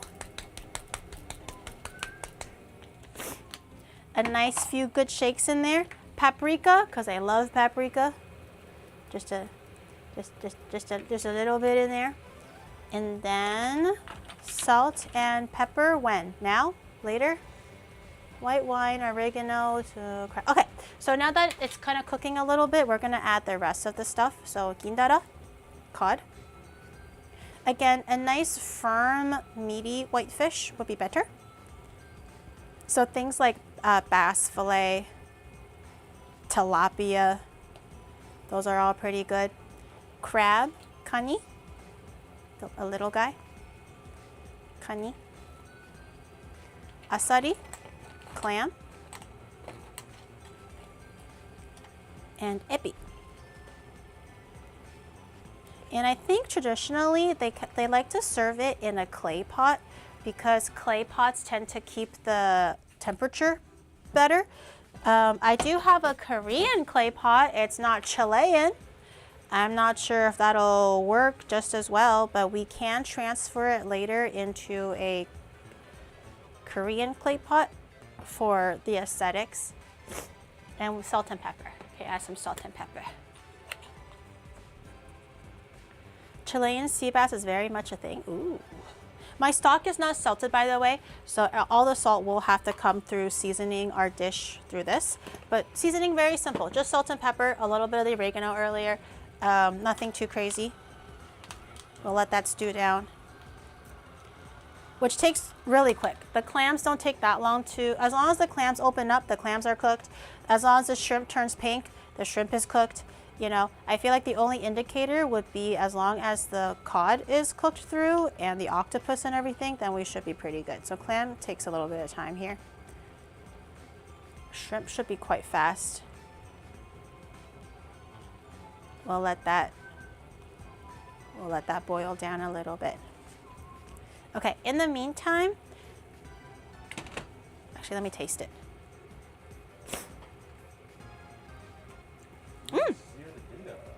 Very good. In the meantime, I'm going to take well, we have the flan already. Although part of me wants to see if I can, should I try? I think I'm gonna try. I know I wasn't gonna demold it, but, because you don't have to. But I'm gonna try. If it doesn't work, then we'll just keep it in the pot. You know what I'm saying? Okay, wish me luck. 1, 2, 3. Hui! Oh my God, she's so pretty! Wait, she's so pretty! Oh my God, 超綺麗. 嘘. 超綺麗. Kawaii. It's so cute. This one was the practice one that I already started eating. And this one already turned out pretty good. This is like a smaller sized one. But this is the full sized one. Very nice. Oh, I'm so glad the thing didn't stick. I was kind of worried about that because I didn't butter the dish. やるじゃん。びっくり。よかった。よかった。うまくできた。よかった。ちょっと緊張します。でもよかったね。Okay, I'll put this to the side. It looks like it's nice and like barbecued and like toasted, which is very good. I'm gonna grab. Oh, she's still very hot. I'm gonna grab our corn because the stew will be done pretty much soon, so we can probably start plating this a little bit. And let me get a spoon. Maybe just. Ooh. So they have this. The egg. This white part are basically boiled eggs. Yude tamago. And also a little bit of chicken. And oh, the clams popped open. I think we're good. The shrimp looks good. The clams popped open over here. You can see. The crabs are fully pink, as you can see. The cod also looks like it's fully cooked. So I think we're chilling. The octopus has been cooking for a little bit. Maybe I'll try the little swirly piece just to try.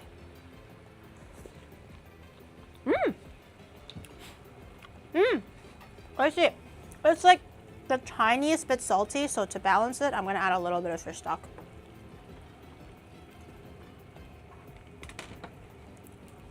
Squishy shoppai. Shosho shoppai sugiru.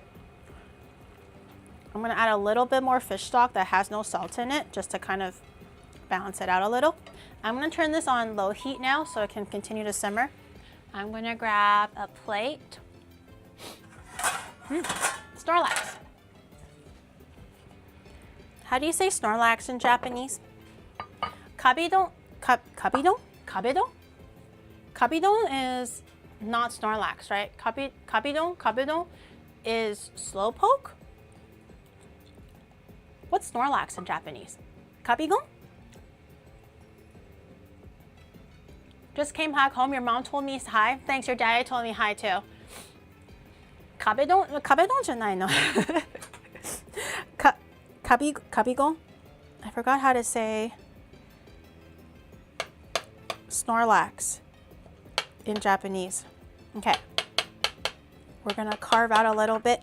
It has a nice thick smell of corn, which I like. Oh, she big. Ooh. Ooh. Okay, a little bit of the meat came out from the bottom, so I'm gonna shove it back in there. Okay. Yeah. Yeah. Like that. Pokemon nara Kabigon. Kabigon. Okay, that's the guy. I have my Kabigon plate. Onaka wa kono pie desu. I wonder why Papa smells so bad. Home record hearing. Okay, we have our little Snorlax. Our Snorlax Pastel de Choclo. We have our, oh, let me plate it up actually. We have our Paila Marina. Let me grab a nice wooden bowl for that. I think that would look nice. Okay, I have a nice wooden bowl here. I'll try to plate everything nicely. So let me move my Kabigon onto the side. Plate.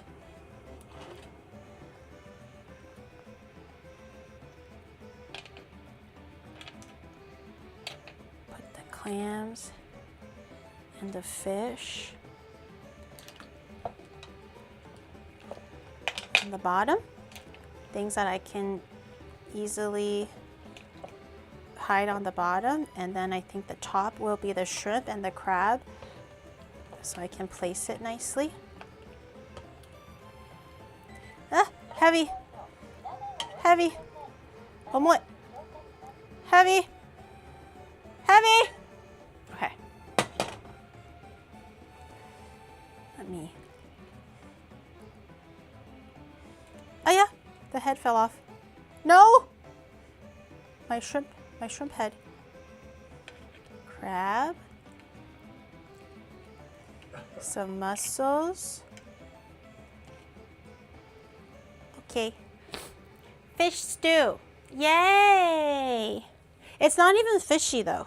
Like actually, I was a little bit worried about the fish stew being a little bit too fishy, or when I was making the stock, it'll be a little bit too fishy, but it's actually not that fishy. It just smells like a really good, like seafood stew with minus the fishy part. It's actually very good. Okay, so we made a pastel de choclo, which is a corn and beef casserole with shredded chicken, olives, and hard-boiled eggs in underneath the corn pudding mixture. We have a Paila de Marina, which is a Chilean seafood stew. And we have for dessert a Leche Asada, which is a Chilean version of flan, which is more roasted than steamed. Normally they will be steamed or baked. This one is roasted in the oven. I'm actually so happy with how it turned out. This one is actually very impressive. Let me try this though. I've been so excited. I've been dying to find out what it tastes like. I'll make it bigger.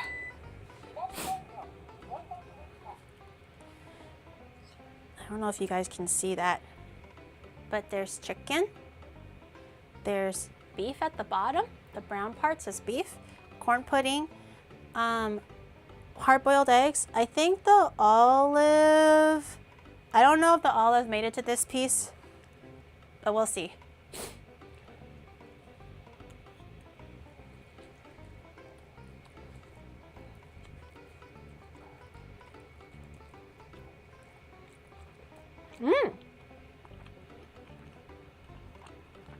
It's like sweet and savory. The egg whites actually give a nice bouncy texture.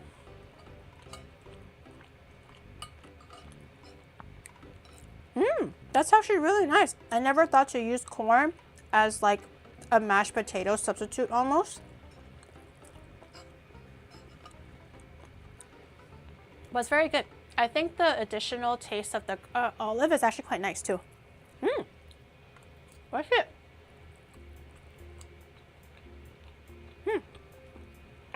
I'll give this to Chado so he can try it out.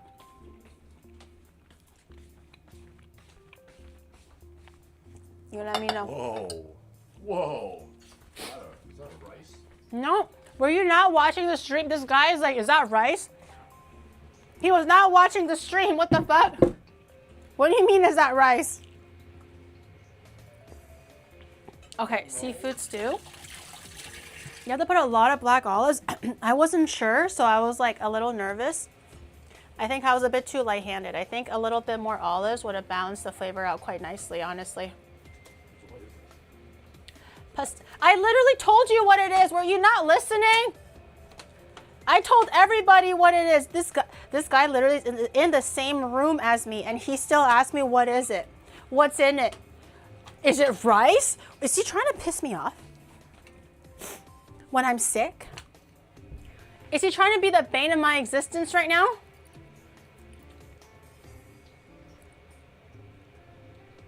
Pastel de Choclo is on point. Paila Marina is kind of sus. You think so? I mean, it just looks like a really good, like white wine based seafood stew. I'm gonna try some clam. That's really good. I like clam. I had a bit of the octopus already, so I know the octopus is quite good.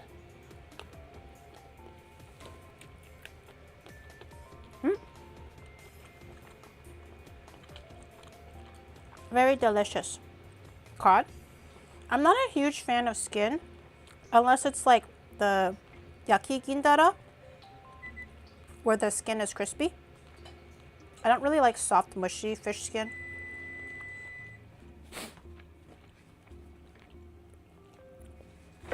Needs more mussels and oysters. I could not find mussel. I wanted to, but maybe it was just not what the farmer's market or the fisher market had. What do you mean? We have mussel right here. Shut up. Mmm. Original is nice and flaky. Mmm. I'm just gonna peel it.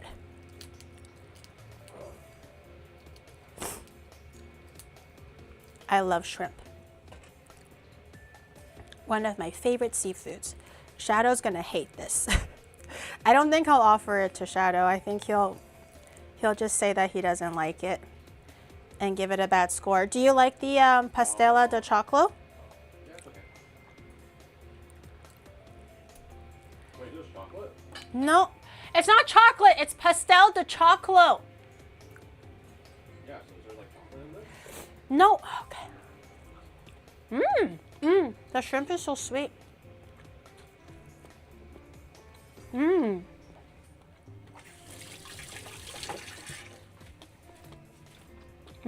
That was really, really good. I'm gonna be honest, I don't really know how to eat this crab. Do I just stick the meat part in my mouth and suck on it? I think for like Korean raw marinated crab,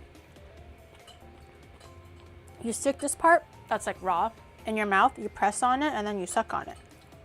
Is that how you eat it? I don't know. A bit more clam. 甘いシーフードって不思議。美味しいよ。最後はカニ。小さいのカニ。Squeeze it out. Did you know that the Paila Marina is considered an aphrodisiac? I think I did read that somewhere because of all of the seafood or something, right? There's a lot of like peeling and sucking and slurping or something. I'm just gonna stick the whole thing in my mouth and see what happens, and I'll suck on it. It works. It came out.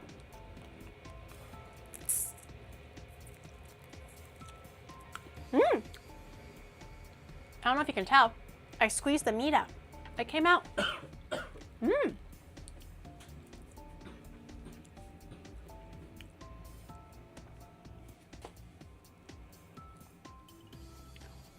Is it supposed to be brothy or like a curry? I think it's supposed to be very brothy.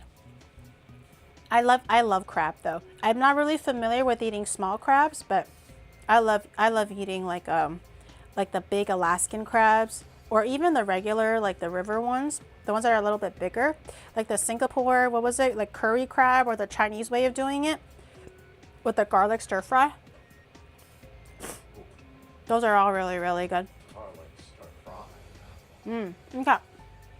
And also the leche. I already tried the leche, so I do know what it tastes like, but I didn't try the big one yet.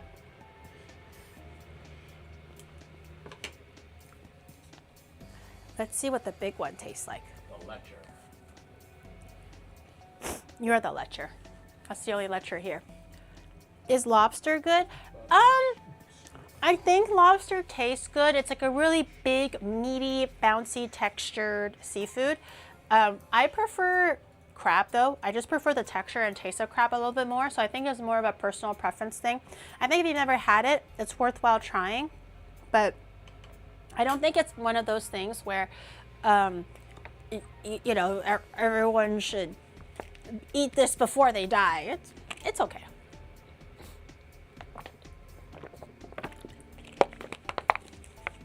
The big one does look so impressive, does it not? It came out so smoothly too.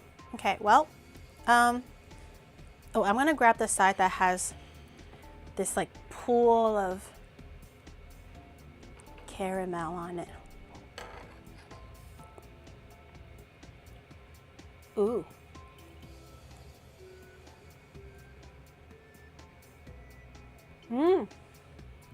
Very, very smooth. Sweet, but not too sweet. I think the sugar is perfect. Also, the caramel is a little bit bitter, like I said. I wait for it until it was kind of a browner color instead of just golden brown. So it pairs with the sweetness of the flan much better. I don't really taste the cinnamon though. I feel like the cinnamon is pretty optional. The press Akayao, thank you for the 45. And Dare Baron, thank you for the 12 months. Thank you. I appreciate it. Thank you. Not too sweet is a compliment in the East Asia and a criticism in the US. No, this is great. This is great. This is just milk and eggs, man. You can't go wrong with milk and eggs. And a little bit of vanilla. There's no other secret ingredients in there. Just milk, eggs, vanilla, sugar. That's it. Mmm. Mmm. Yummy. I'm very, very happy. I'm gonna scoop another bowl of this for myself so I can eat it for dinner or while I'm like tidying up and everything. Tomorrow will be our last stream with Rain. I think Rain is leaving very, very soon. I think she'll join us for a little bit. We're gonna have a cute little quick picnic, I think. I think Shadow's gonna take us to his like special picnic spot, you know, fishing spot, scenic spot. So we're gonna do that tomorrow. We're gonna have a cute little picnic. And then I was thinking of taking you guys to the Christmas market. Right now, Christmas market is in full swing. So I haven't quite decided exactly which one I wanna hit yet, but depending on what Rain wants to do, schedule might change. We'll stay flexible, but I know she really wanted to go on a picnic. So we'll do that for like lunchtime when we kind of start off the day. And for the rest of the day, we'll figure it out. But I do have a place in mind that I want to take you guys to. Apparently, it's like a Grimm Brothers fairy tale themed Christmas market. I don't think I've been to that one last year. It sounds very interesting. The word of the day, kapigon and kabedon. No, wakaru, ima wakaru. Ima wakaru.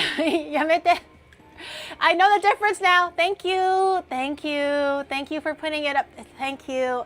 I now know the difference between kapigon and kabedon. Thank you. Any Sakura? No, not yet. You're gonna have to wait until March. I do feel like for one of the streams though, I want to do a Christmas market speed run. Maybe not tomorrow because we're gonna be with Rain, but I want to do a Christmas market speed run where we take one day for bikies and we just go to as many Christmas markets as we can. Because we went to so many last year. I feel like they're all kind of similar. So I think it might be fun to make it as a challenge where we just ride our bikes as fast as possible and just hit every single one. We'll just go in, grab a thing and leave. And then go to the next one, grab a thing and leave. I think there's about 6 markets at least in Tokyo anyways, unless we want to expand further and head over to Yokohama, which I think for biking might be pretty difficult. But in any case, that'll be for a different stream. Tomorrow will be nice and chill because it'll be Rain's last day. So I want to make sure that she enjoys herself and has a good time before she goes back to America. It's already been a year. Yeah, we went to so many Christmas markets last year, but they were all like different streams. So I think it'll be fun to do like a speed run for all of them for later. I'd love to see Sakura. I showed you Sakura like I went outside every single week during Sakura season for almost a whole month, okay, to show you Sakura. I went to Skytree. I went to Kiba Park. I went to like Tokyo Town. I went to so many places. You can't keep telling me that you don't see Sakura, okay? I showed you so many Sakura. And she missed every single one. You shut your mouth. You shut your mouth. 多珍惜跟雨小姐在日本玩的时光，不然又要多等一年。Nah, she's gonna be back in like 3 months or some shit. Ray's not gonna come back next year. She's gonna be like, anytime I want her, she's like, okay. I think she already has plans to come back in 4 months or something. So I think I don't. Before I even have a chance to miss Rain, she's gonna be back. I think we're gonna be reading Pete, so make sure you go say hi to Pete for me. Be nice over there. Again, thank you for joining. I hope you guys had a great Wednesday, and I'll see you guys tomorrow for IRL stream with Rain. Yippee! Japanese now. 来てくれてありがとう。今は0度ピットです。良い水曜日をおやすみなさい皆さん。明日はサイクリング、バイキングレインと一緒にピクニックとか遠足とかクリスマスマーケットいろいろが楽しいのことやってる。明日またね。